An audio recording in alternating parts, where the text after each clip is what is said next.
making our lives easy. And then, of course, people that work in grocery stores and the service industry, trying to give us a semblance of normality. We give our thoughts and prayers and our heartiest thanks to those folks. But we're fine. And like you, and I'm sure like a lot of people on this call, waiting for sports to get back, but certainly understand the bigger picture and the task at hand for all of us that want normalcy, but know that we've got to be patient. So thank you for asking. I'm thrilled to be on. Thanks for the patience and getting my Zoom thing hooked up here, but we're ready to go. And I'm anxious to be on with you, Dave. As you know, we have been in contact with each other over the years, and I am a big admirer of your work. And thank you so much for those wonderful opening remarks.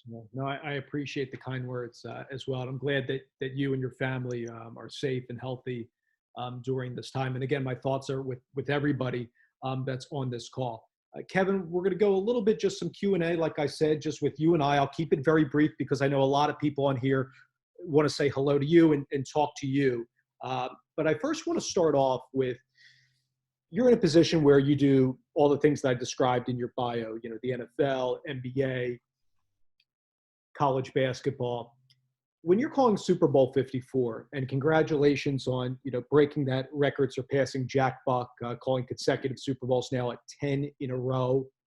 Jack Buck, of course, the father of Joe, former CBS radio announcer. But when you're calling Super Bowl 54, and I was listening to a lot of your highlights, and a lot of the men and women on this call wanted me to ask you about your description. So I want to start there.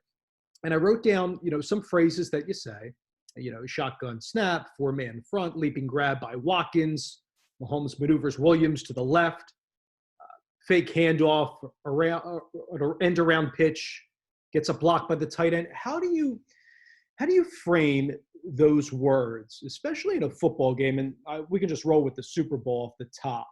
So fast, when that play's moving so fast, how do you succinctly call that play-by-play and get everything out clearly to the over 40 million people that were listening to that Super Bowl broadcast?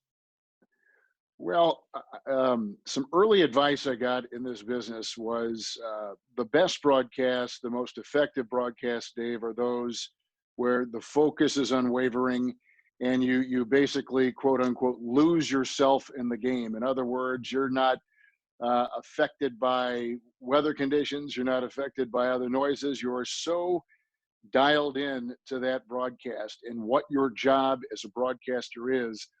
And so out of perhaps fear and knowing that I'm so incredibly fortunate to have that headset on and to broadcast that game, I want to make sure that my focus, as long as I can keep it unwavering, is in that state. And so you know, I begin with the very basics in terms of just connect the dots. What do I see?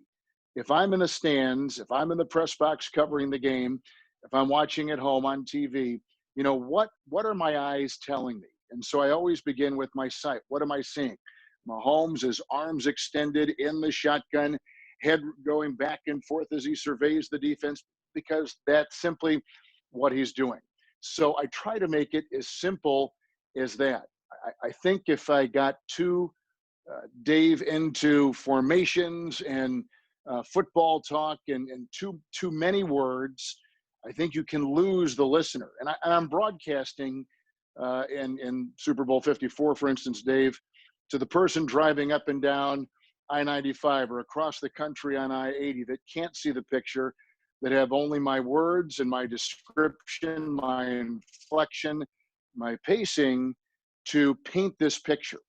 And I always think of the theater of the mind. Your imagination is so powerful, actually maybe even more powerful than if you saw it with your own eyes, because then it filters through a completely different prism of your brain.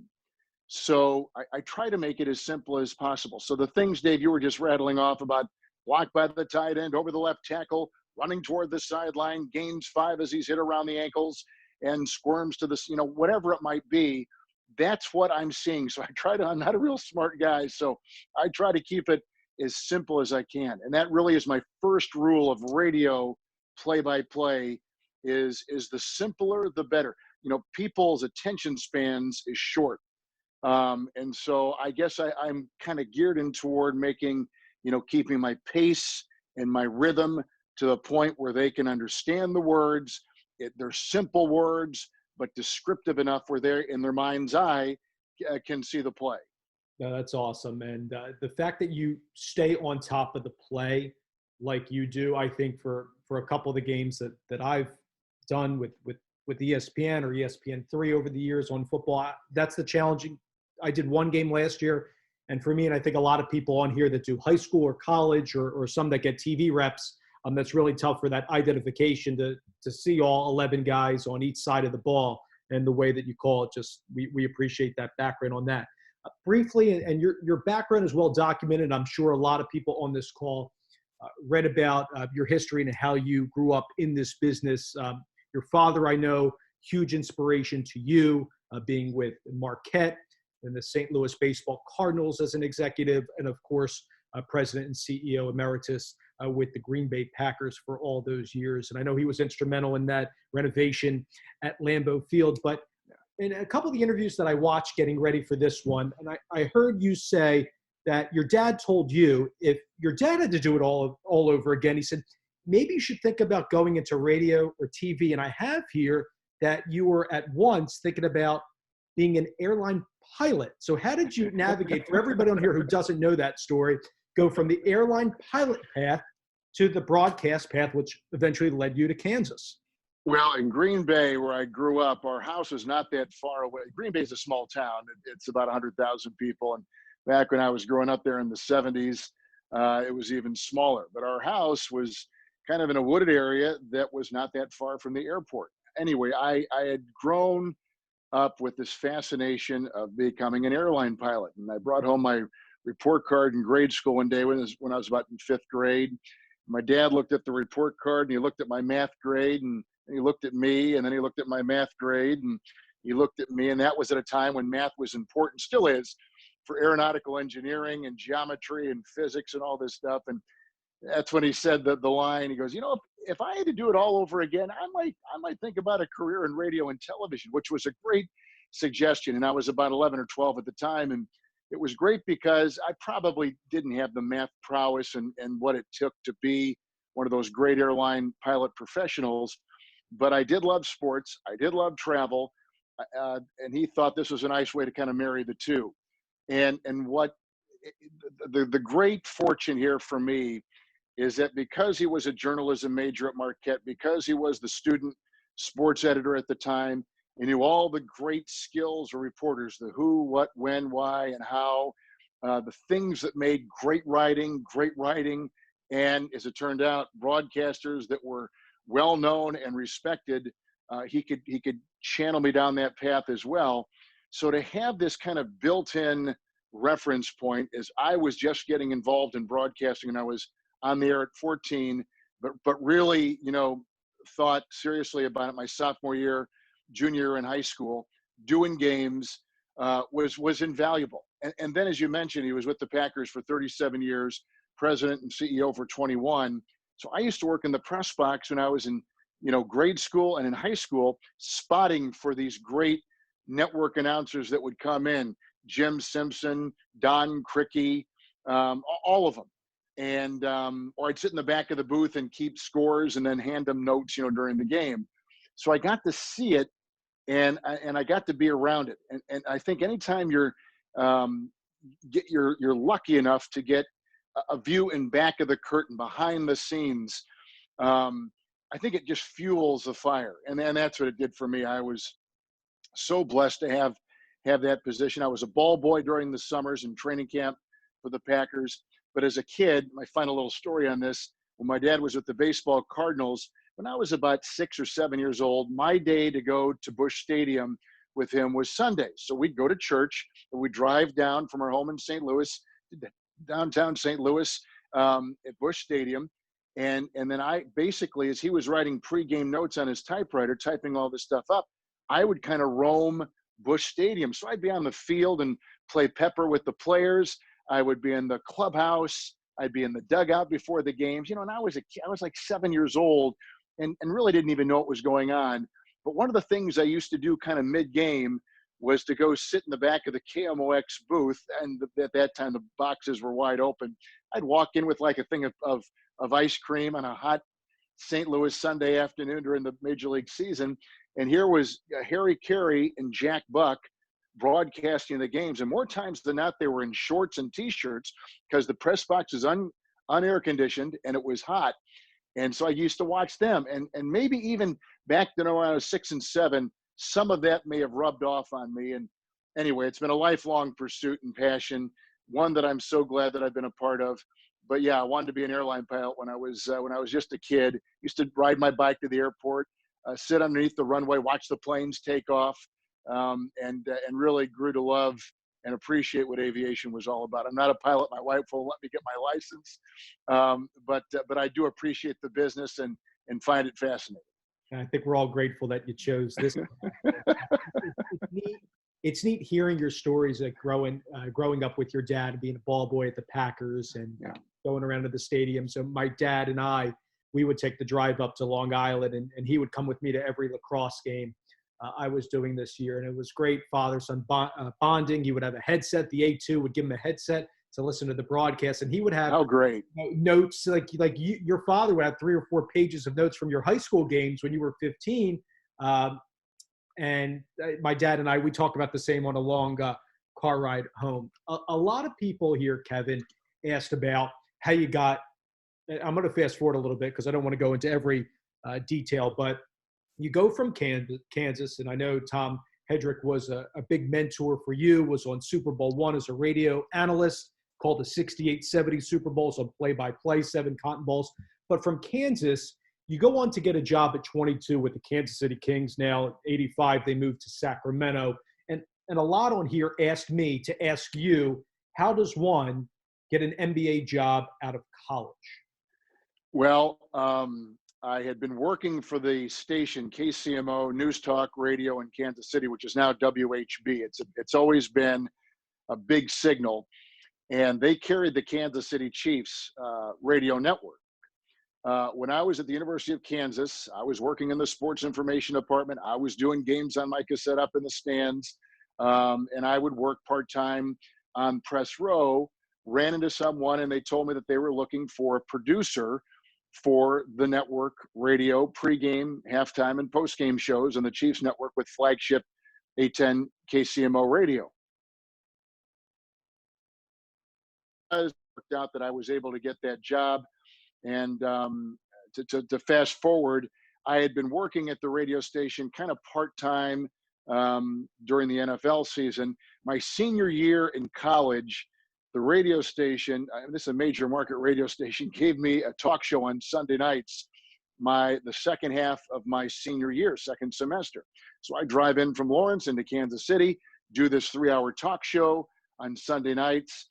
And as I was getting ready to graduate from Kansas, I really didn't have anything planned, but knew that I wanted to be in play-by-play, obviously.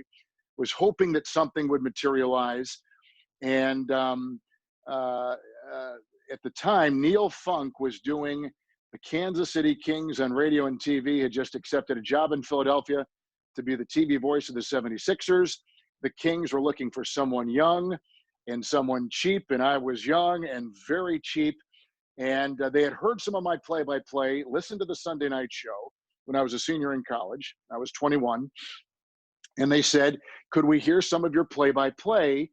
And I gave them some high school games that I had done my senior year and handed it in, and really didn't know where I fit in all this.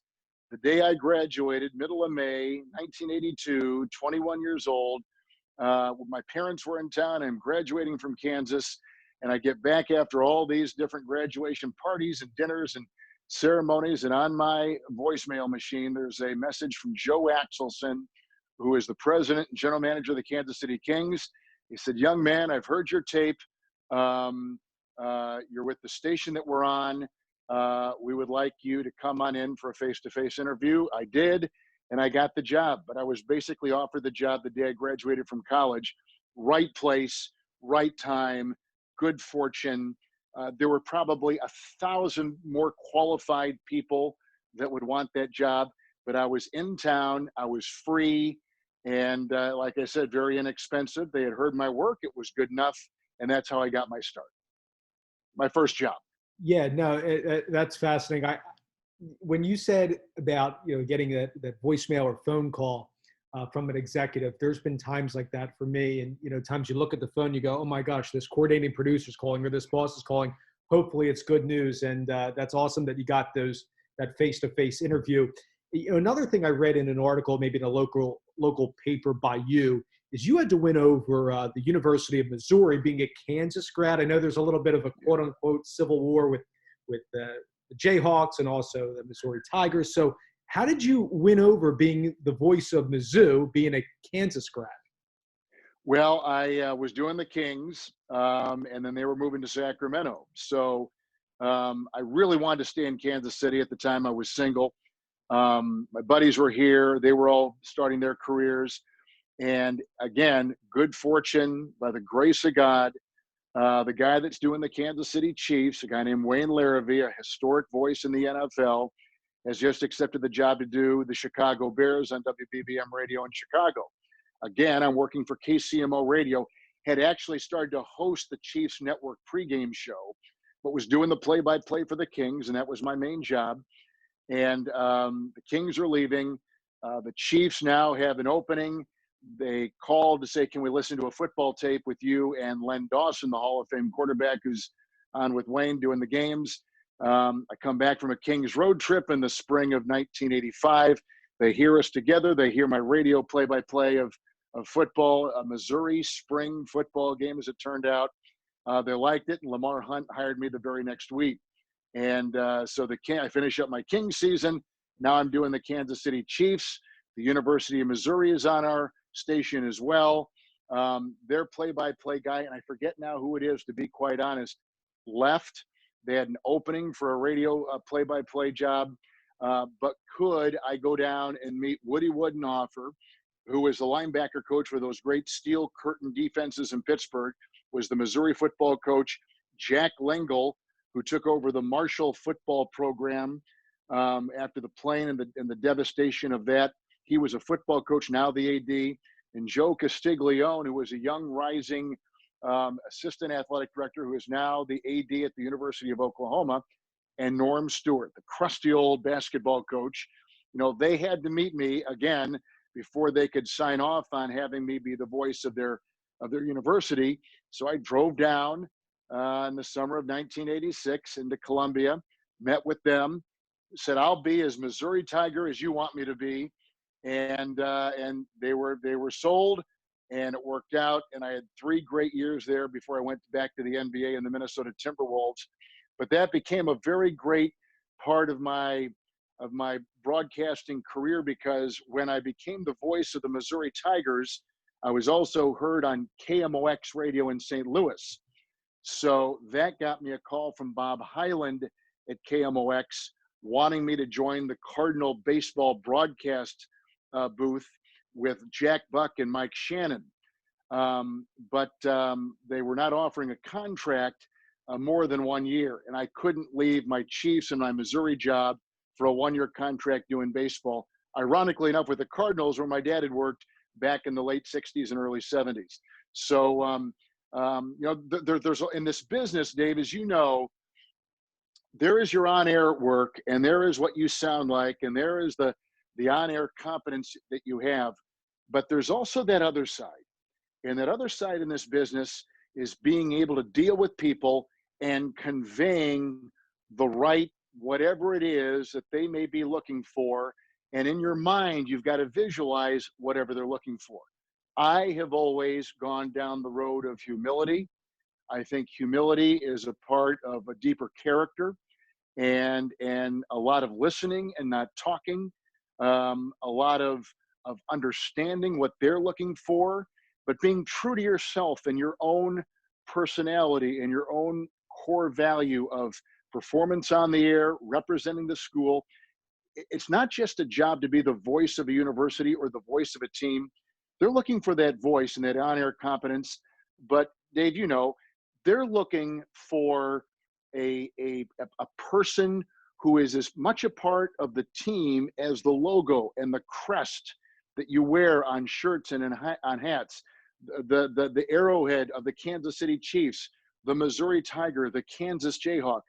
It's important for these schools to have the right kind of person. So it's more than just a job of being good on air. It's a job of doing something else. And I'll leave you with this one thought. I'm sure this may come. There is a book that is true today as it was when it was written back in the 1930s by Andrew Carnegie, and it's called. I'm going to screw up the title. How to Win Friends and Impress People, or something like that. You can Google it. It's out there. You can order it on Amazon or get it on your Kindle. And it has great life lessons for the young professional to deal in the world of business. You'd be stunned in this broadcasting business how many are great on the air and they are a train wreck off the air with their personal life, with their decorum, with the way they handle turbulence and speed bumps along the way, how they handle coaches, general managers, presidents, chancellors, the people that hire them, program directors at radio and TV stations, GMs at radio and TV stations. This book that I read, I think my dad gave it to me when I was in college, served as a roadmap for me on how to handle that side of the business. Because, Dave, as you can attest, you're dealing all the time with kind of, interesting personalities along the way.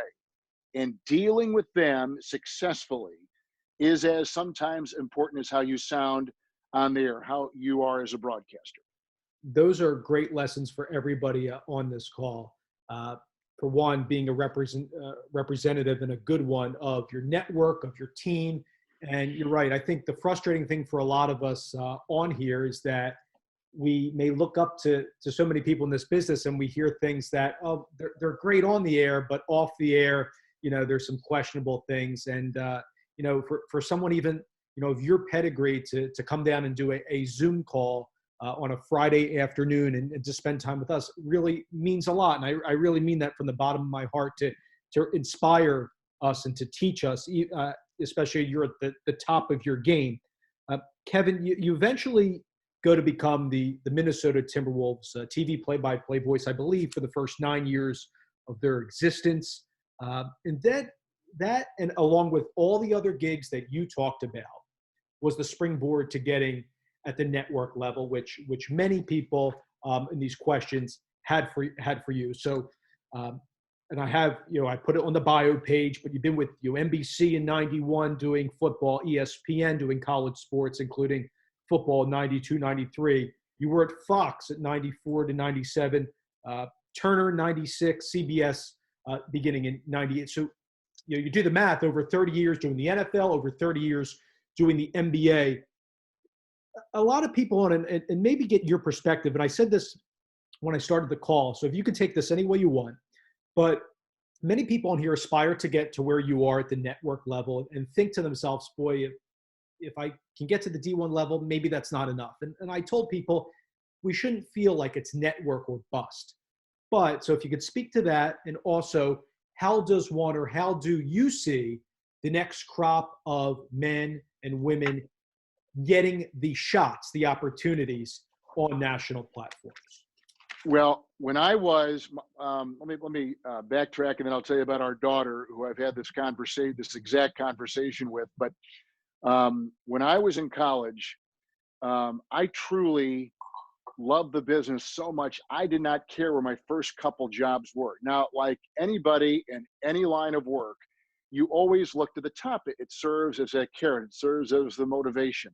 So I'd be wrong in telling you that I didn't look at the great broadcasters and say, wouldn't it be, if I could listen to my 13 or 14-year-old self and tell them where I am today, I will have exceeded every dream that I ever had. I dreamt of being, hopefully at a university, as the voice of that school. I grew up listening to Kaywood Ledford at Kentucky and John Ward at Tennessee, and all the, or being the voice, if I were lucky enough, of a professional team in any of the sports. So I pretty much had hoped to do that.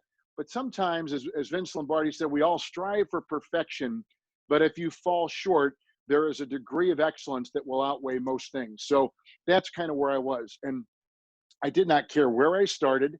I was prepared to go to a small town in South Dakota. If I was doing games, I did not care. And this is what I told my daughter. I said, I will know if you love the business, because you cannot be a success if you don't love the business. There are too many speed bumps. There are too many hours required. There's too much of what you've got to give, um, personal work that you've got to give to get proficient in this business. So I said, I'll watch you in college, because I'll model it after what I did. I valued doing sportscasts and games over going to school. Now, I got out in 4 years. I got my journalism degree from Kansas. I was able to make it work, but there was not a lot of time for a lot of social stuff. I tell my daughter, I said, and I was in a fraternity at Kansas, I said, there were many Friday nights when I would leave campus, my final class at 2 o'clock. I'd drive to some small town in Kansas. I'd sit on the top of a press box. I'd do a radio broadcast for WIBW in Topeka. I would take the equipment back to Topeka. I'd drive back to Lawrence. I'd come back into school and where I lived, about 1 o'clock in the morning, literally walking over pledge brothers and fraternity brothers who, as I was walking back in, knowing that they had had this great Friday night, and I had had a great Friday night in Neodesha, Kansas, broadcasting a high school game. But I loved it. I loved it. And I would drive back listening to other high school broadcasts. And I said, I'll be able to gauge where you are and the love you've got and the kind of work you want to put into this business by what you do throughout these college years, when it would be a lot more fun to go to the party and to be with the buddies and to do this and do that, as opposed to editing tape or doing whatever. So I was prepared, and I found out that she was prepared to go to a small market when they got out of school. And I guess I felt like with me, I didn't care where I started. I, again, truly, by the grace of God, was in the right place at the right time. And I know that is not the same path for the majority of people. And but I was prepared, and it's easy to say in hindsight, but I was ready to go to a small town in Nebraska and broadcast games for a couple of years. But that's where, David, it becomes interesting, because you can get on that treadmill of a small market and maybe have incremental moves to a little bit bigger market and go on and on and on. But there does, and I say this to broadcasters of all ages, there comes that time when maybe you're in your late 20s or 30s and you are still not where you envisioned yourself to be. And that's a completely different conversation, which we can get into later on. But hopefully, if the 10,000 hour rule is in place, where it takes 10,000 hours to be proficient or perfect in something, that you've done enough of these games in these small markets and worked your way up, and your tape is out there, TV or radio, and you have a chance to show what you can do. So, but I was prepared for that. I think she was prepared for that as well. What do I think of the next crop of broadcasters? I think this. I think that if I get these emails and these links, and I just did 3 this morning from people, and some are terrific, and some I'm blown away by how good they are when they're 24 and 25 years old, how good they are in college, and go, oh my God, I wasn't near that good in college. But the one thing I hear now, because there is such emphasis on TV and less of an emphasis on voice and on radio, I do hear voice and delivery, which I think needs work. And so the first thing I pick up when I listen to a tape, watch something that they send me on YouTube or their link, is voice and delivery, which is a pretty lengthy conversation. But I hear voice that probably is not ready. And I tell my daughter this all the time. I say, a great delivery on a so-so story is far more impactful than a poorly delivered great story, because you've stuttered, you've chopped it up, your voice and inflection and periods and all the things that are part of delivery, rhythm and pacing is off. And you've got this great story to tell, and the viewer or listener is so preoccupied with how you're stuttering and stammering and don't have the resonance and the delivery that is needed. But an ordinary story that is, but delivered well with the right punctuation in your voice, the right breath, the right cadence, and the right resonance, and the look and a hint of a smile and eye contact with the camera, it can make an ordinary story great. So I go down that road with her. So I'm big on delivery. I'm big when I listen to my stuff, Dave. I'm sure you're the same way. I listen to my voice. I listen to my cadence. I try. I make tweaks. I have 1,000 things every broadcast that I wish I could say differently, and I make notes. I make notations. So I'm still hung up to this day in my late 50s on delivery and how important delivery is as a starting point for a broadcaster. I think that's awesome about the delivery point. When you get tapes of everybody, I'll just speak for myself from when I was at Indiana, and I have very similar stories to you, where I was lugging the equipment from the student radio station to the soccer stadium, and I wouldn't go to as many parties and go out with friends. Instead, I would be in the PBS studio in South Central Indiana and doing tape till 3 o'clock in the morning, and maybe 50 people would watch. It's probably still somewhere on YouTube that people can go and laugh at me. So But Dave, you know the great thing, and I think I'm sorry to interrupt you, but Okay. the thing is, I said all things in life, whether it's broadcasting or raising a family or whatever it is, whatever avenue life takes you, it's always more fulfilling. It's always more enriching. It's always better if you've gone through all of these steps. You carrying your equipment. I did the same thing. Late nights and missing out on things. You and I did the same thing. Many of the people that are watching have done the same thing. That's part of the process. That's part of what makes you. There's a great story that you should always think. I always think about this every time I prepare for a game or get ready for another season. But outside of the San Antonio Spurs locker room, I'll try to be quick with this. Is a framed picture of a big boulder that's cut in two, and it's in Russian.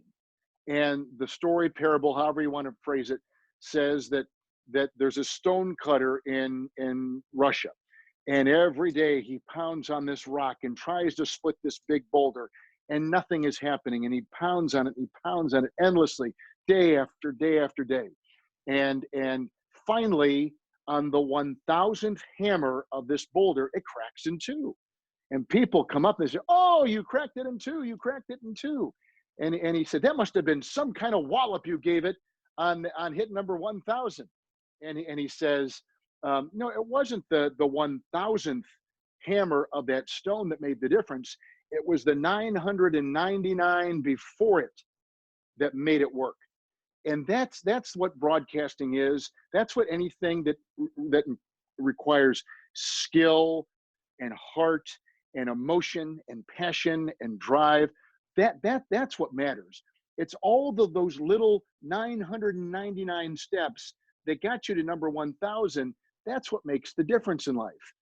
Whether it's raising a family or having a successful marriage, or any of the things that we see in life where there is excellence.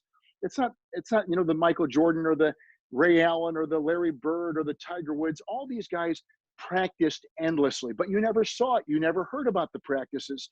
All you saw was the finished product, the number 1,000, the splitting of the rock. But it was those 999 things, all those things you did as a young student, Dave, and practice and made mistakes and tried to get better the next broadcast. Same with me. Those are the hits, those 999 hits that hopefully lead you to that number 1,000 when you split that rock and you say, that was, I've achieved something. I've been able to accomplish something. And so I love that story, and I think about it literally all the time. I know that for me, and this points to what you were saying when you're at an NBA venue or the NFL stadiums. When I put on that headset or take that drive and it's just me listening to music, or my wife's joining me, or my dad or my mom or whoever, and I'm thinking about when I had nothing, and I'm not afraid to say it. There's a lot that know my story on here. When I came out of Indiana, I was a guy that, I think, Kevin, like you, or I tried to emulate your style. I went after everything, did mostly everything for free, and didn't come out of I'm a man enough to say, did not come away with a full-time job out of college, came back to the Philadelphia area, took the freelance route. And as you mentioned, one gig turned into two, didn't work for stretches here, and then taught some tennis on the side, but kept the passion and the fire. And a lot of young people get so discouraged when they're not making money, or they're saying, I see a 24, 25-year-old has a small ESPN package, or on CBS because maybe they knew somebody, maybe their family was in the business. But I think at the end of the day, if you keep having that hunger and desire to make it and to beat the obstacles, a lot of people, quite frankly, get burned out. And I'm sure you talk to a lot of people like that. And joy too. You know, I have forgotten one thing that I think you and I have in common, and I'm assuming that all the people that are on this chat have, is that you love it. So two things on that. My dad always, again, getting back to my dad, who was my idol. I watched the way he conducted himself. I watched the way he dealt with people. I watched him make hard decisions, and I watched the way he raised his family. So I mean, a lot of what I am today is because of my dad.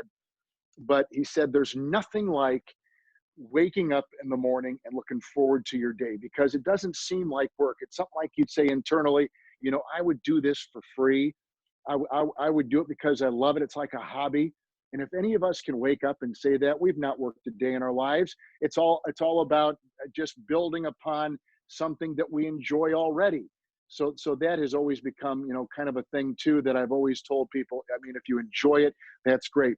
For the people that are watching that are still in college, maybe even in high school, but are young enough that still have a lot of open space in back of them, you know, this business, and Dave can attest to this, I'm sure. While I always dreamt of being a play-by-play broadcaster, that was my dream and my goal. I was prepared too to have someone say, you know, think of a spoke of a tire, of a wheel, and you're at the middle of it, you're in the hub. You got all these spokes that are sticking out. Like, this business has all kinds of stuff. They've got a directing spoke, and they've got a production spoke, and an editing spoke, and a PR spoke, and a technical spoke, and audio. Like there's so much to do in this business. I cannot tell you how many people that I went to college with, was with as a young broadcaster, and watched them, and they wanted to be on the air, but they found out that, you know what, maybe it's not, maybe it's my voice, maybe it's just whatever it is, but I am more wired to be in audio. I'm better as a producer. I'm a terrific writer, but I always was kind of camouflaged. That was camouflaged by, I just thought I had to be on the air. I just thought I had to be a play-by-play or a newscaster or a sports reporter. But they found out, you know what my talent is? I found out that I can edit tape better than anyone else. And so I would say to you that if you're getting ready to go to school, if you're in school, even if you're just out of school looking to continue that this business has a lot of spokes. There's a lot of ways you can go. And it's great if you love the business, and maybe you're not doing what you thought you'd do, but you're doing something that you're better at. It'll be far more rewarding. Every single one of the people that I work for, every one of them, all wanted to be on the air. But they found out, I'm better as a business person. I'm better as a producer. I'm more technically oriented. I can write and edit. I can do all these other things much better. Yeah, that was my dream. I dreamt of being an airline pilot. I luckily had a voice that said, maybe you should look into radio and television. And those were great words. To this day, when I'm walking through an airport, I look longingly at those pilots for United and Delta and Lufthansa and British Airways. And I always think about, what if I could have been that? But I realized quickly that wasn't my path. I love it, but I wasn't wired that way. And this is the way that I'm wired. Well, you may be out there, man or woman, thinking, I want to be on the air so bad, but you find out, boy, you can edit a piece of tape, and you can write a story, and you can tell something so well, so much differently than a person who's on the air. There's so much I can't do. The people behind the scenes can do so much better than me. But I will tell you that literally every boss I've ever had, and many of the people I'm working with, all began because they heard a voice, they saw someone on TV. That's what I want to do someday. Not knowing what the underbelly of it was that made all that happen. All the great professionals that you don't see and don't hear from, that they do. And so you may think you want to be on the air, but I would say explore all those spokes. There's a lot here to look at. I think you have to be really versatile. I think everybody is so pigeonholed. I can't tell you how many people reach out to me and say, I only want to do, they want to be like you, Kevin. They want to do football and basketball, maybe be the voice of a video game series. But I went the route of the Olympic sports. The first gig I ever did on TV was field hockey. Some on this Zoom who've been on previous calls know this, but it was Indiana against Ohio State right when the Big Ten Network started. I was a student at Indiana. It was before this BTN Student U, which is a fantastic program, started. So I got on the linear network, knew nothing about field hockey, went to the coach, went to practices. She gave me Olympic DVDs of how they call it. And just fast forward 5 years later, I was doing U.S. women's national team games because the women's national team would play their games in Lancaster, Pennsylvania, which is about an hour and a half from where I live, just outside of Philly. So it goes to show you, and for those listening, that like Kevin's saying to you, it might not just be, okay, I solely want to be a radio guy. I solely want to be a TV play-by-play guy. Keep your options open. I do pre, half, post hosting more than play-by-play with the union. I back up JP Dellacamera, who's the voice of the World Cup for Fox. And it's a privilege to back him up, but I do more hosting. And I find myself, I'm so grateful to have that hybrid role, trying to get better in that area. So for everybody out there, I think what Kevin's advising, I think, is exceptional. And Kevin, I can't thank you enough. I want to ask you just one more thing. And I'll be shorter on my answers. I'm sorry, I'm going long on these things, but I'll set this table perhaps and we can go from there. No, this is awesome. So I know more so the folks on here want to ask you personally. So, and I know they're probably itching for me to be done my part. But I want to ask you about the process of the prep. And I know you've spoken to this on other interviews. So if you could take people that are on this forum inside. So, let's say you have, come January where you're doing a Sunday game for the NFL on CBS. You have your Monday Night Football on Westwood One, and then you have TNT basketball on Tuesday or Thursday. How do you manage all that prep? Do you get ahead of the game? Do you have somebody else do your boards? I know there's a company in West Virginia. Do you do it all yourself? Take us behind the curtain of what it's like to prep for as many events as you do in a calendar year. Well, I do all my own prep. There are these services out there that do that, and I'm sure they're great. I just want to do it myself, and that's just kind of the way. I'm old school that way, I guess. But there is something to be said about a service that would help you prepare. And I do it, and I prioritize, Dave, probably like you, make my boards out first, find out who the players are on both sides. I fill in the statistical information. And then I over the course of a week, if I'm doing an NFL game for CBS, we'll tap into stories by the beat writers, the release by the team, conversations I've had with my analyst, knowing what the group is looking at, kind of having an overall feel. But at the end of the day, I need to have 2, 3, 4 storylines that are definite for the teams going in, a little bit of knowledge on the individual players that are newsy and noteworthy. But really, and I say this a lot, at the end of the day, my job as a play-by-play broadcaster is on television. It's different than radio, and that's another conversation. But to make sure that I've got down the right players and I'm reporting and very cognizant as the game is going on. I'm all for preparation. I'm all for having 5 and 6 stories. That's great. But at the end of the day, all that really matters and all you're ever really criticized for is what you're doing on that broadcast in terms of reporting on what people are watching or listening to right then. No one ever mentions, well, I never mentioned that when he was 4 years old, he cut down a tree with his hands, or they mentioned that his grandfather's grandfather was a whatever. So they never ever get you on that. But what they do get you on is mispronunciation of names, not keeping up with the in-game developments. So I agree that if you've got your spotting boards right here and in front of you, that's great and that's fun to look at. But what really matters is what's going out on the court, what's happening on the field, and your ability to step back during commercial breaks, figure out if the storyline has wavered, what are the trends, where is it going, am I being the consummate reporter?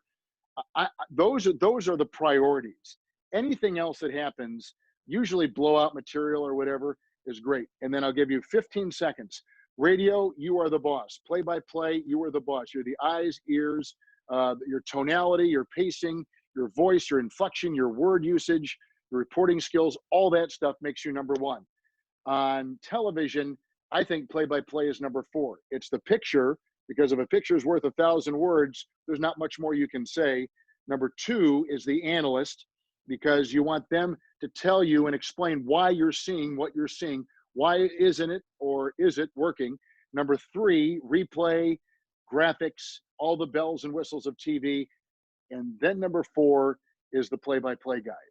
And that becomes a very interesting dance and a skill and an art to itself of making sure when to come in, when to let it breathe, using the stadium as an orchestra behind a great whatever tune, song, performance, and how you can add and accent the picture.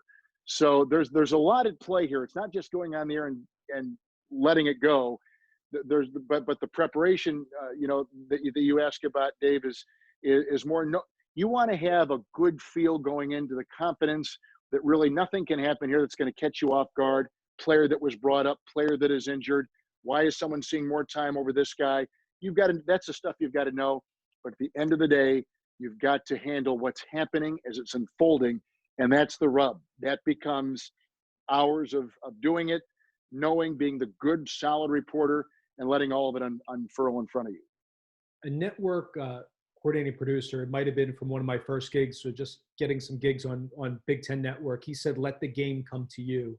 And I'm one out there like trying to be like guys like you. And there's a lot of people on here, men and women, that over prepare. And I have boards along my kitchen island, probably drives my wife crazy. But it's spread out and it's all color coded. And I'm there 2, 3, 4 o'clock in the morning. I'm waking up at night and I'm thinking to myself, am I going to use all this information on there? And a lot of you on here could speak to this, that we put 5-10% of that information on the air.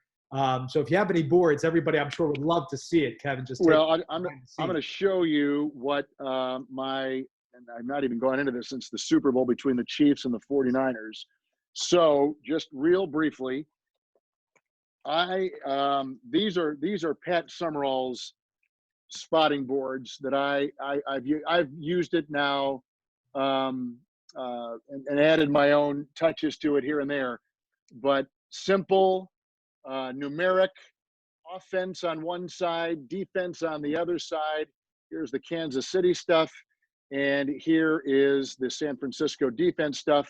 Turn it around, and this is just a legal size file board like this, so it's a little bit longer. Do positional alignment. Why I don't? And here's why I don't. I don't because we've got tackles that are eligible. We've got fullbacks playing wide. We've got tight ends in the backfield as a fullback, tight ends as a blocking back, as an H-back. In the slot receiver position, we have tight ends, all over the field. We've got quarterbacks who will leave their position and go wide. Now they got a wildcat. Like, these guys are there's so many sub packages now, you cannot keep track of it. But, and this is from Summerall, if it's done numerically, you're keyed on that as far as position. Now I've got the position written right in here. I don't know if you can see it with the defense in particular. I know where the offensive guys are, but the defense I'll have like, let's see, Brashad Breeland. Just I can see I got cornerback and I circle it with the starter. Are you able to see that at all? Yeah, that's great. Okay.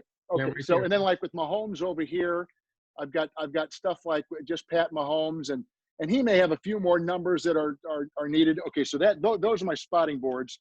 So I've got that laid down in front of me like that. Here is my script, and this is radio. And again, just for television are probably 2 of these, but this is my script. And I've got Chiefs on one side, Niners on the other side. And these are my storylines going into the game. And then I cross them off as I use them, highlight what I need. And this is for football. And then for my score sheet, my third thing in front of me is this right here, where I put all the different scoring that goes on for the team so I can tell my story. And that goes back to what I was saying before about having reporting. And looking at trends in a game and how things are developing. So it becomes more those 3 things I've got in front of me: my spot sheet for the offense and defense, storylines going in, and perhaps even most important thing is my score sheet for the game, which I follow and look at all the time, make notes on series of things that may have happened, injuries, penalties, whatever it might be. Thank you for showing us your spotting boards, first off. I know a lot of broadcasters keep that to the chest. And for some of you that know me on here, someone just made a comment that they've seen mine and they're very colorful. Yeah, and I said it's like a beautiful mind. It's everybody has their own process. And Exactly. That was awesome. And it's your ability to quickly, if you're doing football, right? If you need to look down quick, you have to do it probably in a millisecond, right, to deliver it, especially the play-by-play that you do. Get it on a dime, get it out there to your listeners, and not be behind the play. So I have a lot of questions for Kevin, but I really want to stop myself because I would love to hear, Kevin, if you're okay with it, I would love to open it up to our friends. Please. And they would come on and say hello. So I'm going to ask everybody, again, just as a reminder, I'm going to go in the order that I saw them come in. So if you're not called upon, just please be patient. If you're not able to unmute your mic, I will. All I ask is just as a courtesy to myself, Kevin, and everybody else, please keep your questions brief, and Kevin will take your answer for as long as he feels it needs to go. And I'll keep my answers brief. It's all good. So I saw Yale Bonsu come in first. So Yale, I'm going to unmute you and come on if you can hear us. Can I get their first names too? Can they give me their first names and where they're calling from, just so I can have a reference here? That's wonderful. So Yale, if you are on, come on and say hello and tell us where you're calling from.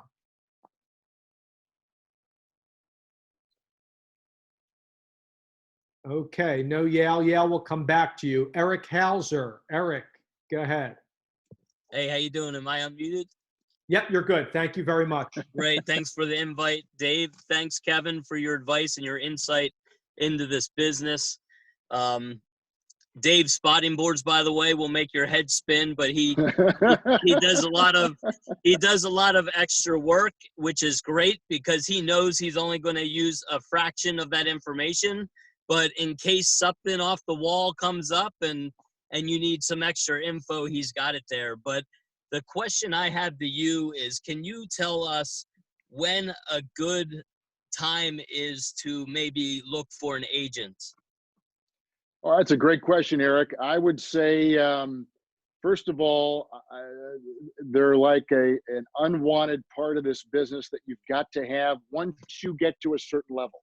So I always tell people this, and I'll just begin with like a mid-market broadcaster, man or woman, whether they're doing play-by-play or they're a reporter or an anchor. I would say that never let them swoop in and get what you already have. If they want to come in and give you additional stuff and take their cut, I'm all for that. I think it's always advantageous to have another pair of eyes, another pair of ears out there, knowing what's going on. They may have contacts you don't have. You've got contacts they don't have. But it's got to be a pretty clear delineation when you make that step and hire that person. You know, how much they're going to get, which is usually 10%, which I think is very high. But I would say you get to a mid-market with a TV job, and if you're really driven to move on from like a university voice on radio play-by-play, doing the coaches show on TV, then I could see saying, listen, I'm going to hire you. Here's what I'm doing. I love my job. This is all mine. If you get me a chance to open a door and go talk to somebody else, I'm all for it. And then we begin our relationship that way. But never have them come in and take what you've already got and earned on your own. And if there are other things and stipulations you want to put in there, put them in there. I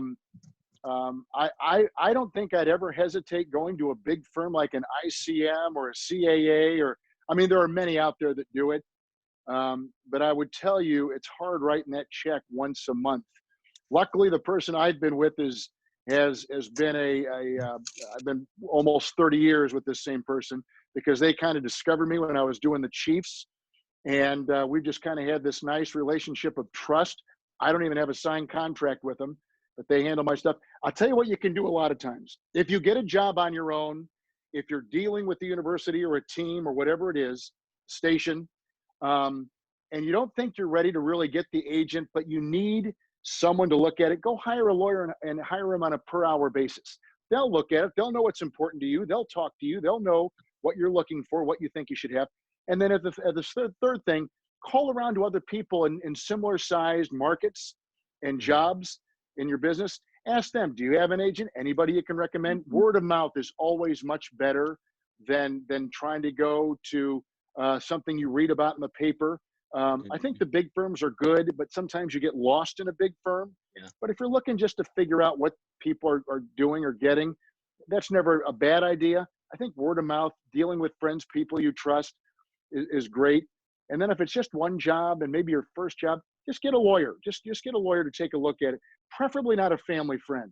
I get getting guidance from family members, but go to someone who has no dog in the fight here and get them to look at it just from a legal standpoint and see what you're on the hook for, what's important to you, and where it could possibly take you. Great. Thank you for that advice. Sure. Thank you, Eric. Yeah, thank you, Eric. That was awesome. All right, Yal, we're going to go back to you. I know Kevin, Yal, we had on our last call with JP Della. Hey, look, that's how I feel too. Yeah, I can hear you guys. Yeah, I know you're going to Syracuse, so introduce yourself and tell us where you're calling from to Kevin. Go ahead. I'm calling from Baldwin, New York. I'm Great. Hi, 17 going to Syracuse for broadcast and visual journalism with an emphasis in sports media. So, can you hear me? Yes, go ahead with your question. I wanted to know, since Dave mentioned that you're the best in your field, so as you get older, and since I'm only 17, how do you separate yourself from everybody else with the same goal in mind? Well, I'll tell you that what I've told, we raised, my wife and I, 3 daughters, and it's kind of like when you're in junior high and high school and you're going to school and you walk in that room and you take a look at what Susie's wearing and what Betty has in her hair and what kind of dress so-and-so's got, look at his shoes or her shoes, or look what everyone else has got, what I don't have. And I think that becomes a problem because you get so caught up in looking over here and looking over there, and you're not looking straight ahead with your head down, being true to yourself. So you can sit there and look at everybody who's got this job or that job, or who's making the progress, and who we all blossom. We all go at a different speed. No one is in the same gear at the same time. So I say, worry about yourself. Be the best you can be.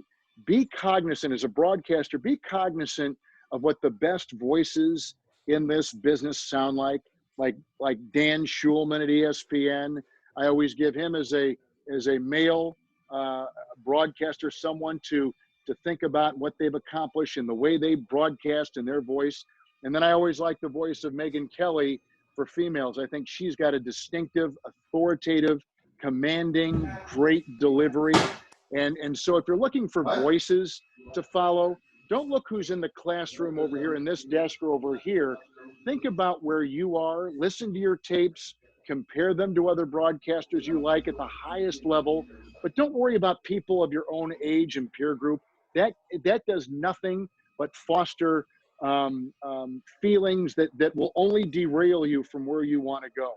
Be the best you can be, work on your product, make sure that you're doing what you need to do and not trying to be what someone else is.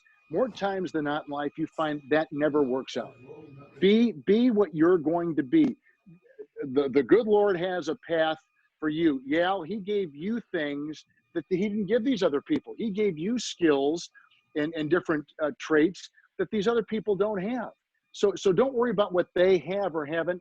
Only worry about what you've got and accentuate the best, and always try to be better. How can I be better today, more today than I was yesterday? And how can I be better tomorrow more than I was today? And always just stick to what you're doing.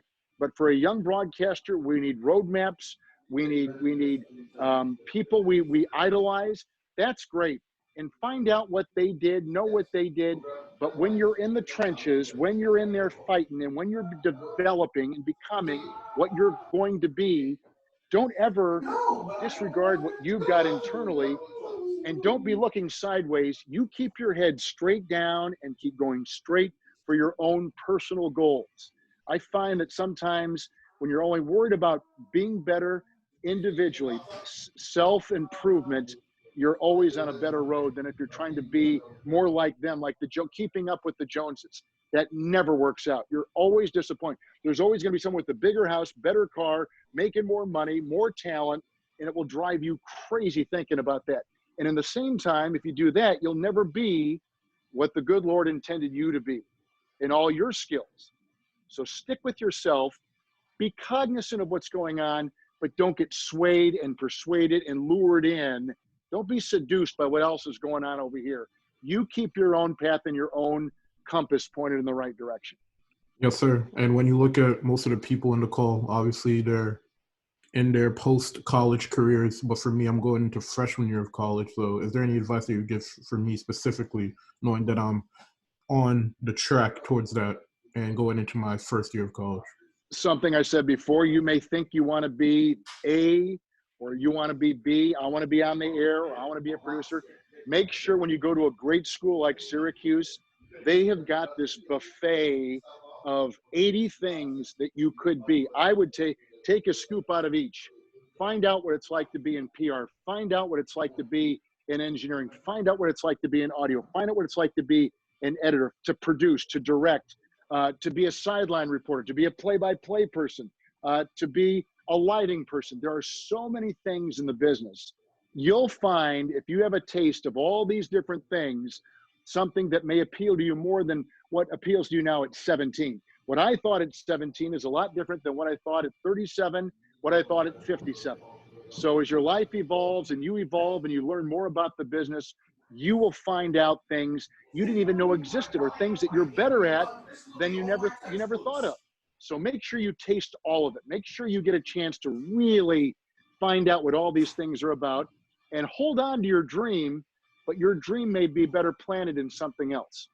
Yes, sir. Thank you. I appreciate it. Thank you, Yale. Good luck to you.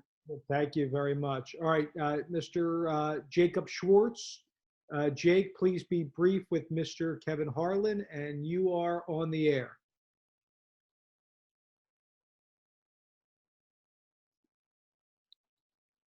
Going once, going twice. Let's try now. Go ahead, Jake. Oh, you got it? Yep. This is a real treat. Thank you for speaking to me, sir. Sure, Jacob. Great to be on with you. I don't know if I look familiar to you, but you do. Yeah. So I worked 10 years for Artie Kepner. I know you know Artie very well.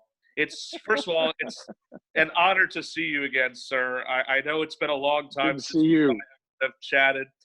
Actually, and I've been practicing pretty much for the last couple of days, thinking, my God, we're going to do this interview with Kevin Harlan. And I'm thinking, because first of all, I've been a fan of yours for so many years. I think very highly of you.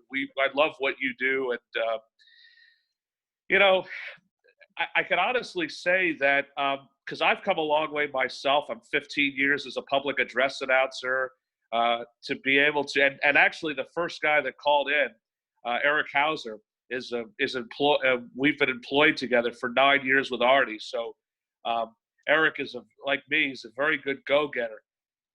My thing is that, you know, how do you like PA announcers? Are you a fan of those? Because I'd like to someday work in the NBA actually, and I follow you and Reggie, and you know, when I actually drive, my second job as an Uber driver, listening to you and Kurt Warner on Westwood One, or watching you on CBS. How do you feel about the PA? I love PA guys, and when I was in high school, I used to do that as a way to warm up. And I will tell you, kind of an inside thing that you might appreciate, Jacob, is that I found that when I did PA, because there's that echo and that big sound to it, that you naturally speak slower. So in my headset, I have tried to get our audio guys to recreate that. It's like a delay. It's like a millisecond delay, but it's a delay enough, and it helps me. It kind of artificially regulates how fast I'm talking, and it drives other people crazy. And they put on the headset, our audio guys, as you can appreciate, and they go, why do you have it like this? It's just, we're all quirky, we're all wired differently. But I found that when I did PA, I spoke. My enunciation was better. My rhythm and pacing was better. I had more confidence in my delivery. And I find that when I put that in my headset with these guys in the truck for CBS and for Turner, it kind of does a little bit of that as well. So I love PA guys. Here's the other thing. When I'm doing a game for Turner in particular, I never hear the PA people. I never hear the music.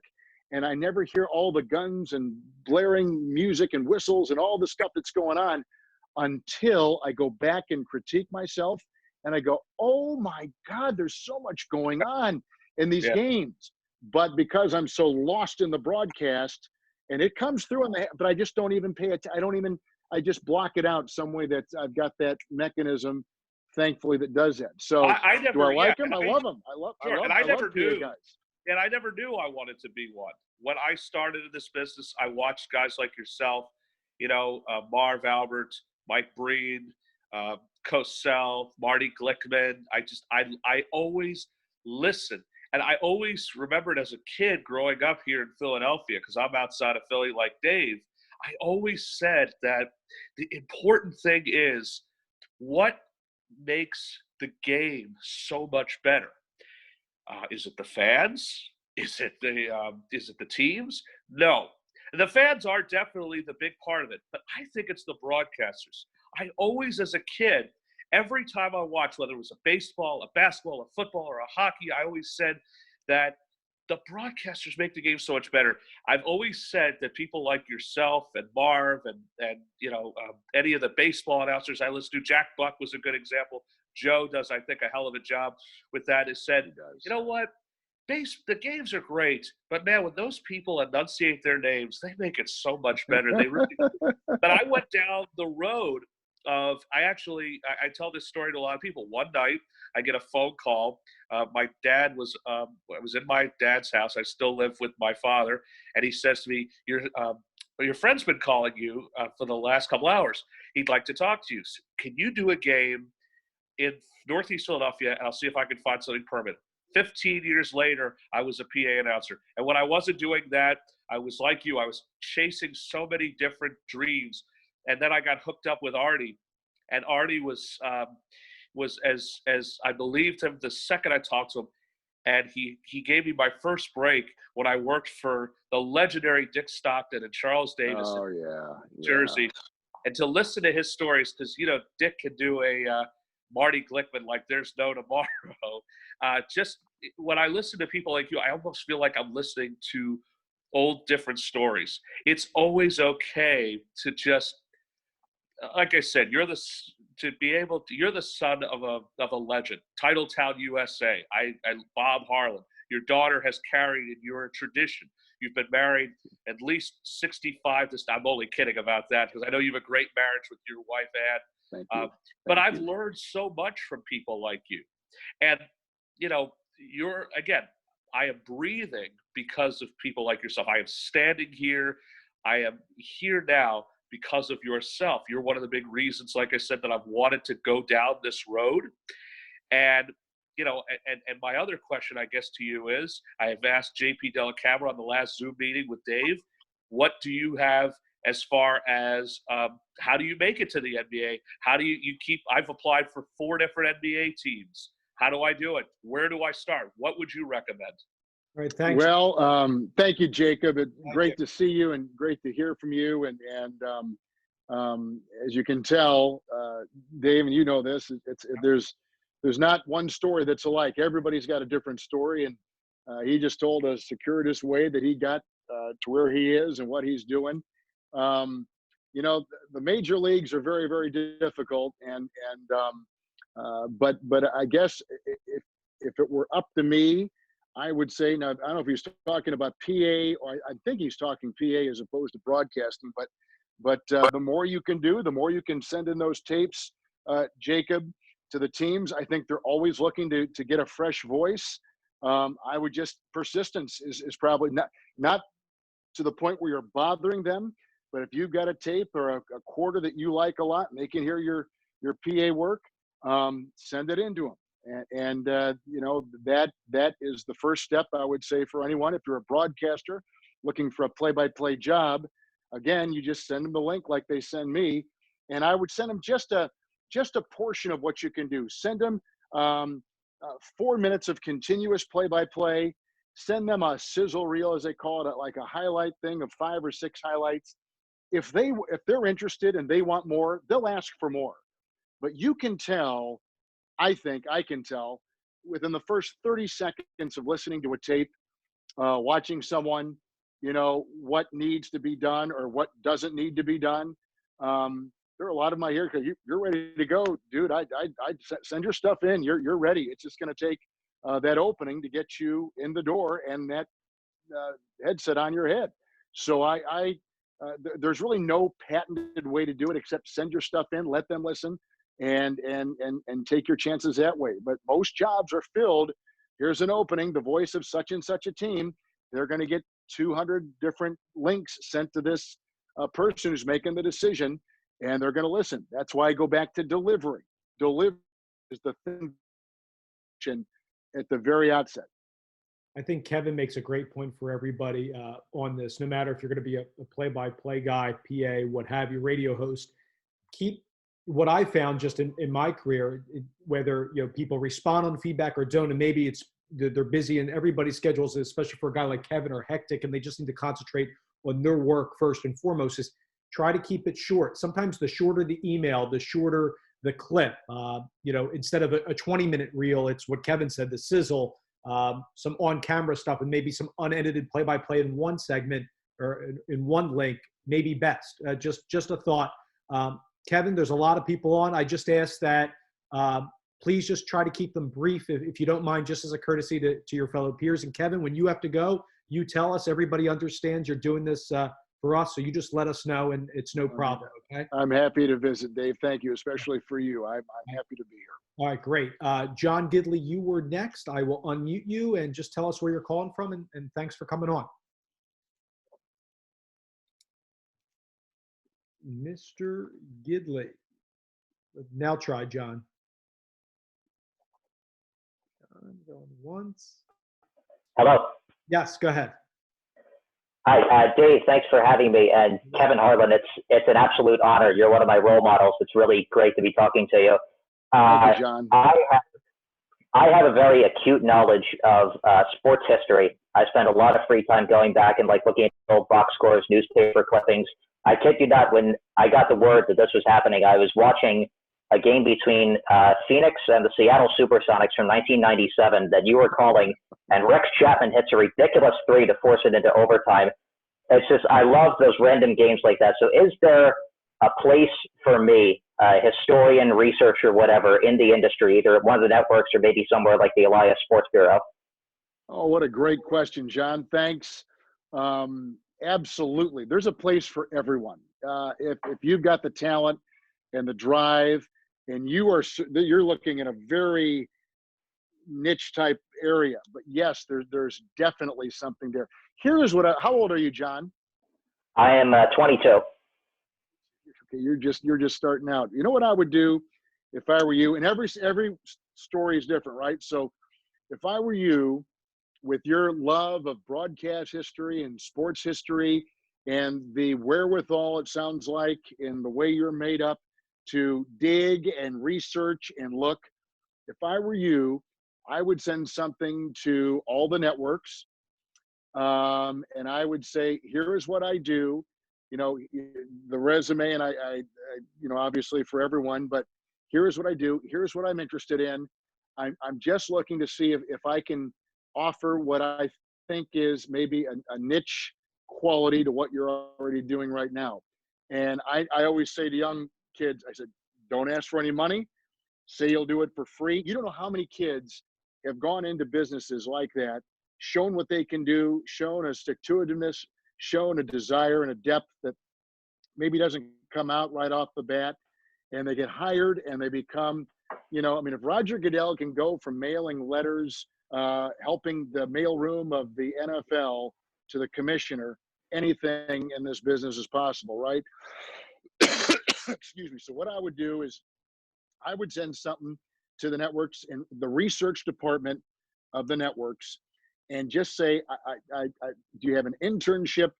I'm looking for an unpaid position where I can come in and just be another pair of hands, another pair of eyes on a busy weekend. And you might be surprised at the response that you would get when they don't have to pay and they're looking for someone eager to get in there and give them an extra hand on a busy weekend. I think there's always a place for someone like yourself, someone that would have those kind of qualities. And that's what I would do. I would start sending things out and making as many contacts and say, I'm not looking to get paid. I'm not looking for a job. I'm just looking to get my foot in the door.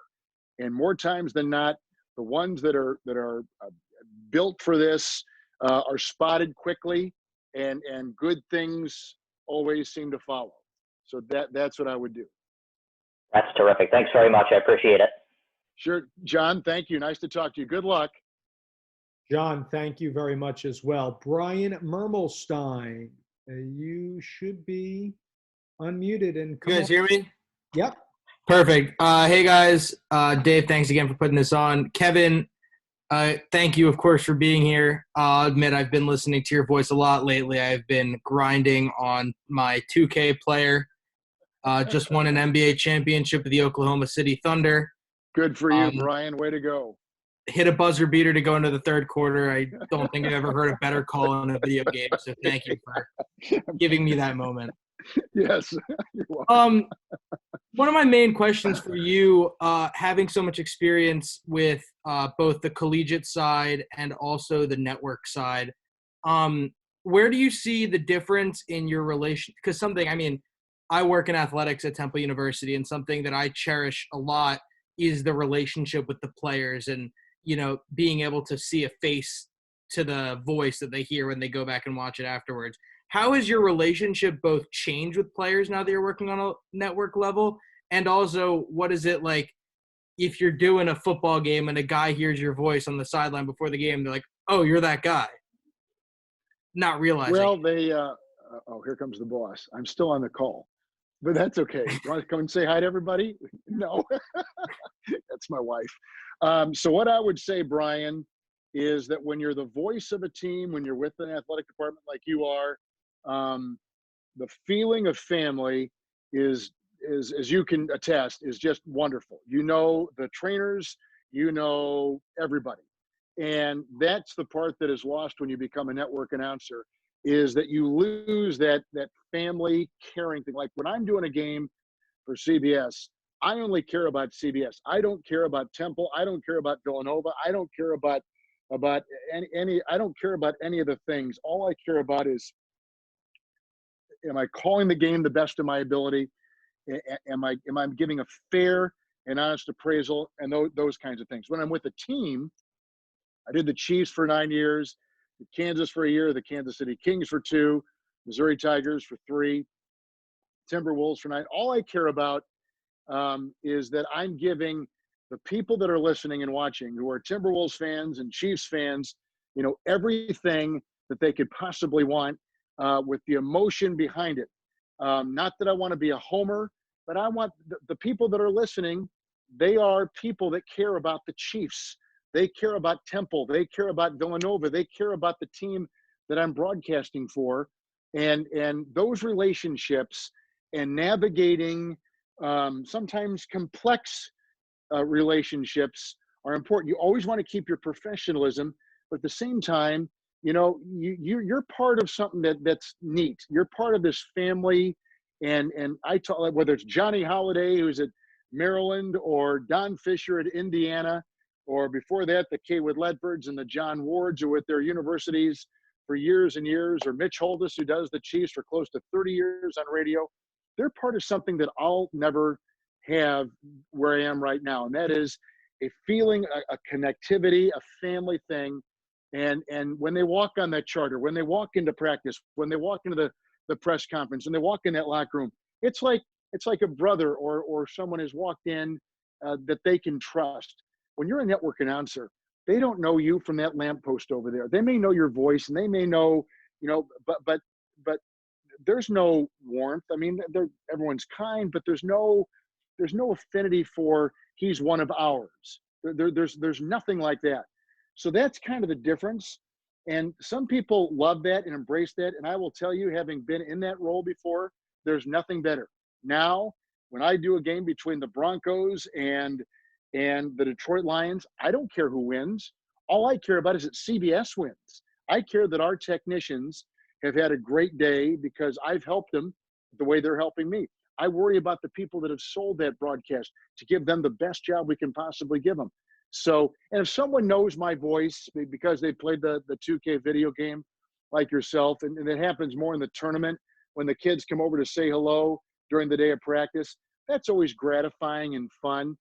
But I'll never have a relationship that you might have with them or whatever. So I think as you go along the road and figure out what jobs you accept and what path you're going to take, you know that if you go the job of the network, which is a great job, but it doesn't have the warmth, the fuzziness, the feel of community that you get when you're with a network. It just doesn't. Now, the network provides, with your little traveling group, kind of that insular family feel, but it's not like being there's nothing that can match being part of a team that wins a championship in that conference, or a team that wins a game and being around that team after the game. And then there's nothing as painful as when they lose, because you feel the loss as much as they do because you're part of the fabric of that team or that school. Am I getting to what you were looking for there? Did I answer you? I can't hear him for some reason. I think I think that was a great answer. I guess just how much do you still interact with people, even if it's people in Kansas City or some of those guys on that team? Little bit, not much. And it's not because I don't want to. Yeah. It's just because now my path has taken me differently, and so there aren't those opportunities to be as friendly or to see him as often.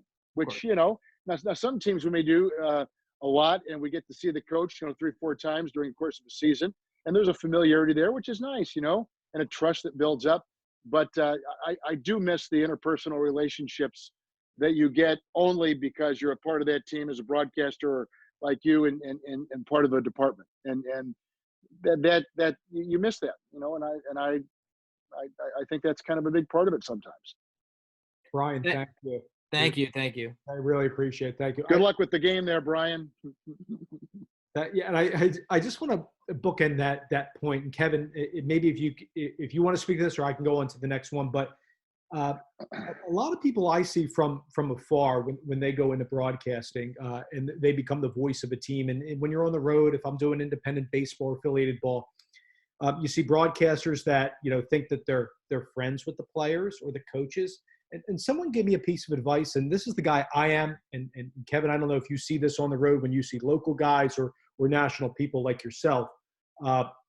Sometimes I think it's best, my opinion, is taking a step back, and sometimes it's better to be seen rather than to be heard, and force yourself. If you're in baseball, I mean, do you have the relationship to go up to the batting cage 3 hours before the game and just stand there and chit chat with the coaches? Some of you might.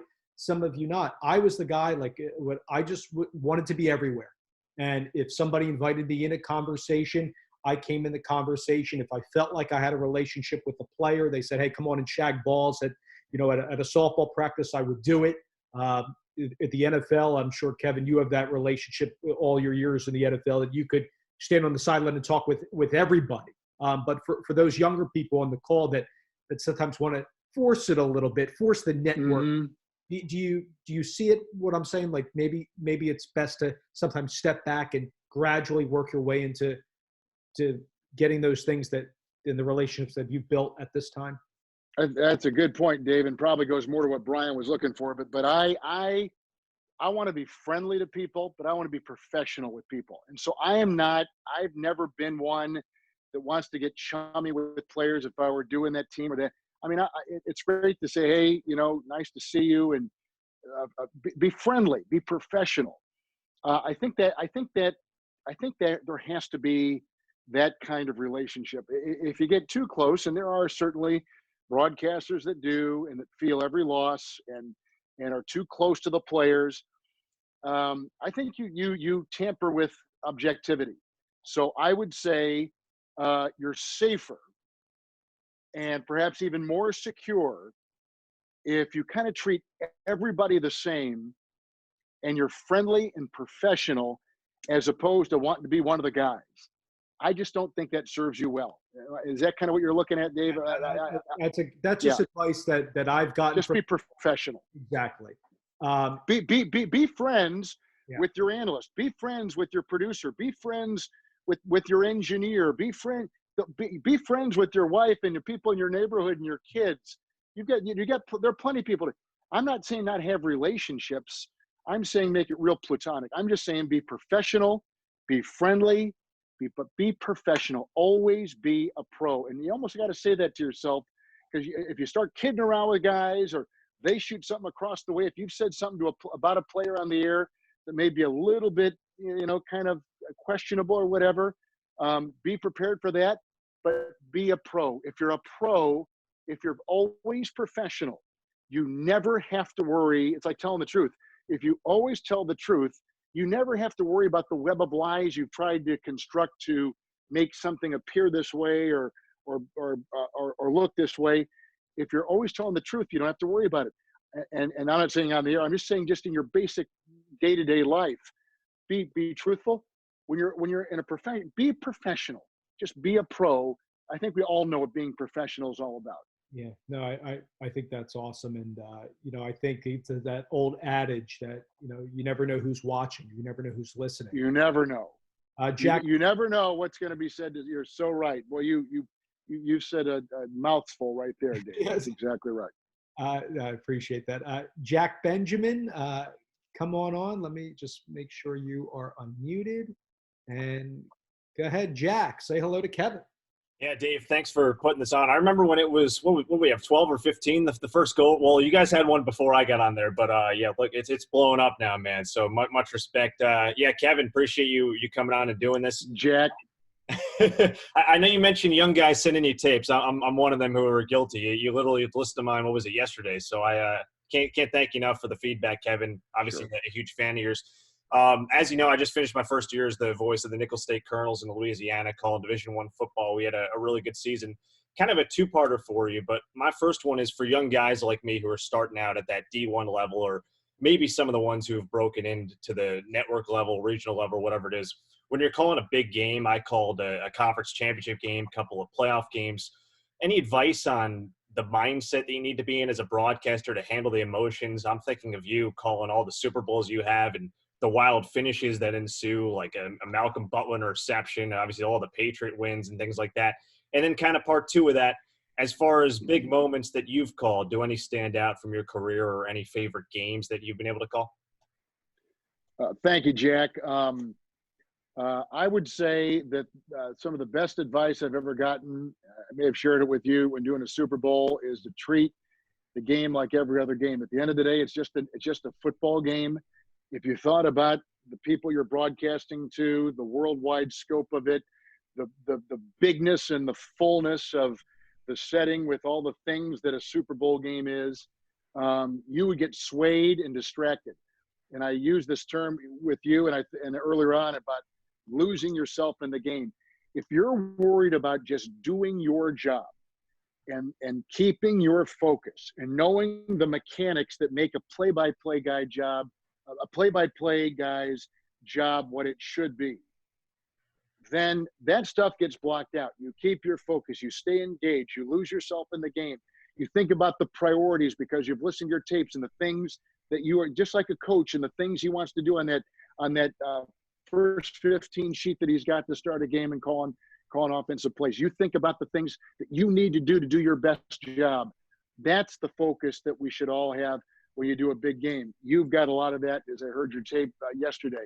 So I just think that you got a big sportscast, got a big game, got a big interview, treat it like every other thing. Think of the things that put you in that position.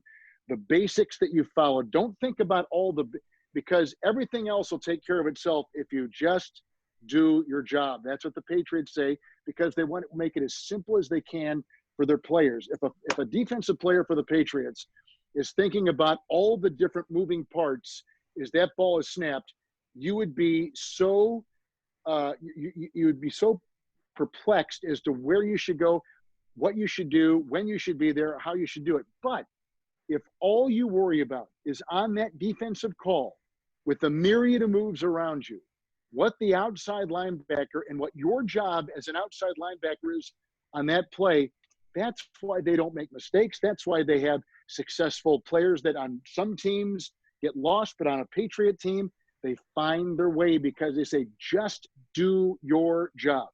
And that's what you do as a broadcaster. Big game, as big as they come, regional final for CBS, Super Bowl broadcast would want job. Just make sure that I get the down distance location. Who are the important people in the game? Make sure that I know about the rhythm that I've got to have in my cadence. Make sure that I say it with the right pacing. Just do my job. So I don't want to get caught by that, which kind of leads to your second question about big moments. There have been so many. You mentioned a couple. There's so many wonderful moments. Not that they blend together, but if someone brings up a particular game that had notoriety, Ari Farouk Manesh of Northern Iowa a couple years ago knocking off #1 Kansas, Harold Arsenault for Weber State knocking off as a 14 seed, 3 seed North Carolina in 1999, Eric Maynard's running jump shot against Duke in Buffalo for VCU. I mean, the Brady touchdowns, the big defensive plays, Peyton Manning winning the Super Bowl, big games for CBS. There's so many that I don't think anyone really ranks above the other. There are some that are fun personally for reasons that may not matter to anybody else. But I filled in for Marv Albert one time when I was about 29. He was stuck in a snowstorm. Dick Ebersol called my house as I'm playing with our little girls on the floor on a Saturday night. Said, Marv Albert is stuck. The NBA gave us your name. Can you get to Detroit tonight to do a game tomorrow with Mike Fratello, Jordan and the Bulls against the Detroit Pistons? I thought it was a fake. And I said, who is this? And my girls are climbing on me. We're playing wrestling, whatever we're doing. And he goes, this is Dick Ebersol with NBC. Those personally are things I remember. And then my game the next day with little or no sleep and doing Jordan against the Pistons and in the Palace of Auburn Hills. So they're like things like that are memorable. So to all broadcasters, I would say, and I tell my daughter this, just do your job. Don't worry about the things going on around you. Remember what your job is and just do your job. Be a pro. Be a pro. And that is what I would say. Big games, small games, important games, meaningless games. Every game is, you never know who is listening. You never know who might be driving in their car and will contact you later in the week. I cannot tell you how many times I've done a blowout game and they've said, hey, they switched to your game, so we got the fourth quarter in Pittsburgh. And I said, what? You watched our game, our meaningless Bronco Charger game in Pittsburgh? And you saw, yeah, you never know where your game's going. You never know. And that is what I always tell myself. Bad game, doesn't matter. A game is a game. This is my job. I'm just going to do my job. Awesome. Thanks so much, Kevin. Yeah, I get told by a lot of guys, and Dave's one of them too, when sometimes the blowout games, when you got to fill, that's where the good broadcasters, you really see it. So appreciate you again, Kevin. Thanks again for taking a listen. Sure, Jack. Thank you. Good luck. You're on your way, as I've told you. Thanks, Jack. Really appreciate that. Kevin, okay to keep going for a few? Yeah. Tell me. As people know, I'm big on room temperature water. We've been going here about almost 2 hours. Can I step away to go to can I give everybody like 3 minutes is all I need? No, I yes. got to go in the other room here. Take as much time as you need. I'm going to leave everything on. I'm going to take these out because I'm not going to take like some people are Zooming and they go to the bathroom and they've forgotten that they're on. Okay. I'm not going to do that. So give me 3 minutes and I'll be right back with you. Okay. Take your time. All right. Thank you, Dave. Thank you. Thank you. And I'll make sure Kevin's muted. So I cannot thank everybody enough for coming on here and being a part of this. This is a real treat. I'd say this if Kevin was on or stepped away. This is a real privilege, and for all of us out there to hear from, I believe, is the best in the business. He calls it at the top in radio with Westwood One, as you all know. I don't need to go over the bio again, but also on the television side with all the networks, and of course with CBS, as we know. So a lot of us, are striving.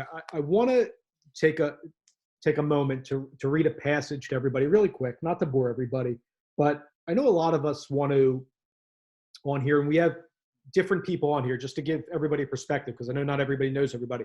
So we have some high school people, we have some college broadcasters or college sports media folks, we have up and comers in the business, first, second job, some people that have gotten on television, others waiting that, and others that are seasoned professionals and have a lot of experience. But in this book that I think I mentioned in a previous Zoom, it's called Grit to Great.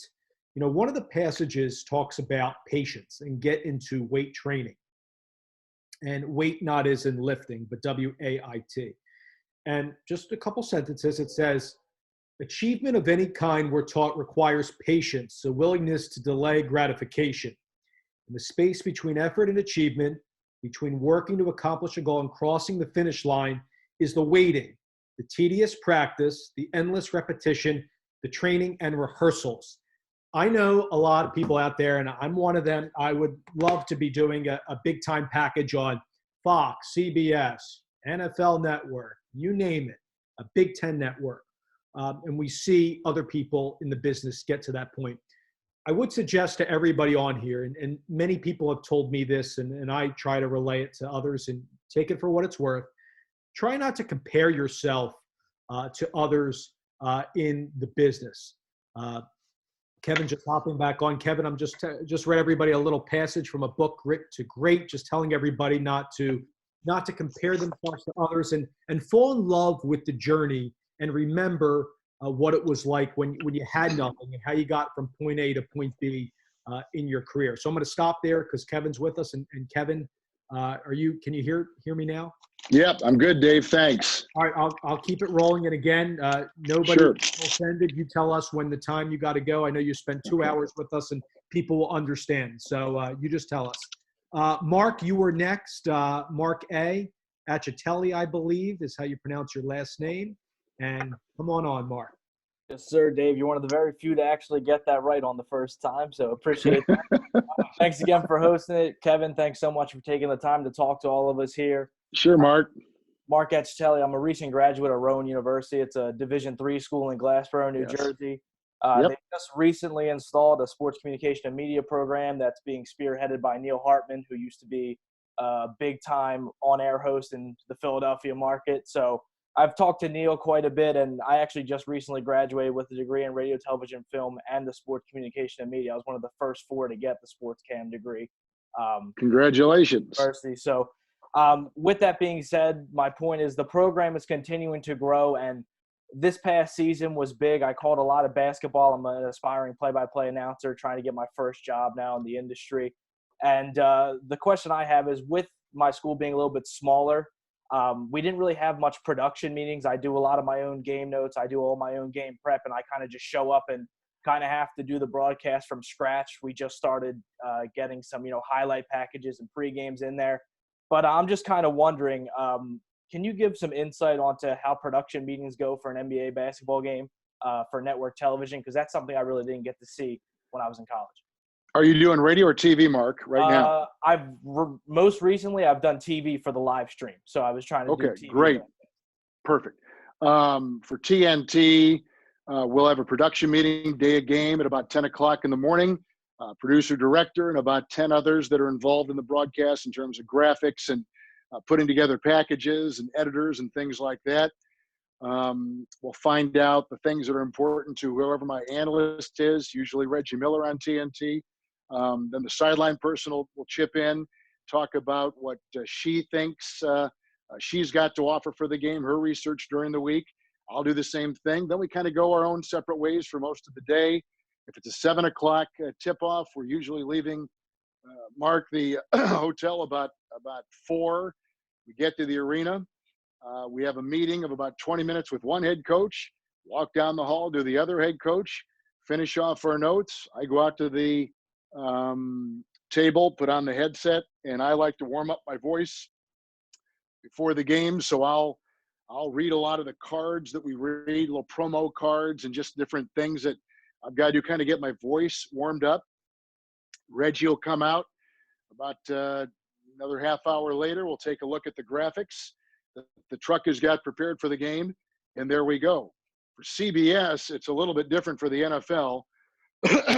Normally, Rich Gannon is my analyst partner with CBS. He'll go in Thursday night to watch practice Friday in the NFL, meet with the teams. I'll do a Zoom, or I'll do a if they've got a conference call set up, I'll listen wherever I am, because I've done a Turner game on Thursday.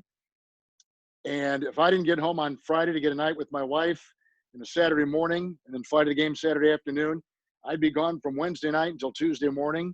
So they let me come in on Saturday morning, which is great, Saturday afternoon, which is great.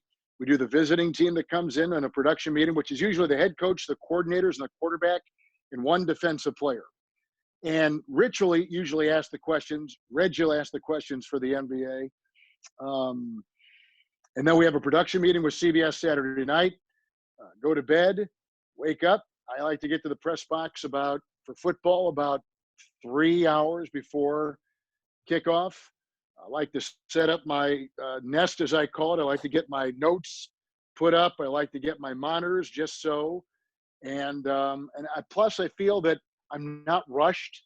I check my headset, make sure it sounds okay, make sure I got all the different things where I want them. And then I like to watch the stadium wake up on an NFL Sunday. I like to watch the players go out there early, Mark, and warm up. Same with basketball. Like to get out there early and watch kind of the building wake up. It's a lot of fun, but it kind of gets me more focused as I'm narrowing my way to the beginning of the broadcast. So, but that really is it. I mean, I'd like to tell you there are these big production meetings for the Super Bowl, certainly for CBS or the other networks. There are bigger production meetings, NBA Finals, bigger production meetings. But I'll go back to something. I don't know if you got on earlier and heard this, but I think for the play-by-play guy, have 3 or 4 good storylines, and then just worry about just doing a good broadcast. A good broadcast has enough background that if someone were dropped in off Mars and could turn on your broadcast, they would know by virtue of what's going on in that game. You've set up with your storylines, and you heard this before the game from the head coach. You've covered all the bases. You've covered everything. Now you've got to be the consummate reporter. What's going on? Why is it going on? So I don't get caught. I don't want to get too far in the weeds with preparation, but enough that I can say, yeah, this is the storyline of the game. Like, think of if the New York Times or the Wall Street Journal or the Charlotte Observer or the Philadelphia Inquirer was going to write a 1-paragraph story going into an Eagles game against whoever. They would talk about, they would talk about these big storylines, and that really for a broadcast is kind of all you've got to do, I think, going in. So I wouldn't get caught too much in the weeds. Find out the injuries. Injuries are huge, always huge. Changes in starting lineup, and always have the coach talk about the other team, because they're going to be real, resilient, resistant, non-in-depth about their own team as much as they're going to talk about the other team, what they do well. And then maybe you can say, well, what do you think you guys might be able to do against it? Is kind of a wind-up question. But I always like to get the opposing coach talking about the other team. Seems to me to get more information, unless you've got a real good relationship with the head coach and he's just going to spill his guts. So that's kind of our schedule. It's not real complicated, not real in-depth. Some are much more. Most are pretty much what I just described. All right, Kevin, thanks so much. Really appreciate it. It helps a lot. Sure, Mark. Good luck to you. Thank you.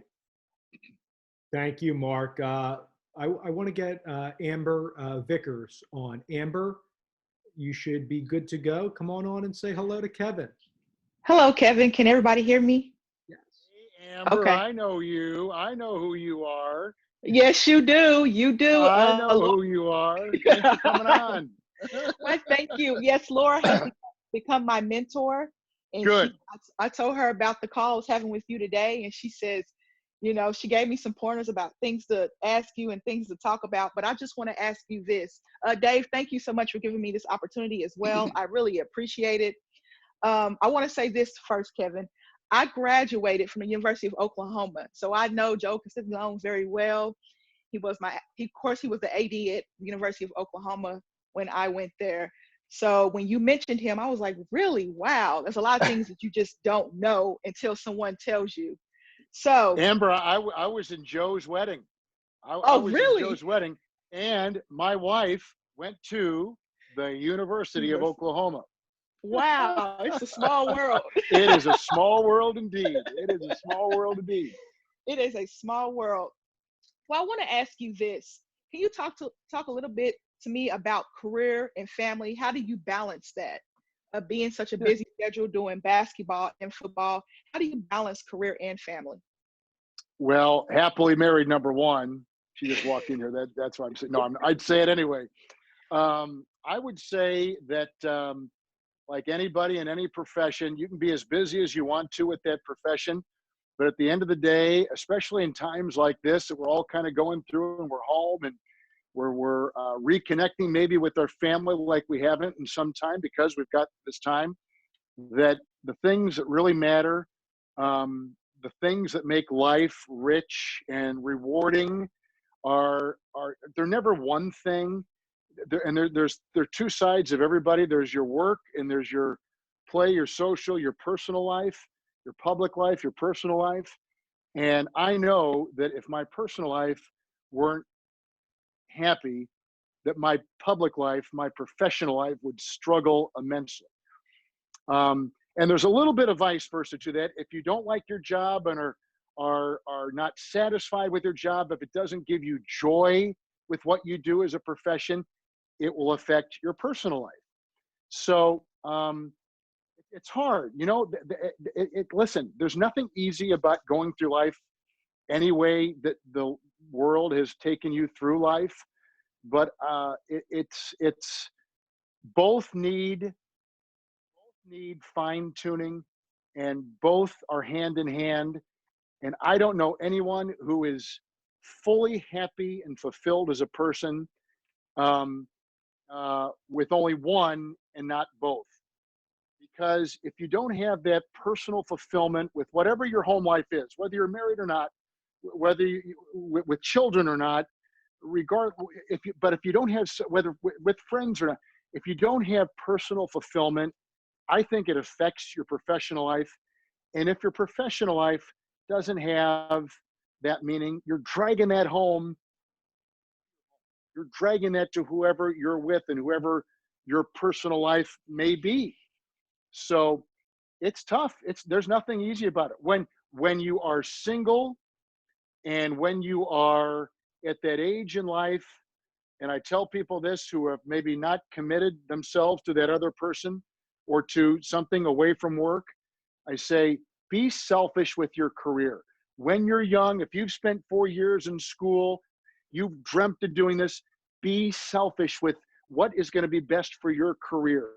And if that selfishness doesn't affect someone adversely, but if the minute that you have that personal side of you become important, it's like that balance, right? You can be as selfish as you want, but when someone else comes into play, or you become a mom or a dad, now that scale becomes like this, right? And the people that have neglected this side are not happy over here, and people that have neglected that side. So that it's tough. It's hard, Amber. It's hard to do. But if you are still single and you don't have that significant other person that hangs on your schedule and on what you do, and is not, their life isn't hanging on what you do, And if you're by yourself in a solo act right now, man, be selfish. Put the time into being better with what you do. But it's hard. I've seen a lot of people very unhappy in one. It affects the other, and it's hard to watch. It's hard to watch. So the earlier you start to think about how can I blend these together, those are usually the happiest people I find in the business.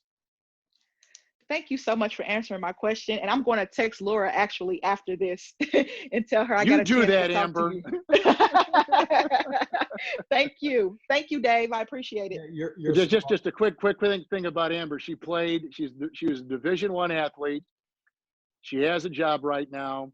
And Laura Oakman is the Laura she's referring to. Laura did our sideline on the Super Bowl. Laura is one of the top sideline people for Fox Sports, as we all know, doing the NFL. And Laura's texted me this morning and said, there may be a young woman on there who I absolutely adore and love. And I can just tell, Amber, that you've got a quality there that is contagious. And good luck to you and as you pursue this business and what will be, I promise you, a very fulfilling and happy life in whatever avenue you choose. Thank you, Kevin. I appreciate that so much. Okay, Miss Amber, you take care. All righty, you too. All right, thank you. You're welcome. Thanks, Amber. And I agree with the family time. And we have some of you know, we have a baby boy at home, a 2-month-old. I think he's now 11. Congratulations. Thank you. I really appreciate it. So that's been one of the big positive. While all the broadcast work and I'm not the only one without a broadcast job right now, but if the one thing that Kevin and I know, you're a big family guy, and it's great to see. I do some world team tennis stuff. So your daughter Olivia's, I don't need to tell you this, but she's a rock star out there, and I've met her in New York doing world team tennis. I work for the Freedoms and the New York team as well. So it's awesome to see that, and it's very important, I think, for everybody to have that balance. That's cool. Mark Ernay, Mark from 1010 Wins in New York. Mark. Oh my gosh. Hey, Dave, thanks for doing this. Kevin, thank you for doing this. Hey, really Mark, appreciate it. how are you? I'm well, thank you. I've wanted to ask you this question for a few years now, and I'm glad. I thank you, Dave Leno, for the opportunity to be the conduit. I wanted to know your take on the quote-unquote signature call, because I know when you started early on, one of my first recollections of you working the TNT games was a certain call on slam dunks that you eventually got away from. And I'm wondering if that was a philosophical thing or if somebody put a bug in your ear about not doing those cliche calls.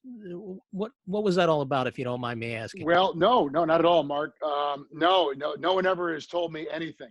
No one has ever said, bring it down. No one has ever said, governor, anything that you say or your enthusiasm. I've just done that just by maturing in the business, Mark, probably more than anything else.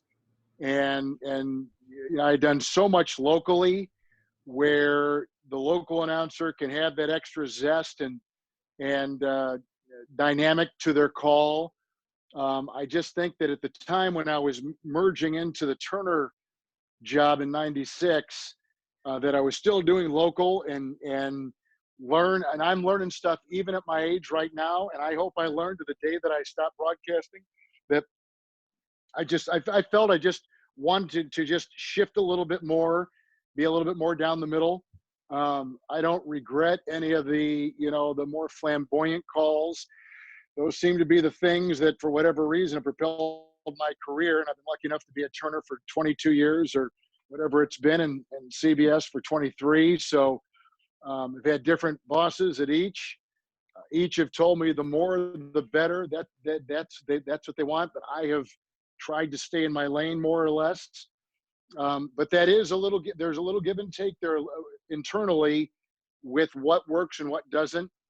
And so I think if they listen to me now do a game as compared to 10, 15 years ago, as maybe you're referring to, it would be a lot different. And I am an exuberant, passionate person to begin with, so a lot of that probably comes out. So the signature calls they're very organic. um, they're it's back to that Russian stonecutter again, because you're so kind of into the game and so engrossed in what you're doing and so focused that stuff just kind of comes naturally. There are broadcasters that will write phrases down, write nicknames down of guys that are all of a sudden becoming popular. And I always say, I'm not a nickname guy. Don't want to like make that like a part of that broadcast. But everybody's different. Everybody has their way of navigating it. So I don't, but I do think that organic is the best way for that to come out. And so that's just natural emotion on my part. But I do like the passion that broadcasters use, and there's nothing worse, I think, than kind of a stale broadcast. If you walk into a room sometime and you being in the business, you can tell if an announcer is into it and has, is fully, sold on what he's doing, and others that are just kind of literally just kind of, it's a blowout. I'm not going to, I'm turning something off here. And I just don't think that's right. I don't think that's what people want to hear. I could be wrong, but that's a personal opinion, I guess. More than I agree. else. Thank you. Appreciate it. Thanks, Mark. Thanks, Mark. Good to see you. Thank you. And Kevin, you just let me know. And I'll keep saying it. Just let us know when your time is done. I know it's over 2 hours, going on close to 3. So we know you have family time and things to get Sure. to. You just tell I'm us. still good here, Dave. I'm still good. You tell me when you want to put the muzzle on, when you're ready to stop. No. We can, of course not. Let's go to John Gross. John, come on. Dave, thank you again for doing this. These have been phenomenal, and Kevin, thank you so much for joining us today. This has been sure, John. Thanks. Thank you. So my question is, a lot of the feedback that I've gotten with my play-by-play, I'm in my first job out of college now, doing play-by-play at a college in North Carolina, and I need to do a better job of working with my analyst and the back and forth there, and really listening to what my analyst is saying and developing conversations. So what advice would you have for improving on working with an analyst? Are you doing radio or TV, John? Both, but I guess for this, mainly TV. Well, TV, basketball, I would go into it with visualizing more of a running conversation. Clearly, there are things that you need to do as a play-by-play announcer, John, and you cannot deviate from those because that is what the job requires. But think of it more as a conversation.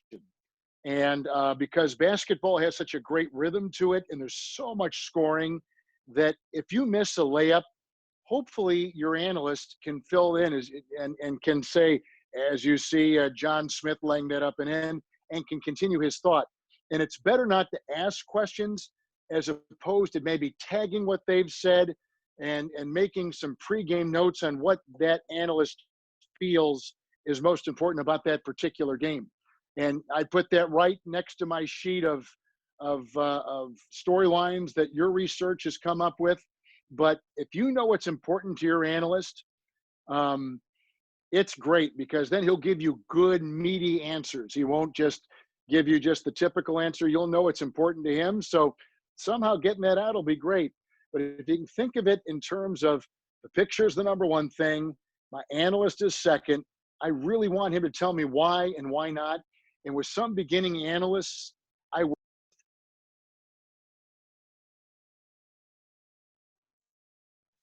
can't talk to you now. So what I would do is I would say, why did something happen? Why not? Why and why not? So that he can use that as a reference of talking about the game, and not talking in cliches or talking about what we can see with on the screen. I'd rather have him talk about why a play worked and why a play didn't work. And then if you can be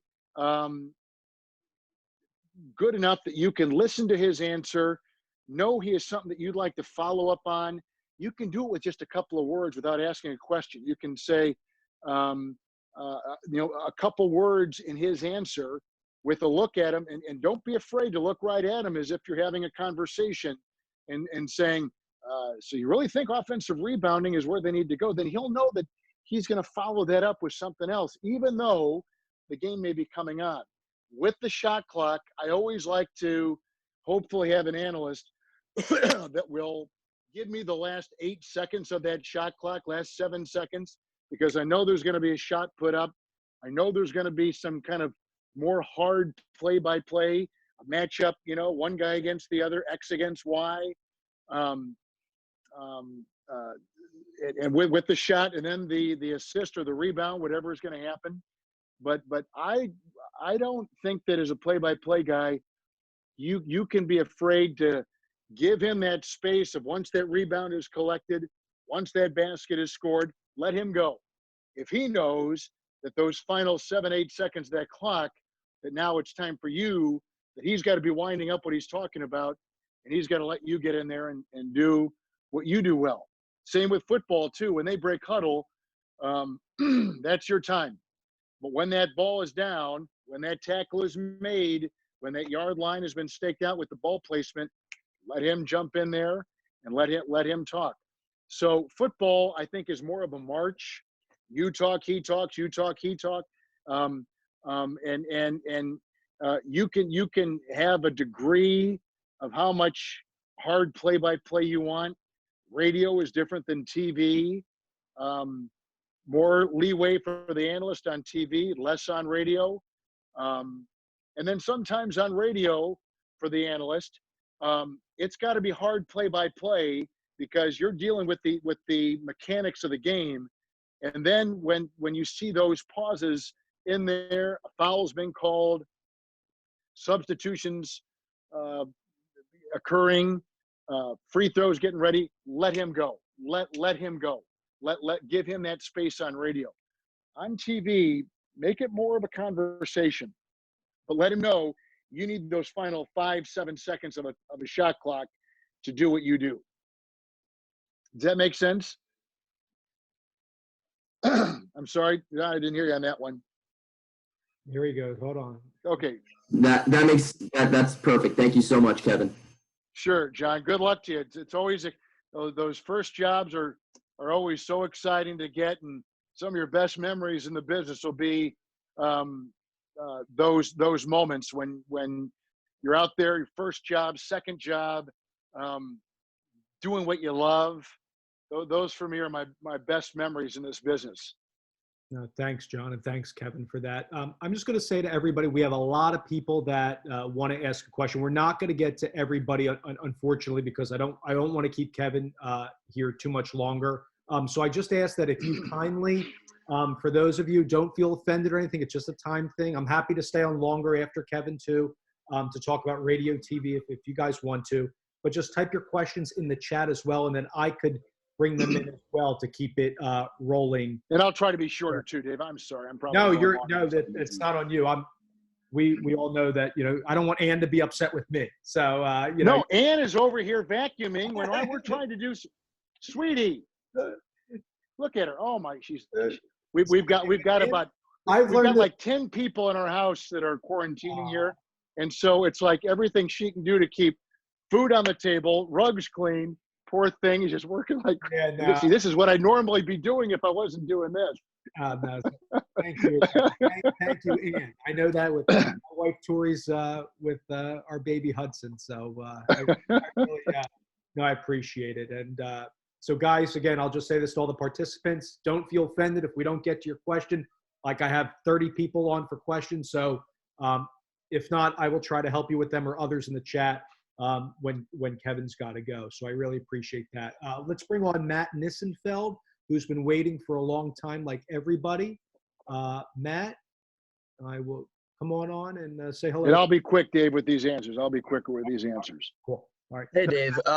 Thanks for having me on. You can hear me okay? Yep. Yeah. Matt, we sure can. Welcome. Awesome. Well, first of all, thanks, Dave. It's always a pleasure seeing you again, and thanks for doing this. Kevin, you are just a great influence in my life. And the question that I have for you is, I was a basketball announcer for Widener University, a school outside of Philadelphia. And there was a play that happened when I wasn't announcing, unfortunately, that garnered a lot of attention, and they had me provide audio for it, and it eventually won the Geico Play of the Year in 2017. It got aired on the Elite Eight March Madness. It was awesome. But my question to you, when they had me come in and provide audio, with your background in announcing for 2K, how do you, I guess, channel that same energy for, I guess, recorded audio as you would for like a live game? Well, Matt, that's a good question. It's hard to do, and you know that firsthand with what you had to do. But you had a little bit more connection because your school and all those nice built-ins on that. But no, 2K is challenging. It's about 60 to 70 hours a summer. We've done a little bit already. We got more ahead of us, a lot more ahead of us, and it's tough. So I guess I've kind of gotten into this visualizing and if they don't have the clip that they want me to do or the series of plays, which is hard to manufacture that same emotion. I just try to visualize if I'm doing it with Doris or with Weber or Shaq or Clark Kellogg. I just try to really put myself mentally sitting courtside watching this play and trying to really immerse myself in the storyline that they have put up for us to talk about. It's a broadcast. And because I've done it since 2005, I've kind of got my own way of conditioning my mind to channel that, but it's hard. CBS called me yesterday and they said, hey, we got this great idea. We want to get these plays that people do in their houses and have you then do what you did, Matt, recreate the play-by-play. And I said, yours obviously was spot on because it was so highly regarded. But for a lot of people to recreate that with the kind of emotion that they're all looking for, that's tough. And that's why when it happens in a game, I always feel like it's legit because it happens in the throes of a game. It's not something that I just went in the studio like 2K and did. And I cringe sometimes if I ever do hear any of the 2K audio because I feel like I sound like I'm kind of mechanical and not into it like in a real game where I'm feeding off the crowd and the emotion of my analyst, the play that I've just seen and the give and take of the game. It's hard. It's hard to do, and it's fake. It's recreated.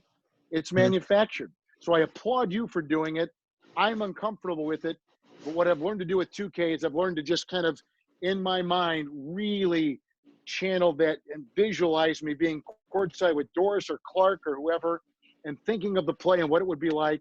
And when I'm watching it, even artificially in a video, they may show us on a screen and then use our call, trying to feel like I'm really there and here's what's happened and trying to get into it as much as I can. But it's hard.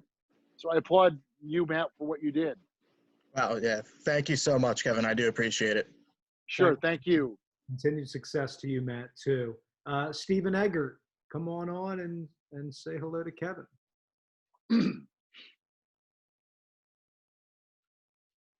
Hey, can you hear me? Yep. Hello, hey, sweet. Stephen. Okay, hi, Kevin. So great to have you on. Thank you so much for joining us, and Dave, thank you for having this again, as usual. So my question more relates to what you said as far as like you watching or listening to your own broadcast to critique yourself. From game 1 to 82 of an NBA season, or from week 1 to the Super Bowl of an NFL season, do you like notice anything from beginning to end, or do you have anything that you have like a mental checklist for yourself during the broadcast that you want to improve all the on? time? And any examples? Stephen, I write stuff down on the side of my boards every game on the notes I've taken from my previous game. I just thought talk slower, be more even keel in your delivery, be a better listener. On big plays, slow down even more. There's all kinds of things I do, buzzwords that I put in my head. Sure. I talk about visualizing. I've got some voices in my head that I hear of people that I respect, and I might put down Jim Simpson or John Facenda or whatever I'm thinking that might be my last broadcast Sure. lacked what I do, and it gets me engaged. And then I find that I don't even look at the rest of the game. But sometimes when I'm going, I'll put those. I'll glance at those words. Then I'll do mechanical things. I said ball Right. location, ball location, ball location, or what kind of catch was it? Where was it caught? Like these are all the things that I constantly when I listen to every play, am trying to grade myself on. And I cannot tell you, Stephen, how often I come away discouraged. But every time I think I've had a rotten broadcast, it's not been as bad as I thought. And every time that I thought, oh, you got it there, mister, didn't you? You nailed that one. I go back and go, oh, my God, Right. what was I thinking? So it's never as bad, never as good. You're always your own worst critic. And we all have certain things, the way our minds work, that trigger something. For my Sure. daughter, I watch as much as I can when I can. And I'll tell her after she makes a hit on ESPN, doing sideline for these college football, I said, I need a hint of a smile. I need better eye contact. Talk slower. Show patience with your story. Don't rush your story. And if the guy's talking to get off the air, yank up like I just did right there, and make sure that you finish your story with patience and with pride.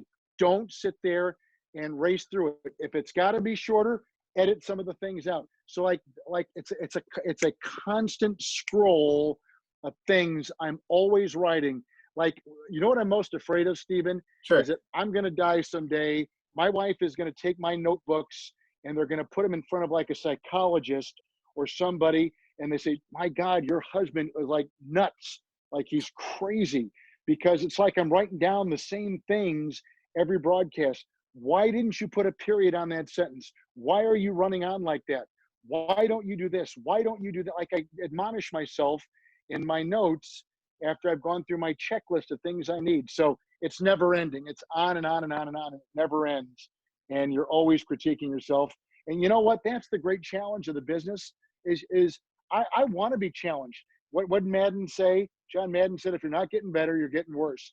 And Sure. I that is like, that may be written on my tombstone someday. If you're not getting better, you're getting worse. And I always want to continue to evolve. And how much fun is it to practice when you have something crazy happen like that guy during the 49ers Rams game or that black cat at MetLife? Is that a good example of where you can like test those skills, especially when something unexpected, completely out of bounds happens like that? No, here's Stephen. That is called low IQ. It's called no governor up here and say, listen, idiot, just stop, zip it, stop it.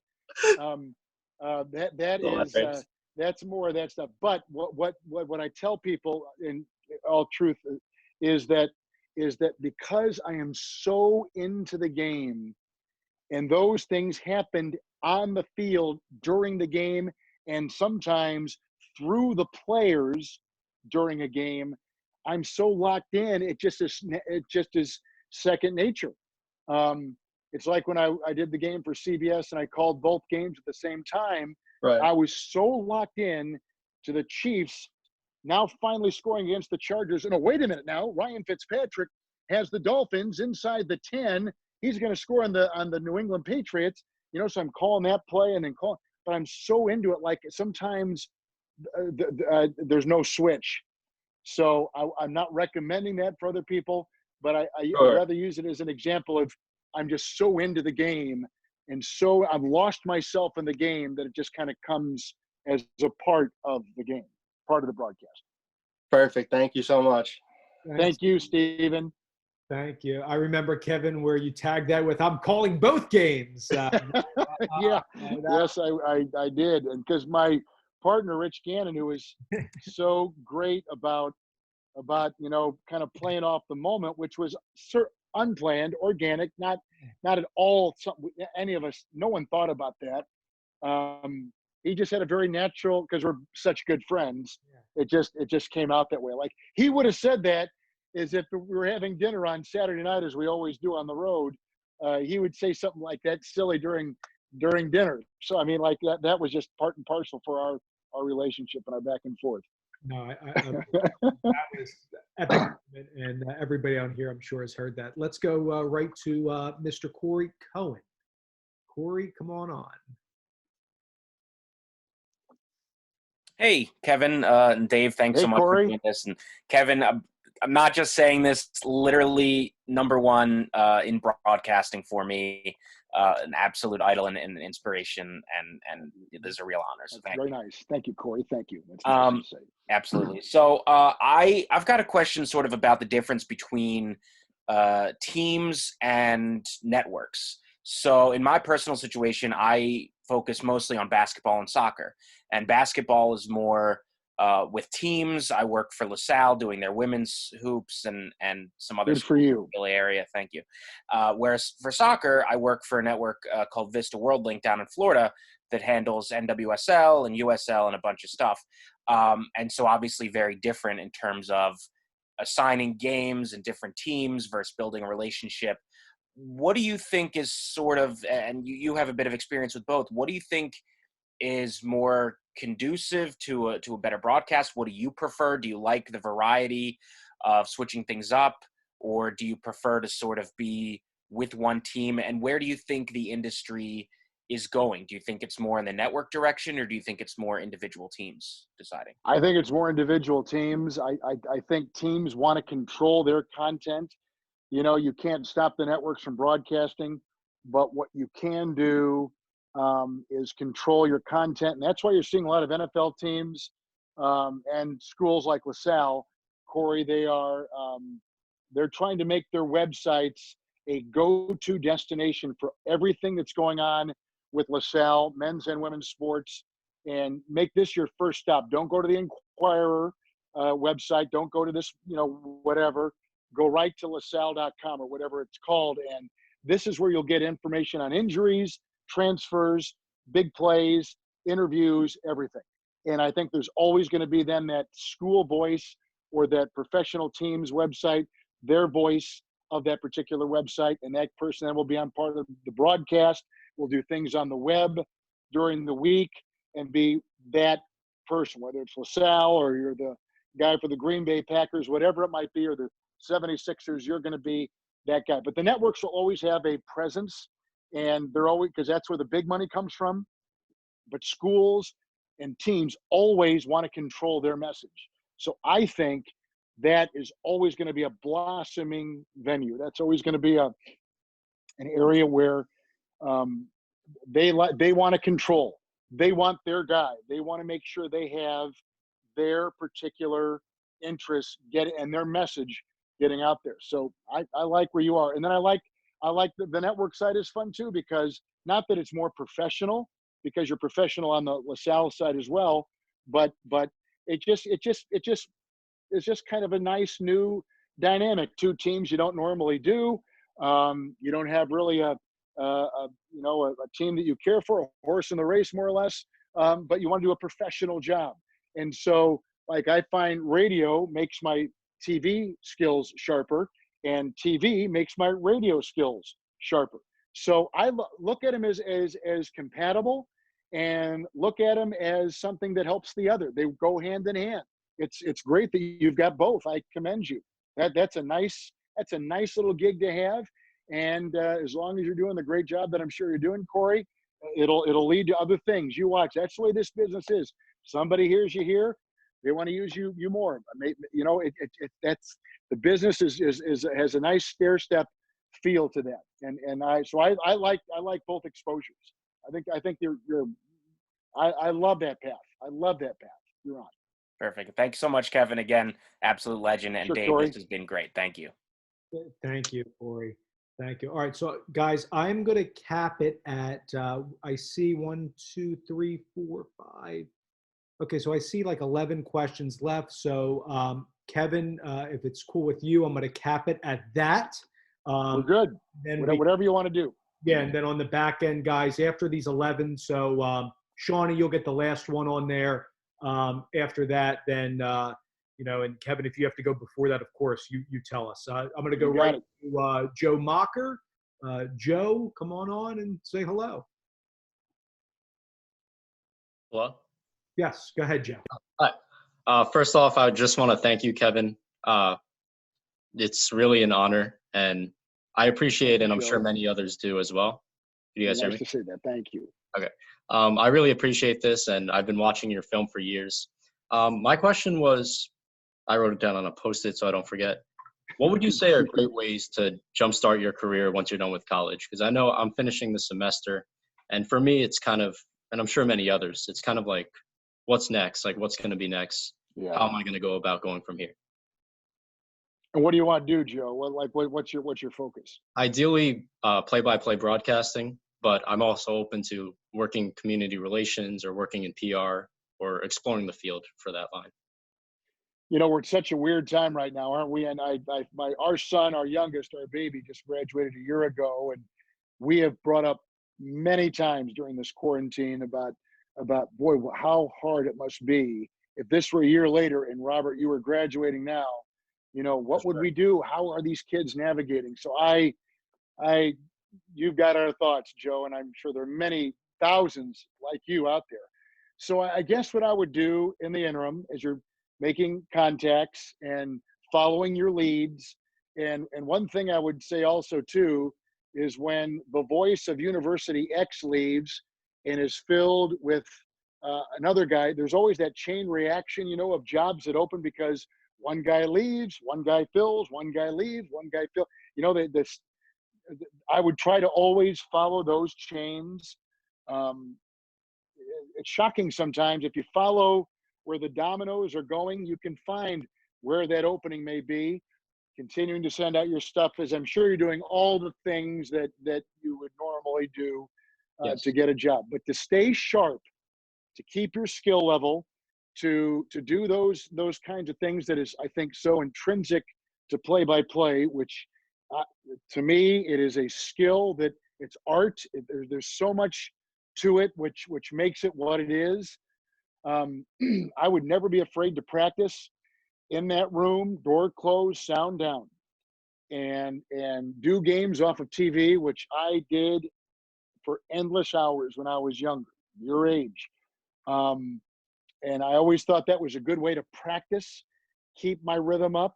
And then what I would do, Joe, is I would turn the sound back up again after listening to me and doing it myself for an inning or two or for a quarter. And I'd listen to whoever was doing the game, like if it was whoever it might have been. And the second I would turn up that sound, I could hear the differences. Slower paced, whatever they might be, more reporting, more space, more silence, whatever it might be. And I always use that as a gauge to compare and to contrast. And I always thought that was a good way to go about it.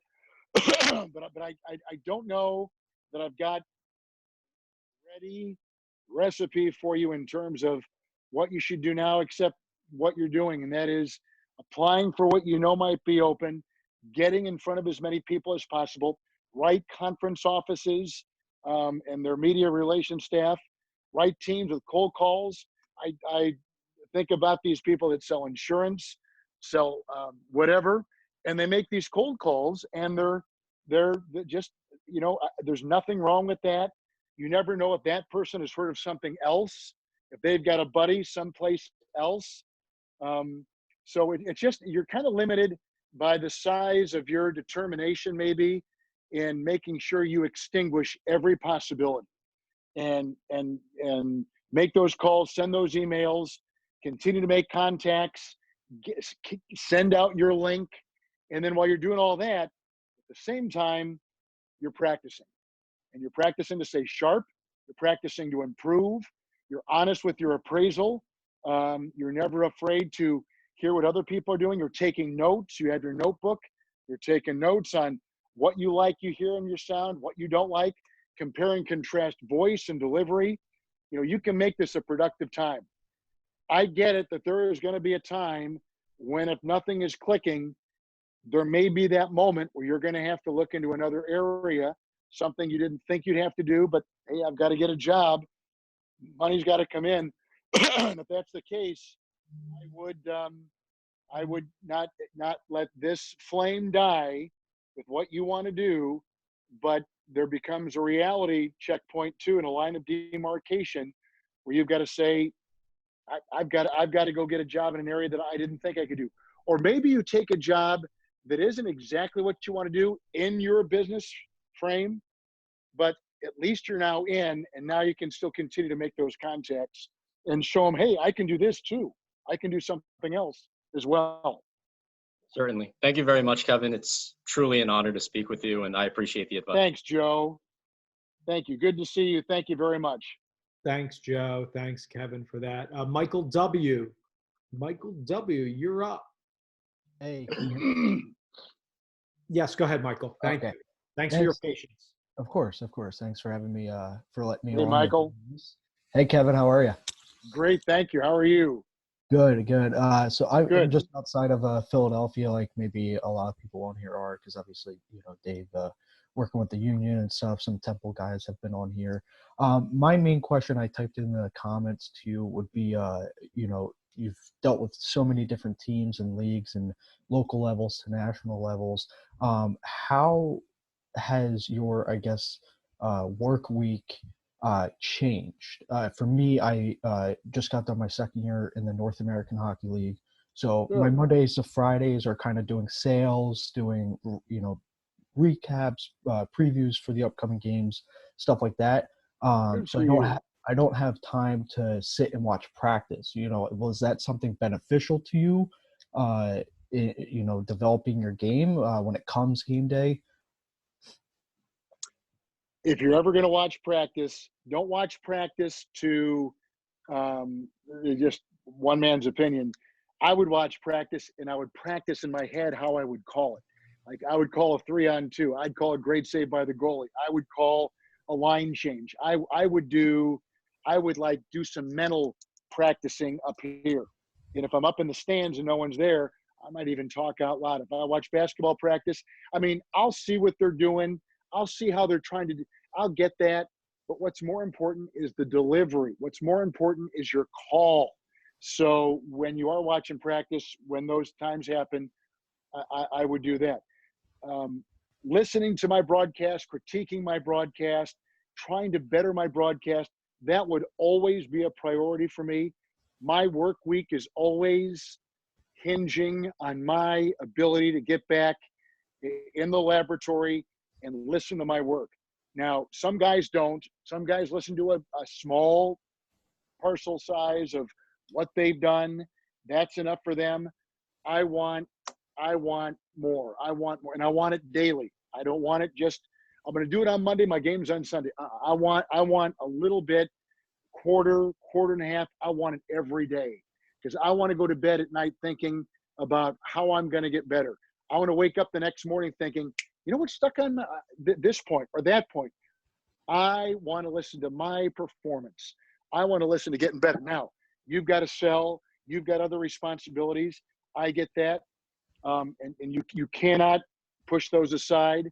But if you can make a nice full schedule, not knowing your personal life and marriage or girlfriend or boyfriend or whatever. My point is that you've got to be focused on your performance. Just like on the ice, they're working on their performance. And every chance I can to do something, like if I'm watching basketball practice, I'm thinking about, here's the jump shot, unguarded in the corner from 23. Good. I'm going through these reps, mental reps, or even spoken reps by myself. If I can speak them at the practice, if I'm away from everybody, they don't think they got a nutcase on their hand, great. So I'm thinking about personal performance. I'm thinking about how can I get better? And then, I don't know if Emmerich is a guy that you look up to. Mike Emmerich has transcended just hockey, and now all broadcasters think he's like the holy grail. Him and Michaels and Costas and Mike Breen and Joe and Nance and all these guys, I watch. I'm an okay hockey fan, but when Emmerich calls it, and I don't listen to how he calls hockey, I listen to him as a broadcaster. I say, how does he slip in these little nuanced notes about guys that he was born with 4 fingers and not 5, or he had a club foot as a kid and all these surgery. You know, like he just seamlessly throws these darts into the game and he doesn't miss a beat. Like, to me, that's art. Like, right? That's art. So I have guys that I listen to Michael's on Sunday night, and I figure, how did he get that story in there? How did he coax that out of Collinsworth? How did he have that note ready? And how did he know to use it at that particular time in that particular way? So I'm all for knowing strategy and being Mr. Inside of the team and all this. But I'm more interested in, I'm selfish that way. I'm interested, how can I get better? And so, Michael, I'd say to you, you're a young guy, obviously. It sounds like you got the kind of job that I would say all young broadcasters should have. Go out and sell. Your face as the face of the team out there. Do your games. Look to get better. Like I'm guessing your professional life is full, right? I mean, like you are a fulfilled guy. And I'm thinking, I'm investing in Michael every single freaking day that I get out of bed and I put on that headset and I'm going to call that game, or I'm representing myself and my team and my product when I go out to deal with sponsors and I'm dealing with that coach. And I'm friendly. I'm maybe a little bit more friendly, but I'm professional. I'm always so like you're always sharpening your tools, right? You're always trying to make sure that you don't cross that line. I'm professional and I'm improving and I'm the face of the team, so I'm in PR and I'm representing my product. Like broadcaster, what more could you want, right? You've got like what more could you want? Yeah, you want an NHL job someday, and you like to be the next Emmerich. You don't think that all those guys that are up there didn't do things like this? Of course they did. That's part of that process. That's part of the 99 hits on that rock that you're making to split that stone. So be enthused about it, as I can tell you are, and use every opportunity that you have to be, okay, how can I get better at practice? I'll watch what they're doing. I'm going to do some mental reps myself. I'm going to listen to a little Emmerich on the way home. I'm going to drive home. I got a half-hour drive. Am I going to listen to some sports talk guy, or am I going to practice my play-by-play skills and call things that I see as I'm driving? All right, so now I'm driving down here. Oh, here's the red stop sign, and I can see this white car going through I used to do that all the time when I was a kid, practicing driving. Look at that billboard right there with that lady with those nice, hotly fresh baked pancakes with steaming. I would do all this weird stuff, but it was always self-improvement. Always, never. Peyton Manning one time said, any minute, any second that I'm not doing something to be better prepared for my game Sunday is wasted time. And that's what Belichick does. And that's what Peyton Manning did. And that's why he was always so good and always the most prepared quarterback who changed the position with this preparation. So I'm going on and on. Don't let any moment go to waste here. Just continue to work on your craft, dream big dreams, think about what aspire to what you're going to, but enjoy the process of what you're doing right now. And if anything of those things you can do, sponsors, practice, whatever, can make you better, do it. And if you can do it all, better yet. If I can see my sponsor and still go to practice and be ready for my game, great. But you can have 10 stories on there. All they're going to remember about Michael and his broadcast is what kind of performance he delivered. How did he call that goal? How did he call that win? What about his inflection on that helter-skelter in the corner? Like, how did he call that? Oh, that was so memorable. Not about you get my point. You understand what I'm saying. Absolutely. And how old are you, just out of curiosity? I'll be 24 in June. What I wouldn't do to be 24 with all your whole life right ahead of you. Just love these moments, love getting better, love improving in what you're going to be. All these things will add up to what you're eventually going to be at the end of the day. And I know you are. I know you're enjoying the process. It's fun time, right. Michael. Thank you, Kevin. Thank you so much, Dave, as well. You got it.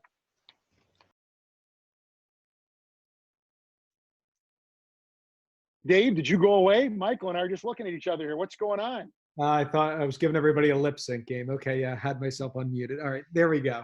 See Hudson. You had to go see Hudson there for a Yeah, second. Tori didn't you, Hudson pal? did come down for a little bottle, so I did say hello to the missus. See, I'm learning. I'm a young dad.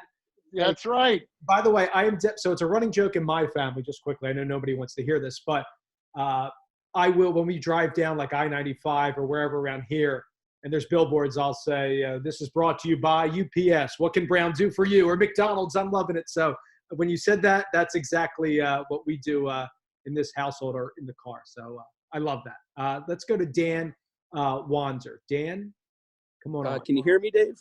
Yes, sir. Go ahead. I remuted just to Hey, make Dan. didn't talk over you there. Thank you guys for taking the time. I kind of wanted to shift back to what you said at the very beginning of this call. You were talking about how you stay relatively simple. That was with football. So Pat Mahomes is in the shotgun. His arms are extended. He's surveying the defense. If you translate that over to basketball, I do a lot of radio broadcasts specifically for basketball as of recently. Now, obviously, court location is everything. So Yes. something I've really been struggling with is how specific do you need to be? Obviously, there's the near side wing. You're in the far side corner, left side, Right. whatever, free throw line. And there's some people where it's like, okay, you're 15 feet away. You're dribbling with your right hand. There's so many ways you can get more specific. But you mentioned, obviously, some people are driving. They're doing whatever. And you have to try to figure a way to paint this picture in your head.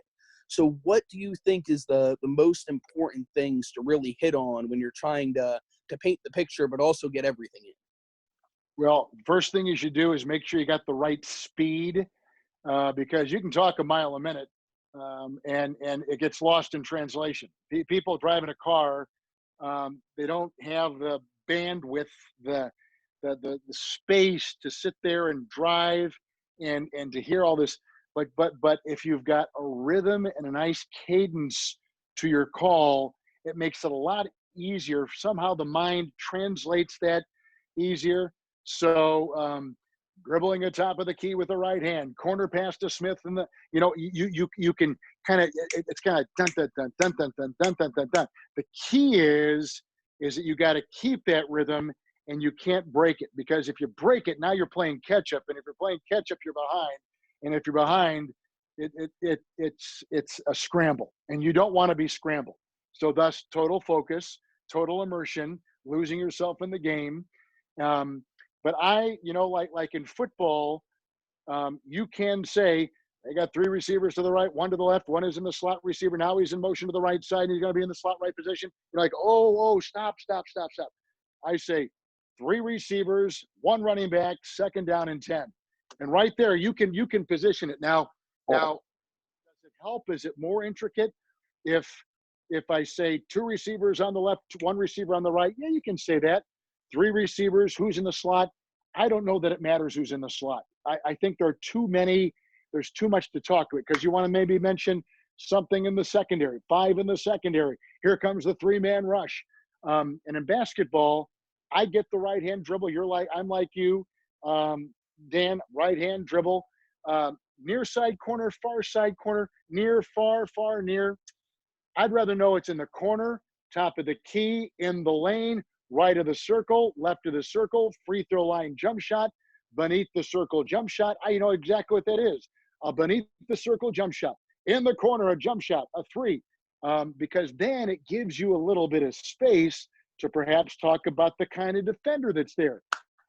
Shot by Smith, defended by Jones, three from the corner, good. You can get all of that in and paint the picture. I know the three was from the corner. I know there was a defender in his face, and it's all right there.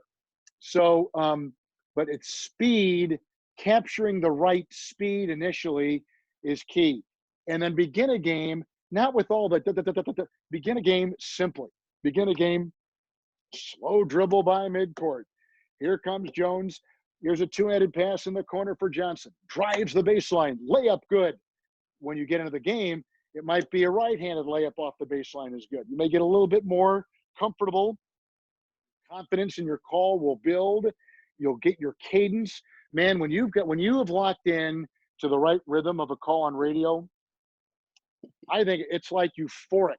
It's like there's nothing that can happen in this game that you are not prepared for, because now you've got your right speed, You've built up your confidence. You've got the court down. You've got the players down. You got the opposing team. You know those guys just like that, man. And now you can say, I don't care if the roof falls. I'll be able to call. And here comes a beam. Just missed Jones, but he got the 3 away from the top of the key, and it's good. You know, like you can say anything can happen. Black cat on the field, drunk on the field. It doesn't matter. You will fall right into it because you've got your pacing. So I would say finding the right speed early, making it simple early, and then building your confidence in your call as the game goes on. Because maybe a shot in the second quarter won't matter as much as that big game-winning possibility in the fourth quarter. And then finding right-handed jump shot, fading away from 15 right of the circle. Good. You know, you can then have that fun, complete detail call. But to get things going, to get you warmed up, you know, quarterback doesn't just go out there and just sort of, no, a quarterback is out there, you know, warming up before the game, you know, hour and a half before the game and getting things going. And then as the game goes on, you know, now he's doing more. And Drew Brees is looking this way and looking that way. Oh, here comes my lunch. Thank you. Thank you. So anyway, Dan, does that make sense? As a Yes, radio that play-by-play makes guy? complete sense. Yeah. Thank yeah. you. Begin simply, then build on it as the game goes on. But I love geography more than anything else. I love geography, especially in basketball. I can see the court. Everyone knows what the court looks like. I can see it. And when you give geography in your call, Dan, it makes a world of difference. Not here's a 3-point shot. Here's a shot from the wing. You know, I like detail. I want to know where. I want geography. Outside the lane tells me more than taking a shot from the right side. Right side means nothing to me. Outside the lane, that means something to me. Gotcha. Thank you very much. Thank you, Dan. Good luck. Thanks, Dan. That was awesome, Kevin. I love hearing your calls that you know are giving us here because it's taking us into like it's a surreal moment where we're seeing you now on the through our computer, phone, whatever. But you know it's like we're listening to you call a game, and for somebody like me, this is you know I said it with JP, and this is like a master's or a doctorate class. So we can't thank you enough. I want to make sure that you're good. You know, I say this. We're still good. Yeah, we got a couple more to go. I know. I'm good. I'm good. I promise you. 1, 2, 3, 4, 5. Yep. So we have 7 more to go. Okay. And then we'll cap it there. So I don't want to. Okay. Kai Dambach. Kai, if I'm not saying you're pronouncing your last name, it's my sincere apologies. But I will. Oh no, you got it just perfectly. It was perfect. Well done. Yep. Thanks, Kai.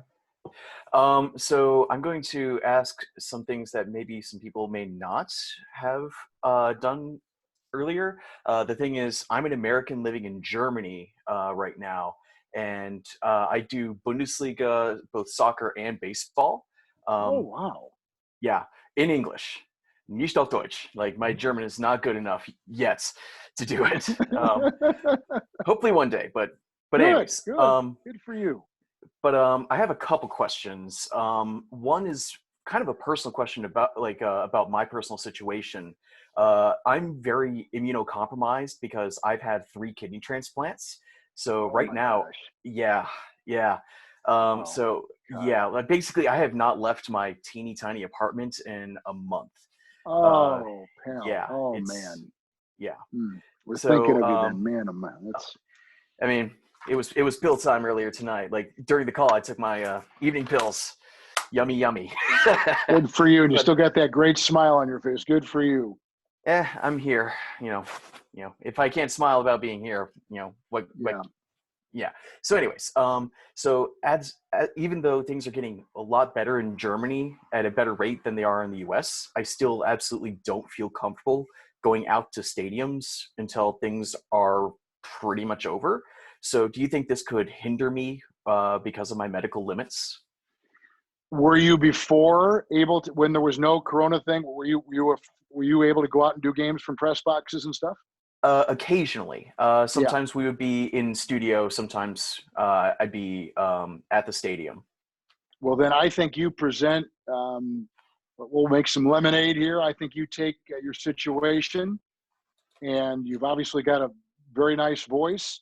You've obviously got a lot of esprit de corps about you. You've obviously dealt with much bigger issues than jobs and doing games, which talks about your character and your resilience. So I would say to you that I do think in many quadrants that doing games from studios is going to be a money-saving vehicle for these networks. I can tell you that with the NBA that I do here in the States and the NFL, everything is on the table, everything. And that means announcer location as well.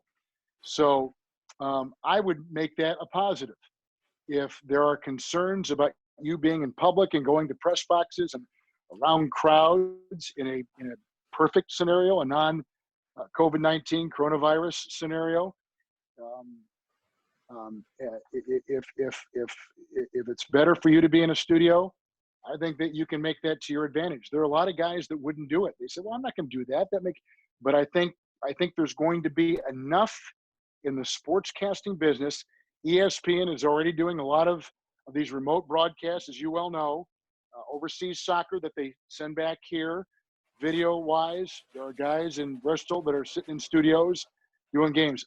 I actually think that you will be able to, if everything continues the way it is, that you will find yourself with opportunity.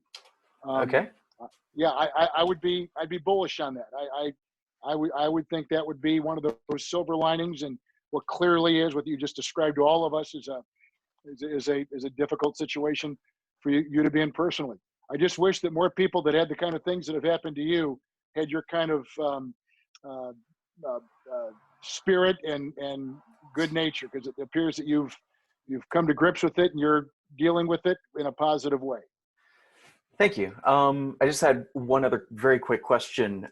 So there's the Bundesliga World Feed, where it sends broadcasts all over the world, and I have a whole bunch of friends who do that. The thing is, though, is that they're all Brits, and they basically say, "We only want Brits."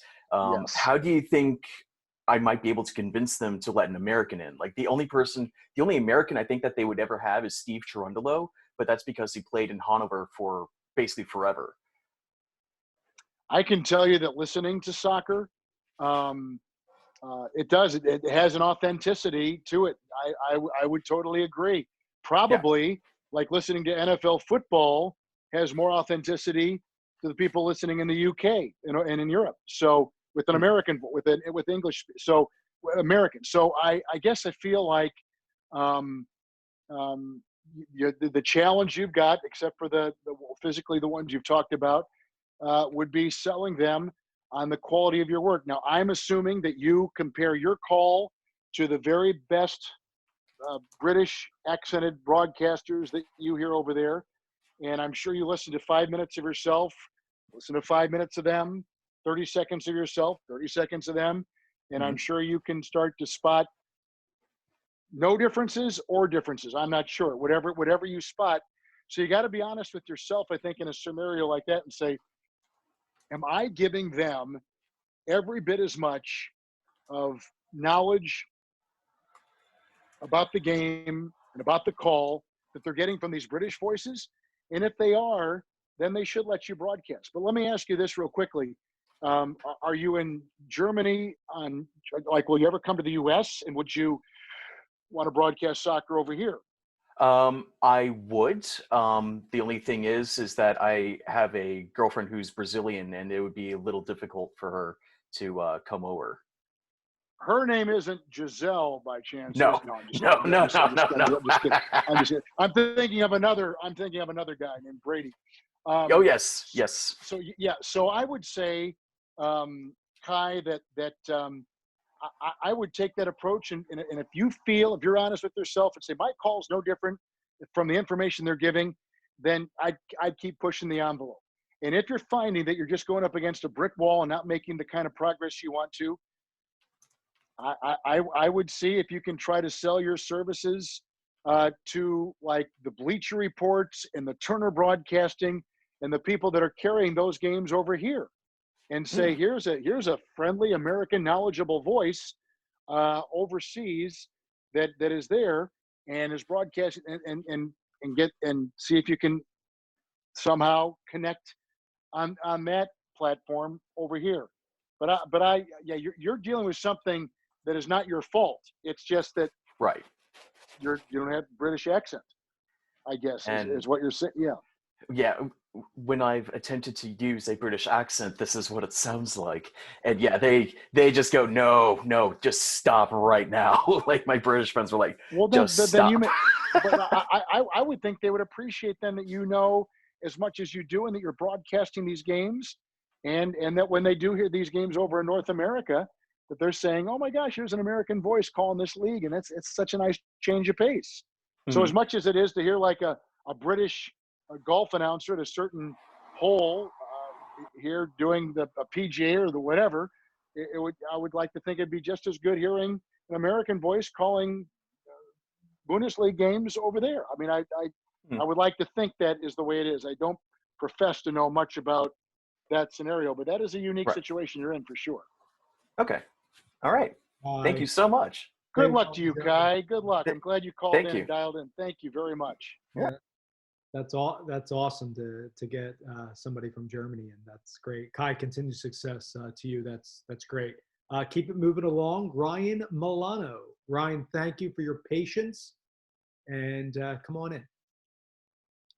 Ryan Milano, KWVA Sports in Eugene, the University of Oregon student radio station. Thank you for having me, Dave, and Kevin as well for joining us. I want to ask Kevin, what's the biggest hurdle that you've had to overcome, and how did you do it to get to where you are now? Okay, my thing just went out here, Dave. They've lost their power, so I'm not. Can you still hear me on this, Dave? Yes, I still got you, Kevin. Yep. Okay, great, thanks. And I'm operating out of the microphone in my iPad, so I apologize for the change. No problem. Is it Ryan or Brian with a B or an R? With an R, Ryan. Okay, Ryan. Yeah. Biggest challenge I faced early. I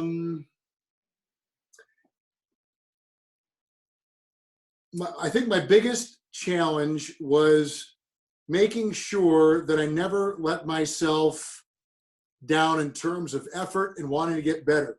Because I loved it so much, that really was not as much of a challenge or that I faced early because I always wanted to get better and I worked at getting better. So I never really, that really was, but I'm just trying to think of things that I went against. While I dreamt of network television and network radio, I really thought about just making sure I was the best I could be at that time. And I think there's always, I think every broadcaster, and they'd be lying to you if they didn't say there weren't some doubt early on about could they make it, would they get to as high as they had aimed to get to, and would they have the wherewithal, just emotionally and physically, the wherewithal to make that journey and to continue to plod ahead. And I've tried to be as honest as I can on this call. I really did not have much rejection as I was going along. I was incredibly lucky. Really, I don't know early on at any of these jobs how they probably wouldn't have said, one and done, we're going to move on. I think there's always that fear. And that's why I say working on your product, being self-improvement. I would tell you this, had I not invested so much in trying to make myself better, comparing myself to others, learning as I went along, constantly trying to better myself, I can truly see where it would have gotten off the rails and not been the way it is. So I would tell you that I guess that was the challenge. Did I have the wherewithal and the conveyance to myself that even when I sounded bad, and there were many times when I felt that, did I have enough confidence that I could continue to propel myself ahead and continue to make strides in the business? Because I was coming to grips with plateaus. I was coming to grips with, I'm not getting any better. My voice is not improving. There are things that I should be registering that are just not. And why can't I get this down? And, you know, I think every person in this performance-driven business comes to those crossroads. Why can I get, why do I let negative comments continue to inflict the kind of damage they do to my confidence? I've got to continue to move on. I got to block this out. I got to move straight ahead. I can't worry about that. I've got to continue to go ahead. And then just a lot of praying, saying,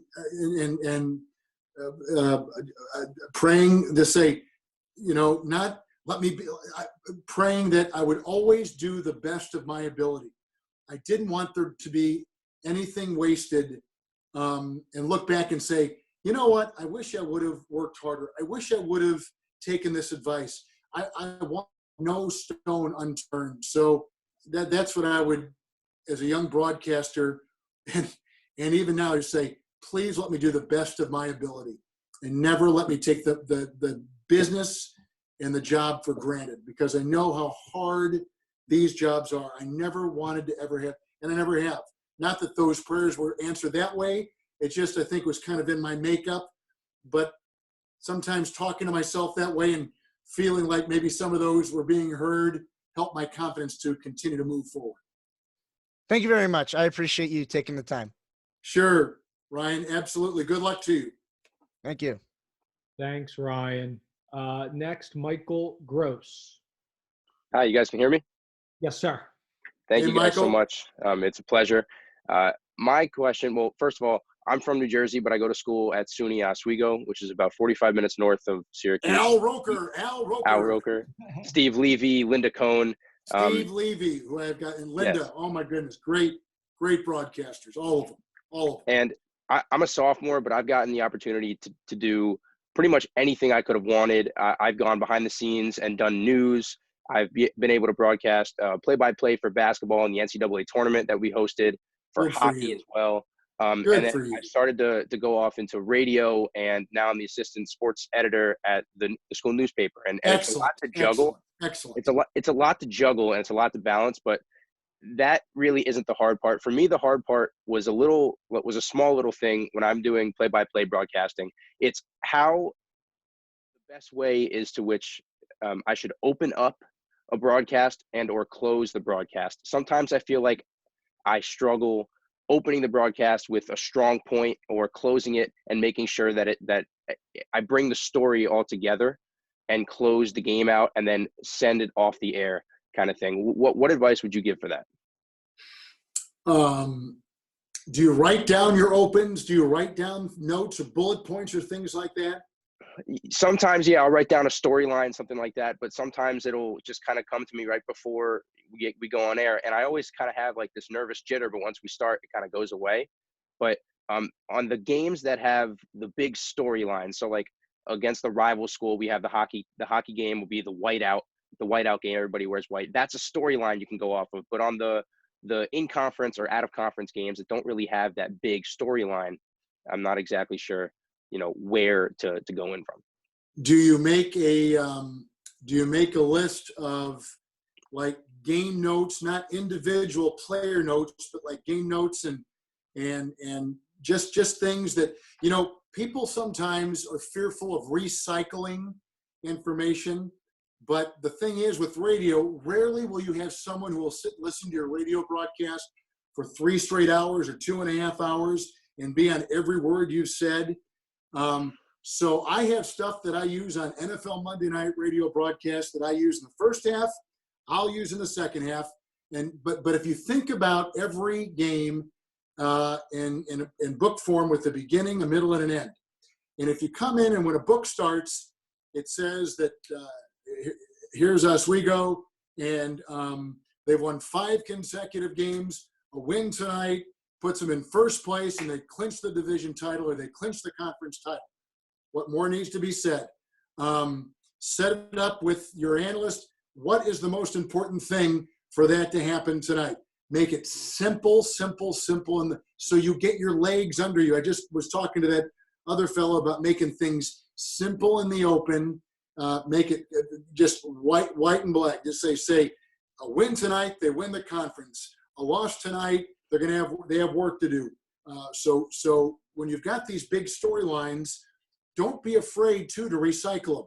So you've got a beginning, a middle, and an end, and you're thinking at the beginning you put out this head, and think of your broadcast as like a newspaper and a headline in a newspaper, and the headline in the newspaper is Oswego 1 win away from conference championship. What more needs to be said? You can get into all kinds of stuff, but maybe the next line, their top scorer is out for the game. How are they going to do it? So you've got to think journalistically in your mind, but simply in your mind. Make it so that you're talking to your 85-year-old grandmother.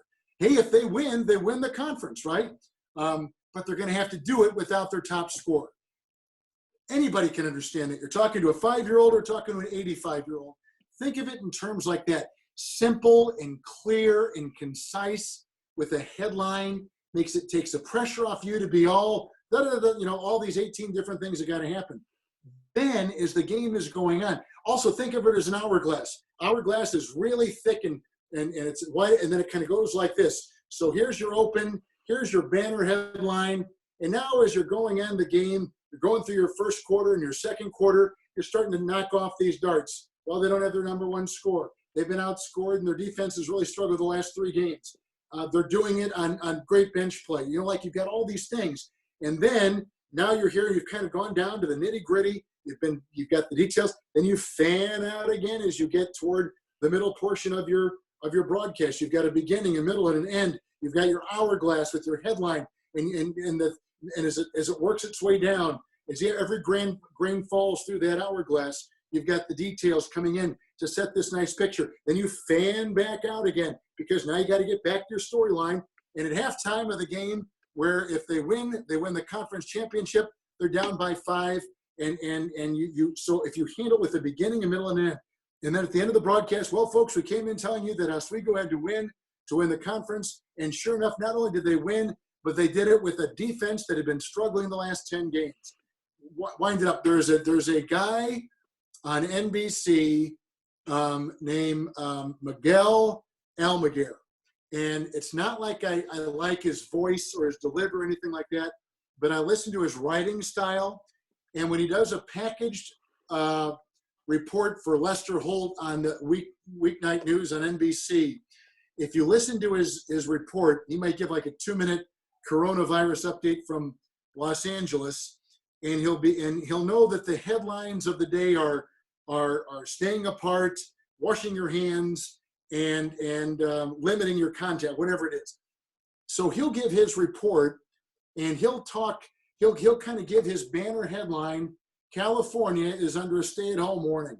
And then he'll talk about his points, and he'll give a beginning, and he'll have some middle, and then he flares back out again at the bottom of that hourglass. He flares back out the end of his story. He sums it up in one sentence. His ending sentence, Michael, is as clean and as simple as his opening sentence.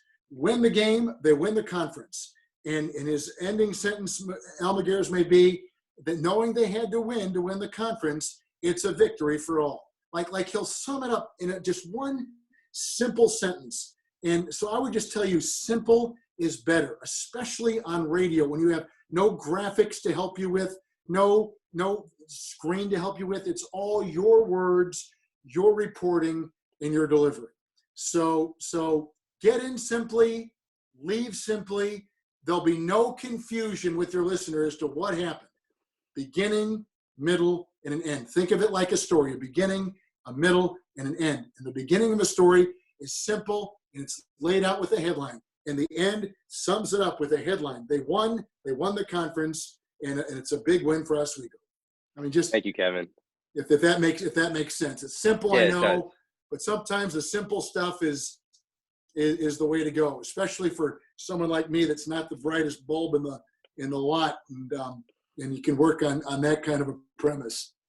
It does. Thank you. And then you talked about geography before, and my father always said to paint a picture like you're broadcasting to a blind person, because I usually do television, but sometimes it's radio.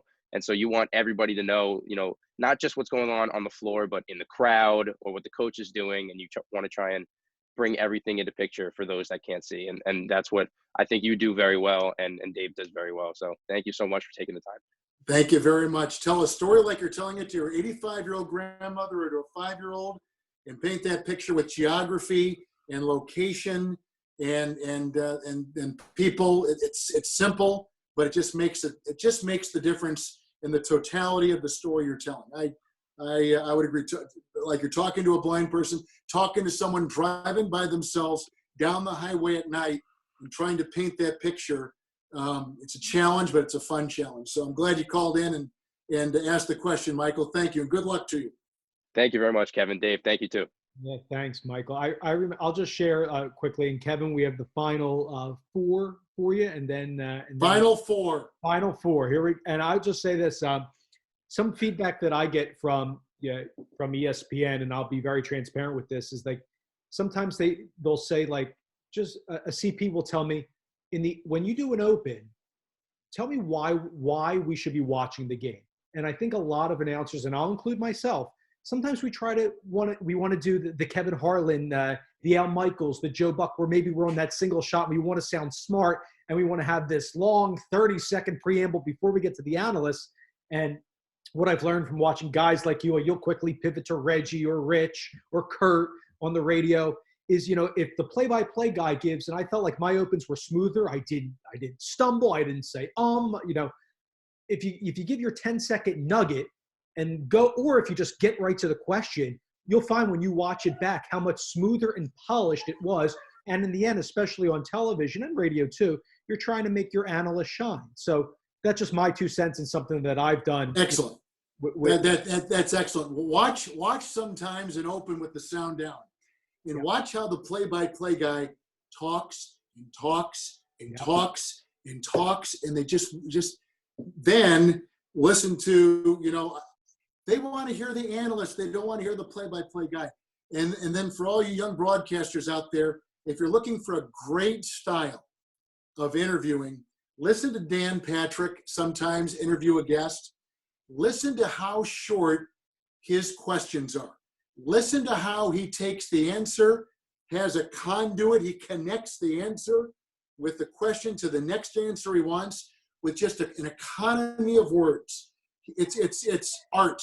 To listen to Dan Patrick, I don't know Dan. I've listened to him for years. I really admire Larry King. When Larry King was at the top of his interview game, rarely read much about who he was going to interview. He would ask basic, simple questions and then get off of their answers the next question because he wanted to put together a story.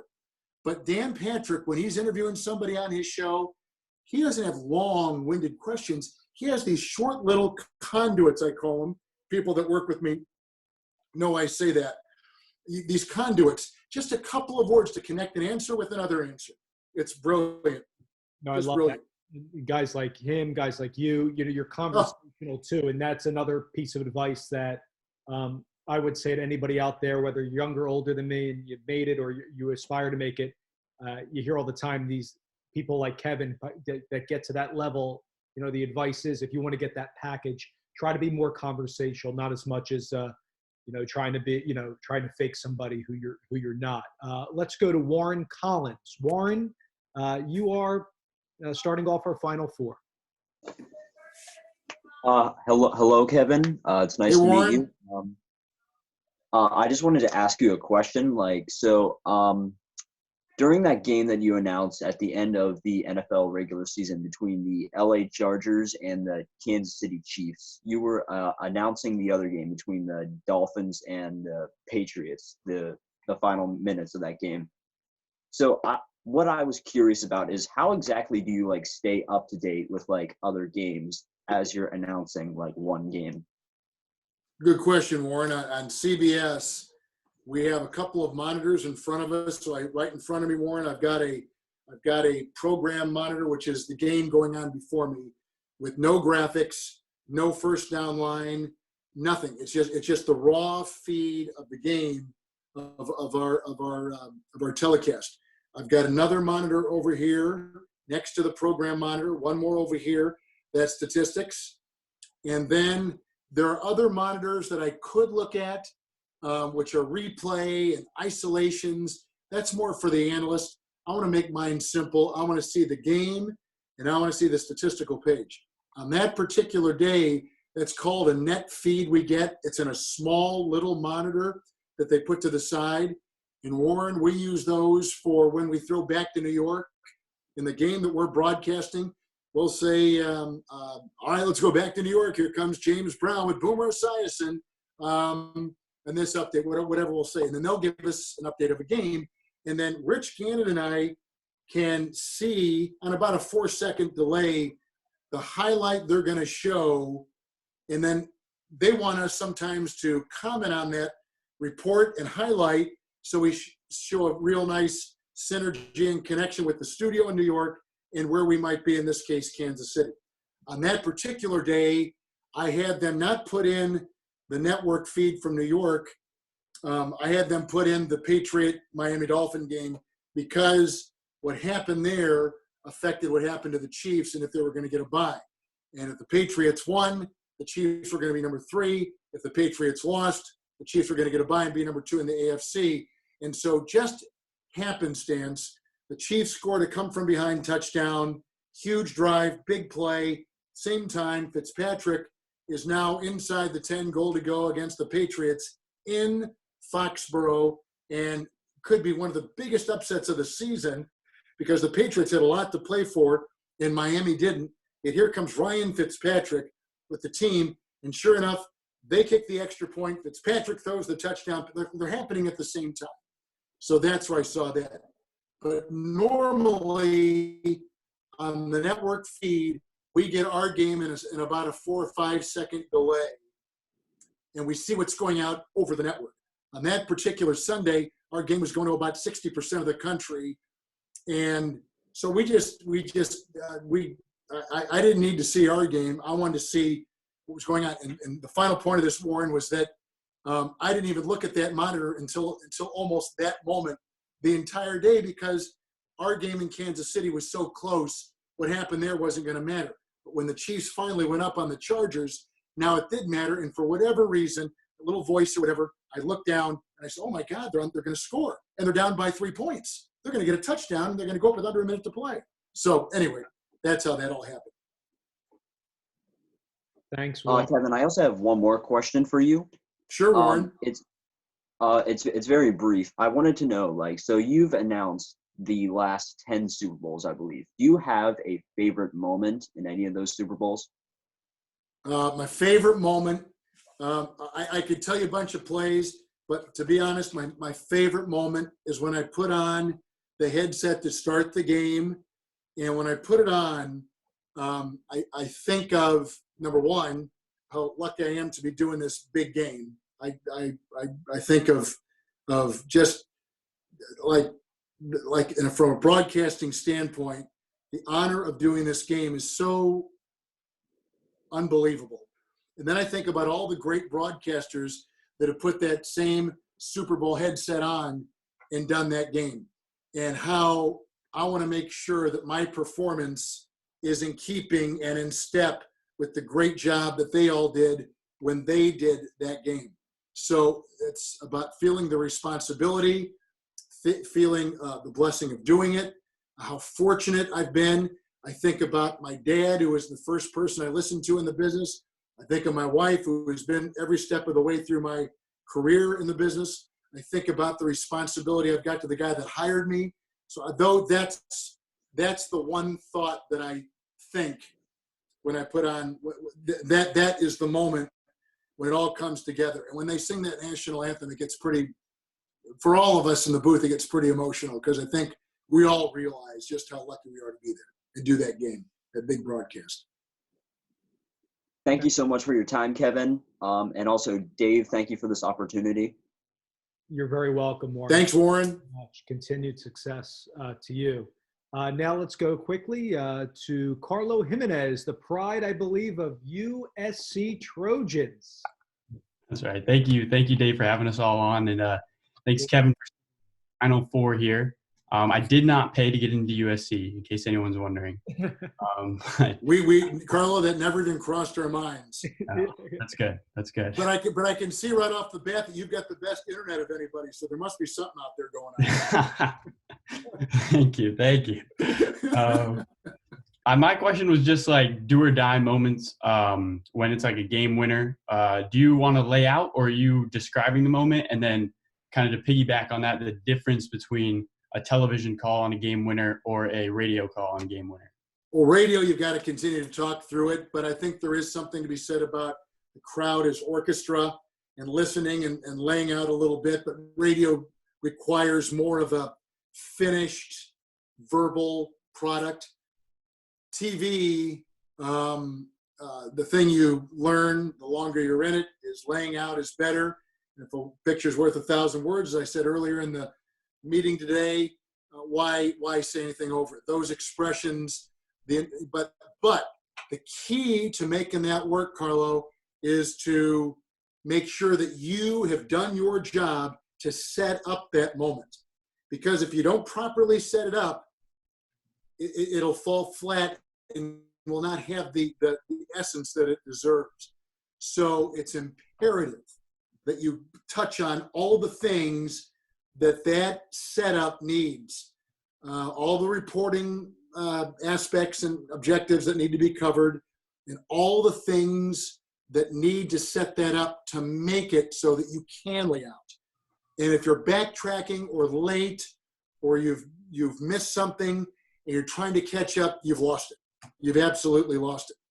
So I'm a layout guy on TV because I do think there's something about the enormity of the crowd, which serves as like an orchestra for a well-played song or a conductor.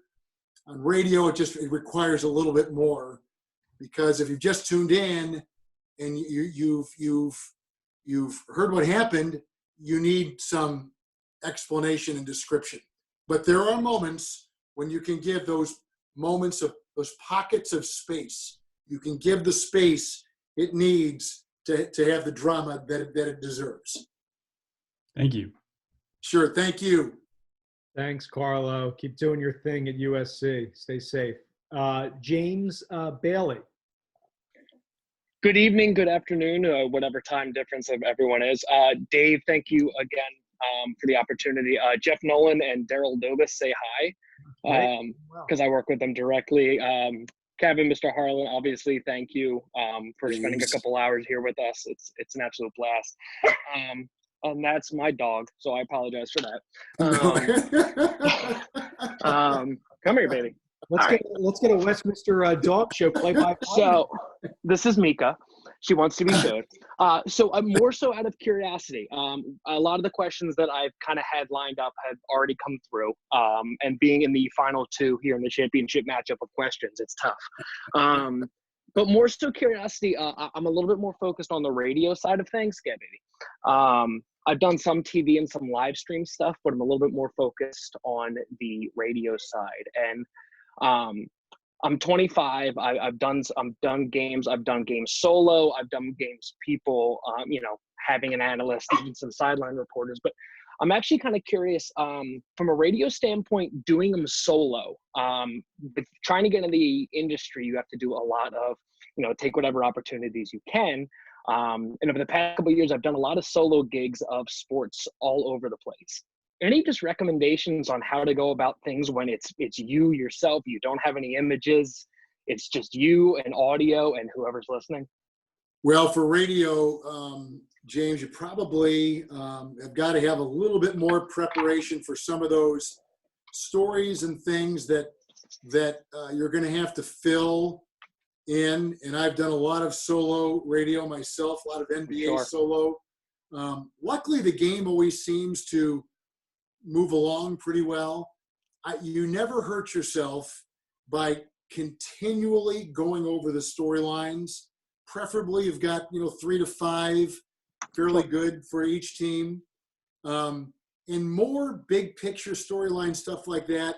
And then have the 2 or 3 compelling player stories that you can use. We've all got a little bit on every player, but maybe you pick out 2 or 3 players for your side and the other team that are worth, expansion. And that's always great. But I don't think when you're by yourself, you can ever go wrong by just being the reporter. Don't worry about trying to entertain. Don't worry about trying to be funny. Just be a reporter. People want score, time, what's happened. Just kind of use that as a basis. What's happened? Coming in, we knew ... What's happened is ... And updating statistics, not being statistic heavy, but I'm talking leading score. The second quarter was the biggest quarter in this game by far. They outscored them 29-12. And so that if anybody was tuning in, they've got the story of the game. So I just keep revolving storylines, updating them, and just keep updating what has gone in the game. Be a good reporter. If I may, just a quick follow-up, and it kind of stems off the previous questions of when and when not to get excited, when and when not to draw that line of it could be a 3-pointer in the middle of the second quarter, but some of those is an important 3-pointer as opposed to, unfortunately for a Philly fan, Kawhi's game winner in Game 7. Like they're completely different levels, but it's finding that excitement throughout whatever sport it may be. How do you balance stuff like that? A great play is a great play, as you and I would both agree, right? So, like when you think of a great play, really think of Grant Hill, that alley-oop in that Final Four championship game. Like that's one of the most remarkable individual plays ever.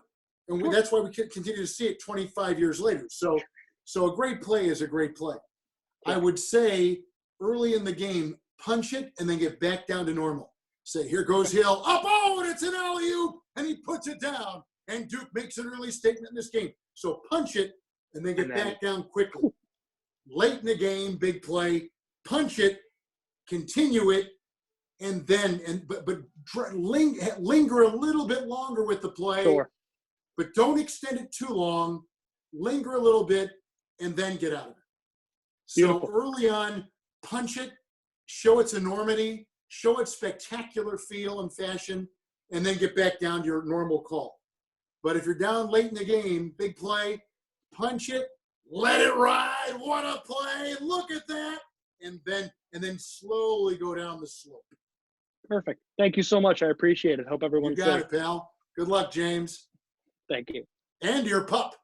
And Mika. Mika likes to be a part of every show. All right, Mika. Bye, Mika. Bye, James. Thank you, guys. Appreciate it, guys. Thank you so much. And Kevin has promised you, and we cannot thank you enough. And Ann, for the time that you have, here is Dan Wilson for our final question part of this long Q&A. Dan, go ahead. Hi, Kevin. Hi, Dave. And again, thank you to both of you for setting this up and for taking quite a bit of your Friday afternoon here. The question I wanted to ask is to give you a little bit of background about myself. I'm currently graduating or will be graduating from Temple University in May with a journalism degree. Actually had to join this call late because I'm finishing up on some Zoom classes here from my house. So certainly an interesting time to be looking for work and to be fit for school. I guess my question, two-part question. Number one is my experience lies in a variety of different fields. I've done a bunch of play-by-play for our student radio broadcasts for both Temple football and Temple basketball. I've done quite a bit of writing for student newspaper and our radio station for not just football and basketball, but soccer and tennis as well. Good for you. The anchor Good for for you. School's TV station, in addition to a 4-time-a-week radio host, and I actually even this past fall had the opportunity to produce at WIP in Philadelphia during Eagles games. Wrapping that kind of into, thank you, into a question is, did you always know, and again, apologies if this was already addressed and I joined in late, did you always know you wanted to do play-by-play? Did you delve into other kind of disciplines of the industry? How easy or hard do you find it is to cross one way or another? Because I've actually come to a place where I always thought I wanted to do either play-by-play or radio entering college. Now I'm open to even more things on the way out. And then the second part of that question is, what is something that you either wish you knew or someone told you, or you wish someone told you at age 22, kind of where I am? Well, let me see here. I always knew that I wanted to do play-by-play, but I felt at one time when I was going through college, because I was producing the Kansas City Chiefs radio network pre-half and post-game show, that I had a knack for doing that. And I've used actually some of that producing thing to help our broadcast with CBS and TNT. So it all has kind of gone hand in hand. I feel like I've got, whereas I may not know timing and obligations and the technical side of it, I feel I know good stories and what sounds good and feels good. So I think I've been able to kind of, Dan, take that through my career. And even though I knew play-by-play is really what I wanted to do, I knew that doing anything and everything as a young broadcaster was huge for me and would just continue to build my foundation. And sure enough, it did. Being a good writer, I was always told you got to be able to write. Even though you're talking, you've always got to be able to write. That has been huge and important. So, yeah, those things that I learned when I was in college and did in college and felt I was pretty good at have continued to be a thread through my career. And but I always felt like I wanted to do play-by-play. That was it. And the piece of advice, I don't know if I could talk to my 22-year-old self or 14-year-old self. I don't think anyone can really picture what their life is going to be when it is all said and done. You have dreams. We all hope. I think the higher you dream, even if you fall a little bit short, you've still lived a lot of that dream. So I can't think of any advice. I did come across something the other day that I thought was interesting. I was reading a story about Vin Scully, and I think he was asked kind of the same question. And his response was something that he had heard the great actor Sir Laurence Olivier say. And he says, my motto is, I hope I get this right, be humble enough to prepare and confident enough to pull it off. In other words, have a little bit of paranoia in you, be a little afraid, be a little hesitant and like, oh God, how am I going to get through this? How am I going to perform in this big stage? How am I going to do that? But that when the light goes on or that finger points to you and saying you're on the air, you've got the confidence to do it. So be a little bit humble enough to prepare and confident enough to pull it off. And I think that might be it. It's an easy thing for someone like me to say to someone young in the business, don't be afraid about him getting a job or her getting a job or him getting this assignment or this person getting that or getting this. That's an easy thing to do. But the most important thing to do is concentrate on being the best you can do. It's human nature to look around and compare yourself. Well, why does this guy who's the voice of Rhode Island or this guy who's the student voice of Boston College, why is he getting a job and why am I not getting a job? What has he got that I don't have? How did he get the door open for him and I'm not getting these open doors? That's an easy thing to think. Whereas as opposed to, I got to try harder. I got to work. Like I listen to me and at this stage of my career, and I'm humbled by listening to Nance or Schulman or Michaels or Costas or these terrific broadcasters. But I said, oh, hit the brakes. Be the best you can be. And so I guess that's what I would continually tell young broadcasters. It's going to be easy to look at the guy at the bigger house, the better car, the girl with the prettier dress and the more expensive shoes, or the better handbag, purse. You can't do anything about it. There's always going to be somebody better, more talented, richer, better this, better that, better looking, better whatever. So if you can tell yourself, catch yourself saying, be the best I can be. Work on my strengths. Work on the things that I do well. I think that has served me well. And I guess as hard as it is to not look that way and be jealous of someone over here getting this or having that, reel it in, say that does me no good. Is that going to make me better? Is that going to make me a better broadcaster? No. Work on your own product. Keep your head down and your eyes straight ahead. That's I guess what I wish I would have heard more. Not that I heard it early enough that I've kind of lived by that. But it's hard. It's hard not to compare yourself. But I would say that. Thank you. Thanks. You got it. Good luck to you, Dan. Thank you very much. And good luck with graduation. Kevin, well, I cannot thank you enough. And I want to tell you just, on behalf of, we had at first close to 100 people in here. This is something that is going to be a highlight for people for their year, and for me for years trying to, connect with you in a forum like this. And this is something that we'll all truly never forget. I know it was a long 3-hour session, but thank you for sure spending all this time and the advice that you shared. A lot of fun, Dave, to be on. Thank you very much. Congratulations on your career. Congratulations on your little family there and the balancing act that you do. They just left, so I don't know. They went to go pick up some food from my mother. Right, that's what always happens. You're right. I always say, people say come off the road, and you know this. The Ferris wheel, the merry-go-round, it does not stop. Yeah. You may jump off and go do your stuff, but it's up to you to get back up to speed, because it doesn't stop.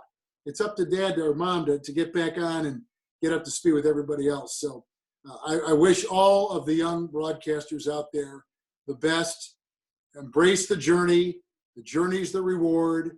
The process of being better, being the best you can be. There's sometimes something. It's so fulfilling to know that you have done all you can do, and have that feeling that I did everything I could do. I tried my hardest, and that's a good day to feel that way. And there's always room to get better. There's never a perfect this or perfect that. But if you're always striving to be perfect, as Lombardi said, you'll have a degree of excellence that most people will envy, and you'll be proud of yourself for accomplishing. So good luck, and good luck to all the people out there that are quarantined. We're all in that same boat. I wish you all the best. I wish you health and safety, and look forward, Dave, next time that we connect. Absolutely. Looking forward to it. Thanks, Kevin. Continued health to you and your family, too. Thanks. Take care, everybody. Thank you very much. Bye-bye. All right. That was amazing, everybody, to have Kevin on here for over 3 hours. That was really something. And I can't thank him enough, and for all of you, staying on for all this time. That was really, I keep saying it, a master's class in one session. So I really appreciate Kevin's time, and I really personally learned a lot, and I wrote down notes, and hopefully everybody was writing down notes from there. I just want to say a couple things, and feel free if you have to go, go ahead. Thank you for coming on. If you want to stay, I'm still here to chat to everybody. I'm going to open it up to everybody in a few minutes. I think what Kevin said lastly was a really great point, that we can't compare ourselves to others in the business. I think there's a lot of people out there that Kevin mentioned. I wish I was doing what he has. I wish, he got on FS1, or he got on Big Ten Network, he got on Fox, or he got into, doing Temple games, and I didn't. That's really a bad way of thinking. You're just going to drive yourself crazy. I've been guilty of it. Many of you know, some of you know me personally. When we talk, like, how did this guy get that job, or how did this person get that? Why didn't? Or I was working here for 2 years, then all of a sudden I'm replaced. Sometimes, and largely what I found out, it's not a personal thing. The other person might just have what that network or that team is looking for at that time, and timing, what I've learned is really everything in this business. I've said this before on these Zooms, and I'll say it again. there are jobs that I've had now, that I've had previously, that I have currently or don't have, that if I would have rewound back 4 or 5 years and said I would have been in this position or that position, I would have said you're crazy. When I got in with the Philadelphia Union in 2016, if you would have asked me in 2015, would I be getting into an MLS team? The answer would have been no. I would have laughed. And I think that will happen for a lot of the younger people on the call. For those that are in their first job, you're going to see, and you may not believe me now, and trust me, I was one of those that said, you're full of whatever. That will happen in your career. So always keep that in mind, even when you think you're in a job for 2, 3, 4 years, and you feel like you've really. I just unmuted everybody, so just mute yourself if you don't mind. I can do it again. But I just wanted to, before I go on with a couple of radio TV points, if you want me to, if not, I can save it for another time.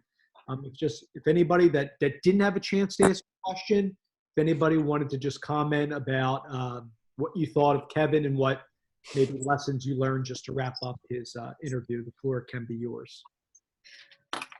David, hi, Lucia here. Hello. Thank you so much for having me. And, I think I learned more today than I did in 2 years doing my master's in journalism. It's like, he was so kind, and you too, and listen to your beautiful voice again. So it's like, thank you so much. This is really an amazing session, No, I really appreciate that. And, to get somebody from, we see each other when I was working at the U.S. Open. I know you travel around. I know you have your experience at Columbia, journalism and other places. And, it's just a blessing for all of us to come together on a forum like this. And for a guy like Kevin to give all the time that he did to all of us, and you guys are to be commended too. It's nice. I don't think people at his level would do this. I don't think we get every single male, female announcer to come on. I hope I would be wrong in saying that. And if I am, great. But I think many of you understand what I mean by that. That was, as someone said, really a classic. So thank you for those words. Anybody else would like to say anything? Just in the review of that long 3-hour Q&A. Yeah, hi. Is there a way to contact Kevin to see if he would do the honor of maybe listening to your highlight tapes and see if he can critique you? There is a way. I would personally reach out to him via like social media or stuff. I don't want to send out an email. I don't think he would want that. Right. Just to be fair to him. So if you could try to DM him first and see if he's welcome to that. That's what I would say. That's what I would say to that. The reason why I say that, and that's probably not the answer that you're looking for, Dan, is because others, if you give everybody their email out, they get quite frankly upset and they get mad. So I would try that way. I think he would be receptive to it, but I would go the social media route first. And I think guys now, because we're all not working, are willing to do it. Right. Yeah. If that makes sense. And I'm happy to. You guys have my email from from this registration. If not, you can email me at very simple, dave@daveleno.com. I have several different emails, but that one, dave@daveleno.com. If you want me to look at it, you might not even care that I look at it. But you critiqued mine, so you did good. Yeah. Okay. I'm really good at, I think, giving feedback. Just give me a few days, and I'm happy to do that. So. Perfect. Yeah. Thanks, Dan. Anybody else have anything to say regarding just the recap on the Kevin interview? Do you know how to reach social media to get a hold of Kevin? He just means social media like Twitter. Yeah. Twitter, Facebook. David. Yes, go ahead. No, I think for, all, the professionals out there, and especially the young people, what I thought was amazing is that I believe opportunities, you always have opportunities in life, and it's just the matter is, are you prepared to that, to take that opportunity? And And Kevin, he started doing all those little things. And, and the day that the opportunity, knocked at his door, he was ready, So I think he sent so many important messages, keep learning, it's like keeping being the best you can and believe in yourself, it's not an easy industry, but, you are special, I think everybody is bringing something. And, I always see sports journalists like comes with passion, which I think is everything, and that's, No, I really I agree wholeheartedly with what you're saying, and I think passion and the people out there that I know if you're writing your stories, if you're still like for you, if you're staying at the Open for 12 hours out of the day, from first ball to well after last ball, or for those of us that do all the prep work, if we're doing play-by-play, it is a passion. It does separate the people I think that are successful, and for those that maybe don't get to where they want to go. I think a lot of people see others get to certain positions, and I said this at one point in the call, because maybe they have a famous father or a relative in the business, or they have a great agent. I for one have just been kind of old school and just kind of busted my what from having nothing to having some things, and some things have gone away over time. Some things have 2 gigs have turned into 3. So you have to keep that passion, even when work's not coming in. I can't tell you how many times over the years I've been in a job where I thought I would be in that job 2-3 years and the team folded, or just they eliminated my position. And you would think it's only natural to take it personally and say, oh my gosh, what did I do wrong? But sometimes it's not a personal vendetta that the team or the executives have against you. It's maybe they just can't physically pay you. And that does happen too. So I think that's something you constantly have to think about. But the men and women that do make it in this field, I think they are passionate. They're go-getters. And I tell people 100 no's before 1 yes. I'm a testament. And believe me, I'm not saying that I have made it at all. I still have dreams and goals and everything, but I've been told no a lot of times. And I can't say hundreds of times out of college, especially. So I look for, okay, that's a no. But then I look for the next opportunity to be 100 no's for 1 yes sort of thing. And, for guys like Kevin, like he explained, he didn't get a lot of rejection, and that's amazing. And that's a testament to him and his upbringing and when he came in the business. And now it's hard because guys, are in those jobs for men and women are in those positions forever. So you cannot get discouraged.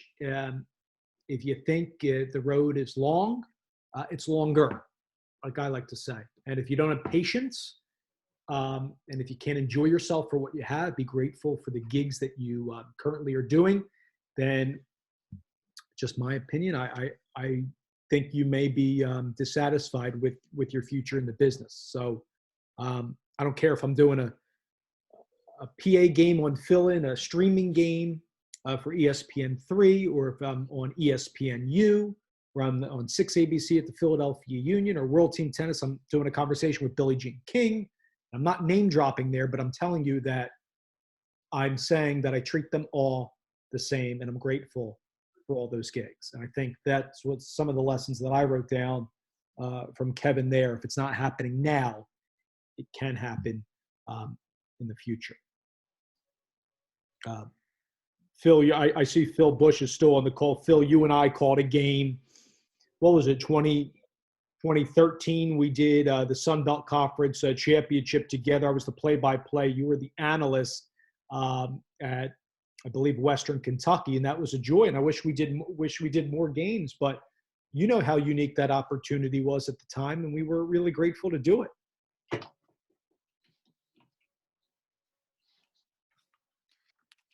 We can't hear you. We can't hear you, Phil. Your volume's down. That's all right. That's all right.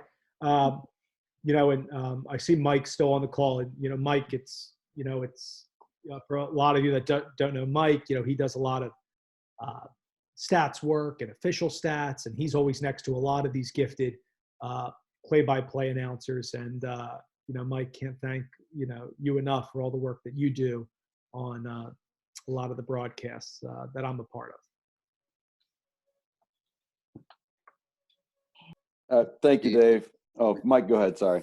I couldn't hear you. I lost my connection there for a little bit. It was kind of funky, but no, well, whatever Mike, you said, appreciate it.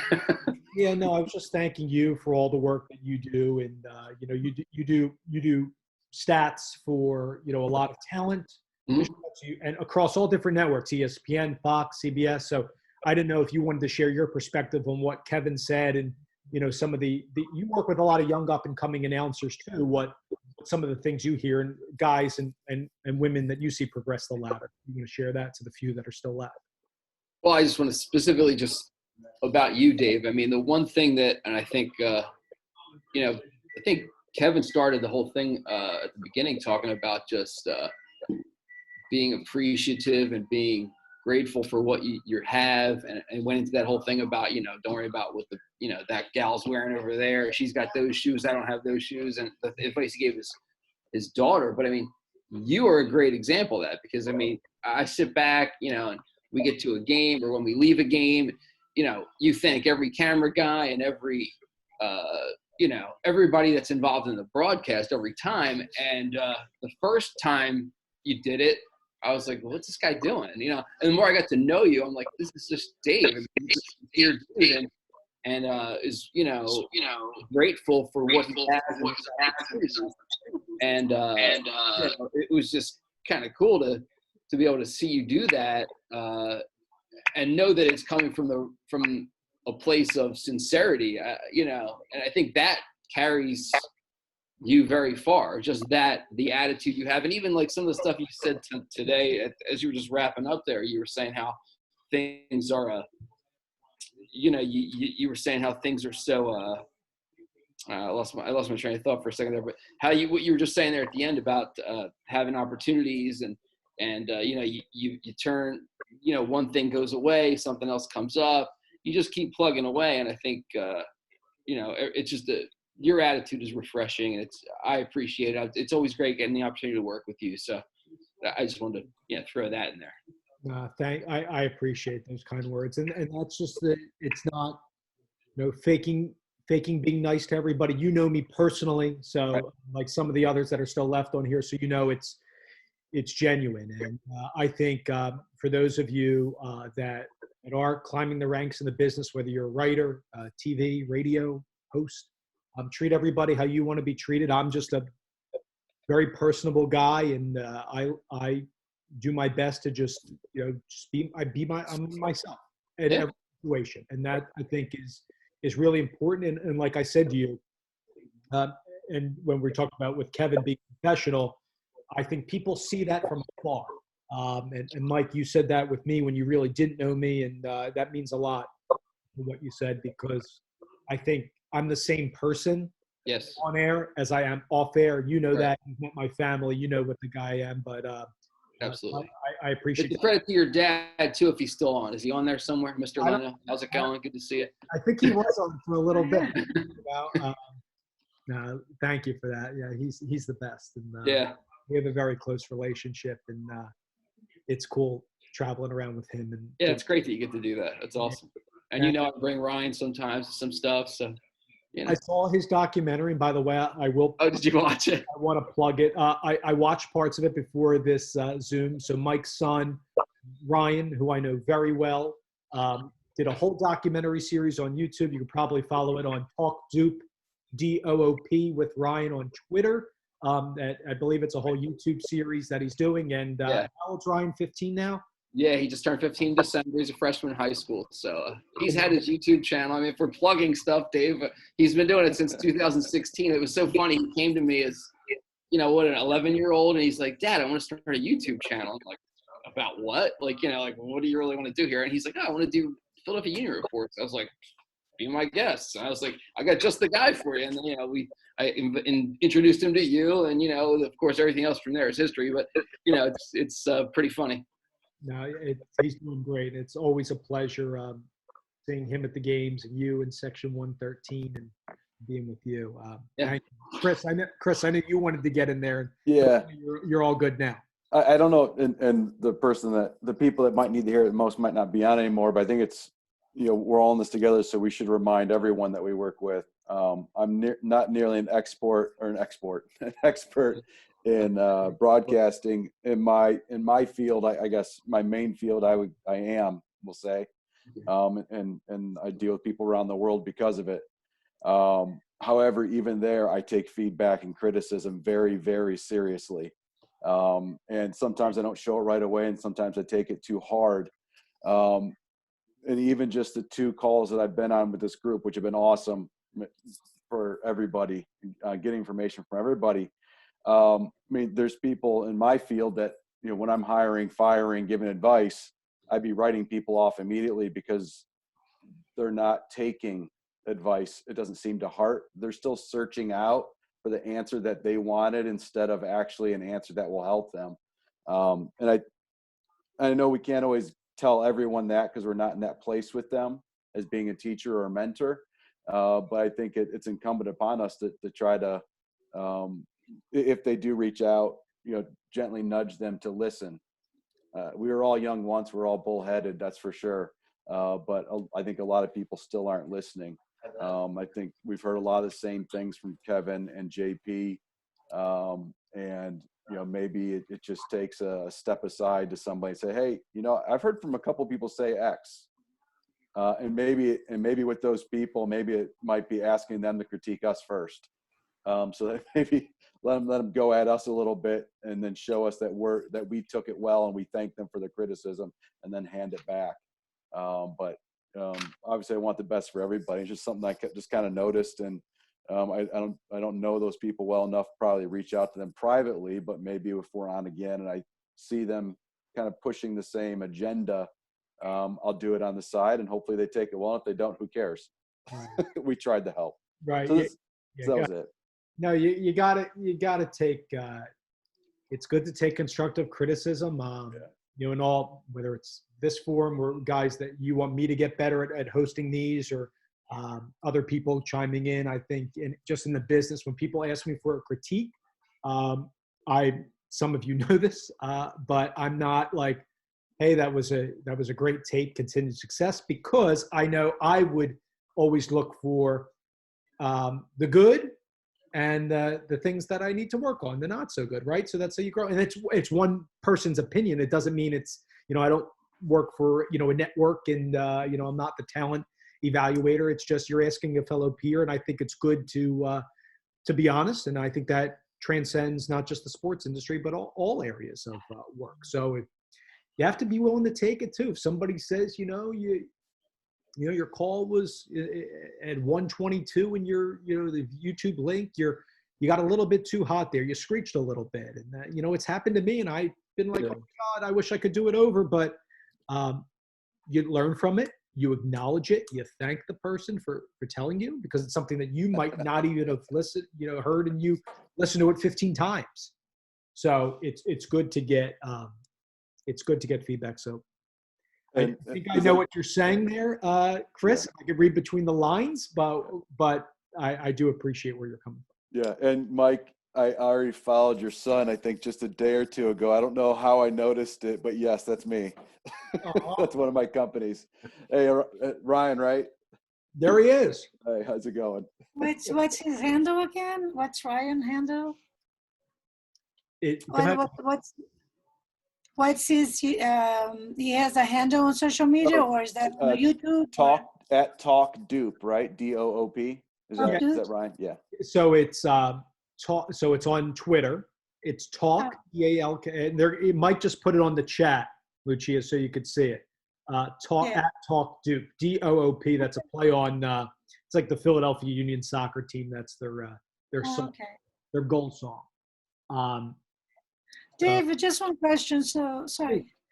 So what was your goal like when you started doing this? Like, why did you start?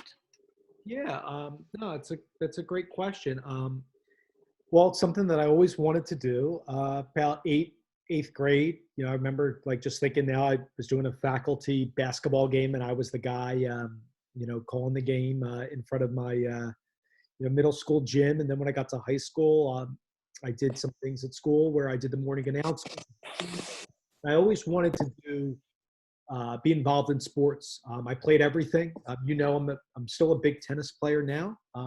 Yeah, you're good. I remember I know that. it doesn't look like it. Looks can be deceiving. My tennis but, partner. yeah, I can hit a ball a little bit. I have fun with it. Anyway, and I always wanted to be involved. And obviously, I think like a lot of people, I knew that maybe I wouldn't be a professional athlete. And I think I love talking in front of people, and I love public speaking. And I found myself, doing play-by-play, like Kevin said, in the with the sound down at home in the living room or at the driveway, playing pickup with my buddies after school. And it's just something I went for. And I went to college where I went to Indiana in the Big Ten. I wanted to go away to school. I got in there very early, had a very good journalism program, still does. And slowly but surely, I got involved with every student organization I could. As I got older, some I had to commit more to than others. And I got in with the athletics department at Indiana, part of the Big Ten Conference. And I traveled around the country with those teams, which was amazing. And when I got the bug, as Kevin said, he caught that bug early. I think I did during college. And when I got on network TV at 21 years old, and I already had like a TV tape, if you will, I said, I'm gonna go for it. And that's really what got me started. And I just persevered, as I've said before, through a lot, through rejection, not getting things. And one of my first gigs out of school was being a PA guy for the Trenton Titans, which was a AA affiliate ECHL hockey team. And I knew I wanted to do more play-by-play than PA, but that was the one job that I could get.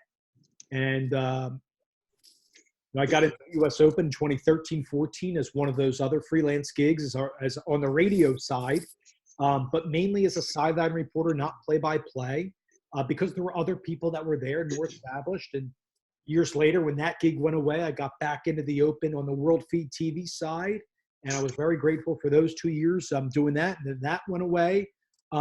So I've just been grateful for everything, and I've tried to connect with people and network, and I can't see myself doing anything else. A lot of people say, "Oh, do you have a backup plan B or plan C?"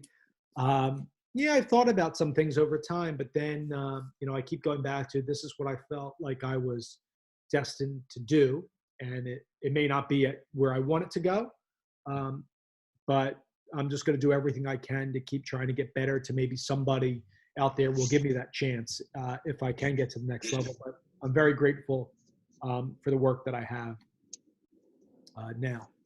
I love it. I really love doing the stuff that I get to do. That's great. That's a long answer to that. Anybody else have any concluding thoughts? See, Eric Hauser's driving. Eric, you picking up some food tonight? What do we got?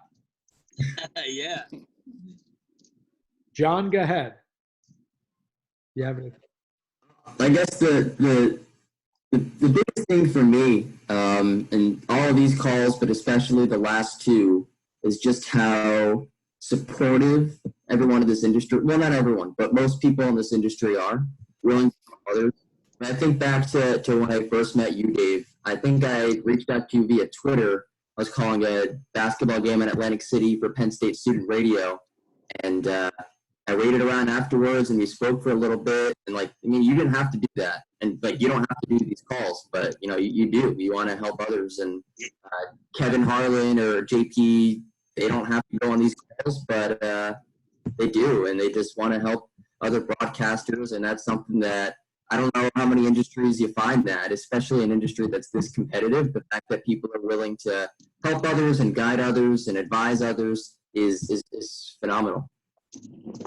You're right, John, and thank you for those kind words. And you did the right thing by being proactive by, coming up to me at that Boardwalk Hall of Fame Classic. And, that was an awesome conversation we had. And, it's great following your career and what you're doing now. And I remember, there's trepidation to do that. I was in that position at Indiana, obviously with I'm not comparing myself to other ESPN broadcasters, but I remember ESPN would come to a lot of games in Bloomington, and I would always have a press pass and be like, man, if I can just go up to one of these guys and say hello and introduce myself. And sometimes I felt like, they're too busy calling the game. They're not going to remember me. But sometimes you got to do it. And that might be your only chance to. So you did the right thing by, even though I'm much smaller on the totem pole, but you did the right thing by saying hello and introducing yourself. And you have to do those things. And the worst somebody can say in those positions is, I'm just, hey, do you mind just emailing me or something? Someone said that to me before, and I'm like, okay, no problem. And maybe they'll respond, maybe they won't. So it depends on the person. And you're right. This business is so competitive and cutthroat. What I can't stand in the industry is guys and women just going after one another, saying, I don't want to talk to you because I'm afraid you'll come after my job. You'll go after that. I don't seek advice from someone saying, I want to go after your network job, or you're the voice of Mizzou or Florida. I want to go for your job when you leave. I think you need to be genuine in your conversations. We have Kevin on. Nobody here is, I would hope, I'm not here looking to be on the NFL on CBS just because we had Kevin Harlan on. I bring Kevin Harlan on, or I invited him on because I genuinely want to learn from Kevin. I wanted you all to connect with Kevin. It's not, you scratch my back, I'll scratch yours. Some people are like that in this industry. My opinion, that's not why you connect with people and do this sort of thing. So that's just the person I am. And it's a shame, like John said, that there are some out there that feel like you need to be, you can't talk to anybody because you're all going for the same things. Let the talent evaluators, the networks, the teams pick who they want to pick. It's okay to get along with somebody and be nice to each other. So you bring up a great point. Jack, I know Steve and you and Jack. Let's go to Steve first. Then Steve, you wanted to say something. Yeah, the one thing that I pointed out was just the idea of him saying, I guess when some of the college kids were talking on here, and he was saying like, yeah, you never know where your path may end up, so have your hand in a little bit of everything. Well, I went into college. I'm 27 now, by the way. I'm about 5 years in. I work MLB doing a lot of video editing, and then on the side I do broadcast ops for Princeton University when they stream ESPN Plus events and stuff like that. So I do a little bit of graphic design work as well. So I studied journalism, and now I'm not doing any of those things pretty much. I'm doing something kind of completely different, but still within the industry. So that kind of resonated with me in the sense of like, I always wanted my hand in a little bit of everything, because while I did think to myself I wanted to do journalism, there was a lot of other stuff that I was able to explore, and I realized my creativity, I guess, was more suited for video production and graphic design than it was for journalism. And the fact that there are so many more components and everything like that to like graphic design, the whole video production, live production, behind the scenes stuff. I mean, Dave, we worked together. It's just a matter of you seeing like the different types of work that I was able to do just to keep myself busy and all of that. It's just a matter of, I feel like if I were a broadcaster, it's one of those things where like, I feel like I would want to maybe understand how a decent amount of that stuff works as it leads up to what you see on TV or how it gets streamed on the radio. So I feel like if anybody young is still on the broadcast, still trying to figure out what they want to do, try and figure out what makes everything sort of work, just so you understand a little bit of everything. And so just so that like, hey, if you don't get that broadcasting job, like many of you have been fortunate enough to get and have earned, by the way. So I commend all of you on that. But at the same time, it's like, learn how you're able to get to that point and how things align so that they make you look good, if that makes sense. No, I think that you bring such, I know you personally, and for those that don't know, Steve and I worked together on a couple sports teams, including a football team that we worked on, and Steve is a really creative person, and he changed the whole media landscape and how the press was operated, and how I can go through specific examples like redesigning a flip card and a game presentation, all that. And that came from you. That came from me. And I want to say also, like, I know you didn't, because I worked there for 2 years and we got to know each other that first year, and they didn't bring you back for the second year because they were stupid, obviously. But like a good amount of the ideas I implemented for the press box that second year came from when I was interning with CSN Philly, now obviously NBC Sports Philly, and your ideas of like the flip cards and how like college sports was implementing more creative ways, I guess, to give the press every bit of information they needed so they're able to make sense of where everybody is on the field and whatnot, and where the coaches are and everything like that. So I owe a lot of that to your input. And quite frankly, my favorite advice of yours was, I mean, as cliche as it may sound, was the idea of like, hey, you may get like out of 100 opportunities you apply to, you may get like 99 rejections, but like there's always going to be that one if you work hard for it. Well, So yeah, I agree with that. Thank you for the kind words too about that. Thank you. It's not anything to, you know the guy that I am. You just you try to help others. For absolutely everybody around you better, and don't go seeking the credit. Nobody needs to. Not everybody needs to know. That it came from me, myself, and not like that type of thing. Some nepotism. Sometimes it's just good organization to do things, and that's what you did. At that particular team. Jack, I know you wanted to get in here with some final words.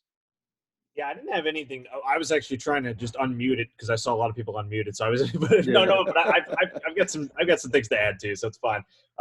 Yeah, Dave. I mean, I know people have said this already, and I know I've said it to you, but I can't thank you enough for setting this up. Obviously, you're not sure people appreciate how well connected you are and the network that you are in this industry, and I know Kevin respects the heck out of you, and me kind of meeting you over these last couple of weeks, I know the kind of person you are. So can't thank you enough for setting it up again.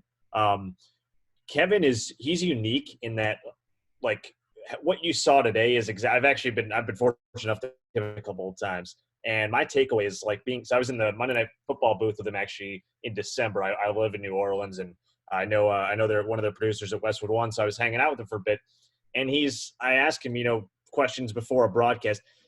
I'm just like picturing myself now. Obviously, I'm 24, haven't called a game above the Southland Conference D1 level in football yet. But I'm thinking to myself, I don't think I'd want to be talking to this 23-year-old kid who wants to get into broadcasting 40 minutes before I'm on the air to go on Westwood One, and yet he's like there doing. I'm like, Kevin, you don't have to talk. He's like, oh, it's fine, no worries.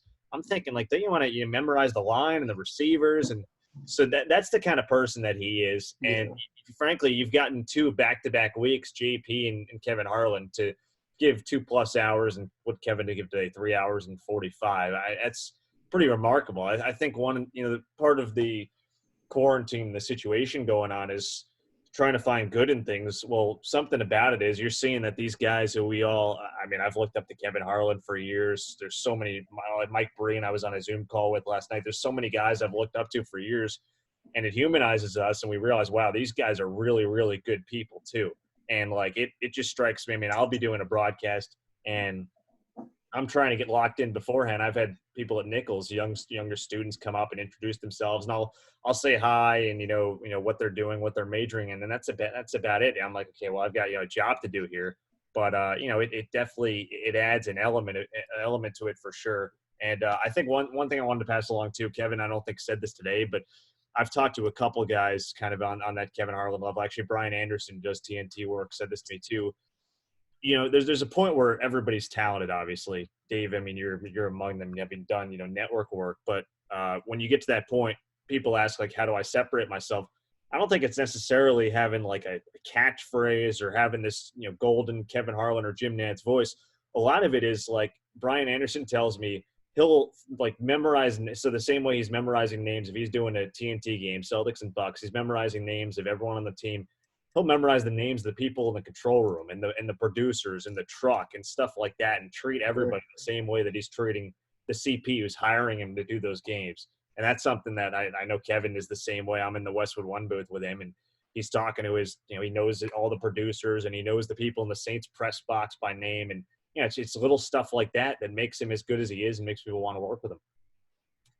That's a great point. And somebody from ESPN once told me that he wished one of their announcers went into the truck more and talked with people, because some announcers, maybe when you get to that level, they come and do the game, and then they get a police escort to go, get the plane to the next game. And it makes sense. Like, I mean, these guys are getting paid top dollar, and a million people to make you look good. Yeah, it makes sense. Make you look good. And I think it's just being genuine. Guys like you mentioned, like Kevin and the others, Brian Anderson, a terrific talent. I love Brian Anderson. He does a lot of the Brewers. I think he's the Brewers' main guy, and he's like, I feel like every time you watch a game, he seems probably one of the most comfortable broadcasters, if that makes sense. As far as like just everything just seems to flow naturally in those broadcasts. He's very smooth, and I think that's not, like, to Jack's point, I think that's not everybody in the industry. And if you can do those things but do it naturally about meeting people, and that's the type of guy that I am. I treat everybody the same, and I told you I treat people just in life how I want to be treated back. So when I'm on a Philadelphia Union game, for example, whether the person's doing stage managing, audio, they're at the same level everybody else is. And that includes the broadcast talent, to the camera operators, to the producer director. Everybody's the same. And you play a small part in the play, like you're an ensemble or an orchestra, and everybody's got to do their thing. Of course, the announcers are the ones that are heard, and the producer might be calling the shots, and the director's cutting the show. But you have to just scale back a little bit and say, we're all in this together. Some people in this industry are not like that. And like what Jack's saying, I think people in hiring positions, these coordinating producers, talent departments, I think they hear when they do reference checks, and it goes beyond your tape, and they ask colleagues in the business, what's this Leno guy all about off air? Or what does he do on air when he's at the stadium? I think that goes a long way. So it's all about being professional.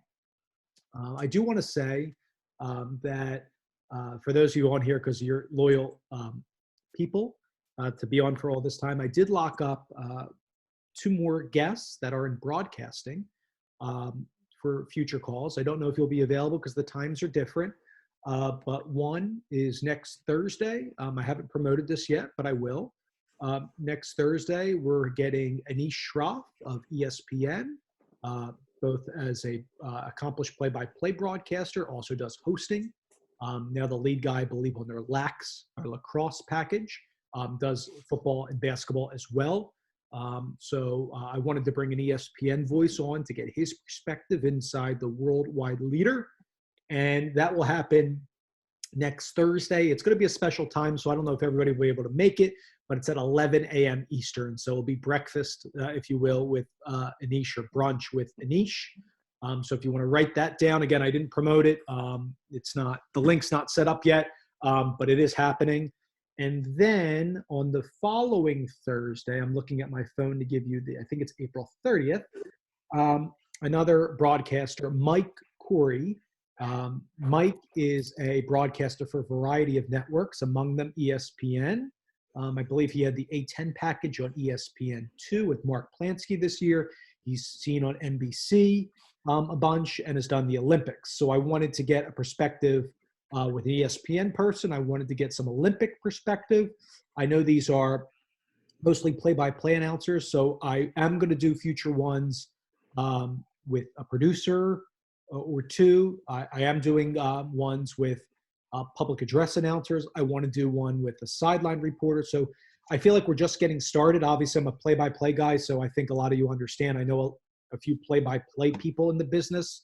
If they're willing to come on, I'm happy to have them and for us to learn. So the Anish Shroff one is next Thursday, 11 a.m. The Mike Corey one is on April 30th at 2 p.m., the same time this one started, at 2 p.m. Eastern. Again, you don't have to memorize that. I'm going to promote it again, and hopefully you'll all participate and find these really informative. I just do it just to connect everybody. That's all it is. Nobody's making a dime off this or anything like that. It's just to bring us all together. And that's what Dave, I don't think I'm the only one who says this. I would literally pay to do this, and I mean, this is pretty incredible. Are we allowed to add this to like our our college degree as a master's or something? Me too, David. School of JP certificate out, Camera, baby. followed by a grad school class at School of Kevin Harlan. No, I feel like honestly, when some of my favorite classes at Indiana they weren't necessarily called sports broadcasting classes, but it happened to be taught by someone from the athletics department. And like, I kid you not, every week it was a guest speaker. And I felt like, especially like the really good ones that like kind of shot you straight, like Kevin did today, like we always do, like JP did last week. You learn more than taking an exam or reading a book. And I think all of us left on the call would agree with that. So happy to keep getting guests that want to do it. And we'll keep it. I know, Carlo, you're saying you want to say something. I'm trying to. Yeah. Well, first of all, just thank you for this opportunity. I mean, as Jack was saying, as like a freshman in college, this is unreal, getting this kind of knowledge and being to ask these people these questions. I think one thing that Kevin kind of speaks to, staying on this call for 3 hours and 45 minutes on his Friday afternoon, is like you're never too big to do the small stuff or to talk a little bit longer with somebody else, no matter who you are. I mean, Kevin Harlan could have been on for 30 minutes and we all would have said thank you, but he went for 3 hours and 45 minutes. And so I think like for somebody like me, it's especially such an early stage, it's like a great example of how like whatever I end up doing, whether it be broadcasting or not, I can always, if Kevin Harlan can be kind to me and answer my questions, then I can always answer somebody else's questions down the road. Absolutely. I agree wholeheartedly in that. That's well said. I think that's a great lesson that we can take away from this is, you know, a guy like Kevin can spend 3 hours on it. And I know he's not doing 3 games in a week right now, but still it's family time and, you know, he didn't have to do this. And he did it out of the goodness of his heart and really appreciate that. Joe, I just want to publicly apologize. I know you had a question for Kevin. I didn't want to keep him long because it was going and I tried to just limit. So I apologize about that. I'm trying to unmute you so you come on and, you know, hopefully you got your question answered. Yeah, for the most part, I feel like you kind of touched on it throughout things. I guess for anyone who didn't see in the chat, I just kind of wanted to see about picking his brain about what is that checklist that he referenced when he goes back and listens to his broadcast. And I think through answering a lot of other people's questions, he at least hit on a couple of different things in terms of that tonality and making sure you're working with your partner well and not ramping up the energy too soon. I feel like he got to kind of a lot of that. Yeah, no, I think that's a really big thing. And, you know, and I'm going to, obviously, because we've been long on this one, I'm going to save my, now I'm going to save my TV and radio stuff for the second week in a row, which is good. So I have that, you know, fresh in my mind. May never get to it, but maybe 2 months later. Right. Maybe I'll do it when we don't have a guest and we could just pick each other's brain. I might save it for that. Maybe I'll do 2 Zooms in 1 week. Next week, we'll see. But I think that's the checklist thing is great. I know, Joe, I can tell you for just really quickly, my process, I'll do a game. Let's say it's an ESPN game. I'll listen to it. I'll cut it. I'll put some highlights on my YouTube or on my website. I'm not looking for, not looking for 1 million people to hear it or 10 people to hear it. It's just for myself. And I replay some of my favorite calls and I'll chop it up because then I go back to it years later or a month later or a week later. And I'll review it, see what I liked, what I didn't like, and it's fresh in my mind. And, I write things down just like Kevin does. For example, in union games, if I'm doing hosting, if I have clutch words during a segment, if I say as well after each sentence, sometimes that happens and it's okay. But you just want to correct it moving forward. So I think it's good to have that checklist. It's cool to hear a guy like him has that and he listens to his work and he listens to others. And I just want to say this too. If someone told me, my dad and I talk about this a lot. If you think you're going slow, go slower. Telling you, it happens to me, and I'm guilty of it on every broadcast. If you think you're going slow, go slower. If you listen to Kevin do play-by-play, you may think, oh my God, he's going so fast. How the heck does he fit all that detail in on a particular call? And it's so hard to do. If you can't jam everything in, scale back, and like Ian Eagle would say, get in the essentials for what the listener needs to know. And Kevin said that, I believe, not those exact words, but I think he was getting at that too in a lot of his remarks. What do they need to know? Give the geography, get the proper identification, stay on top of the play. It's those little things that will help you. Scott, you've been on this call for a long time. If you want to tell us what you thought, you're a first-time Zoomer with us, and hopefully you found this informative, my friend. Thank you, Dave, for having me. Yeah, thanks. This is Scott S.D. Weiss. Now, a lot of you are just play-by-play, but I do a lot of remote broadcasting for Collegiate Water Polo Association. Not only do I announce, but I'm also producing, doing scoreboard operating, texting, calling the camera operators. I'm a one-man crew, and that's something that not a lot of announcers actually do. You have to be versatile, and you have to be someone that really gets into following a producer's guidelines, but also the producer, you would hope, would listen to the announcers or other people in the crew all chiming in to make your product better. That's why when Kevin was talking about, Scott, those production meetings, I think they're great. And like before I do an ESPN game, I feel like a really good producer will reach out to everybody. I know sometimes it's a busy schedule with sports overlapping, maybe a week out, 3 days, 4 days out, and get everybody is simply talking about storylines, even if it's as simple as Ron Harper Jr. for Rutgers is really good. He reminds me of his father. Done. It doesn't need to be like, you don't need to get into the weeds. And like you do water polo, you may talk about a particular team or athlete.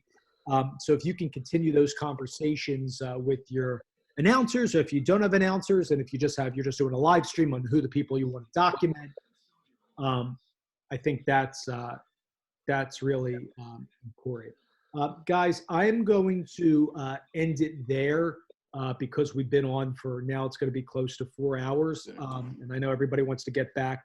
So I want to thank you all for coming on. I really appreciate your time, and I'm going to I do have this recorded, so hopefully I can play this back for people who are interested.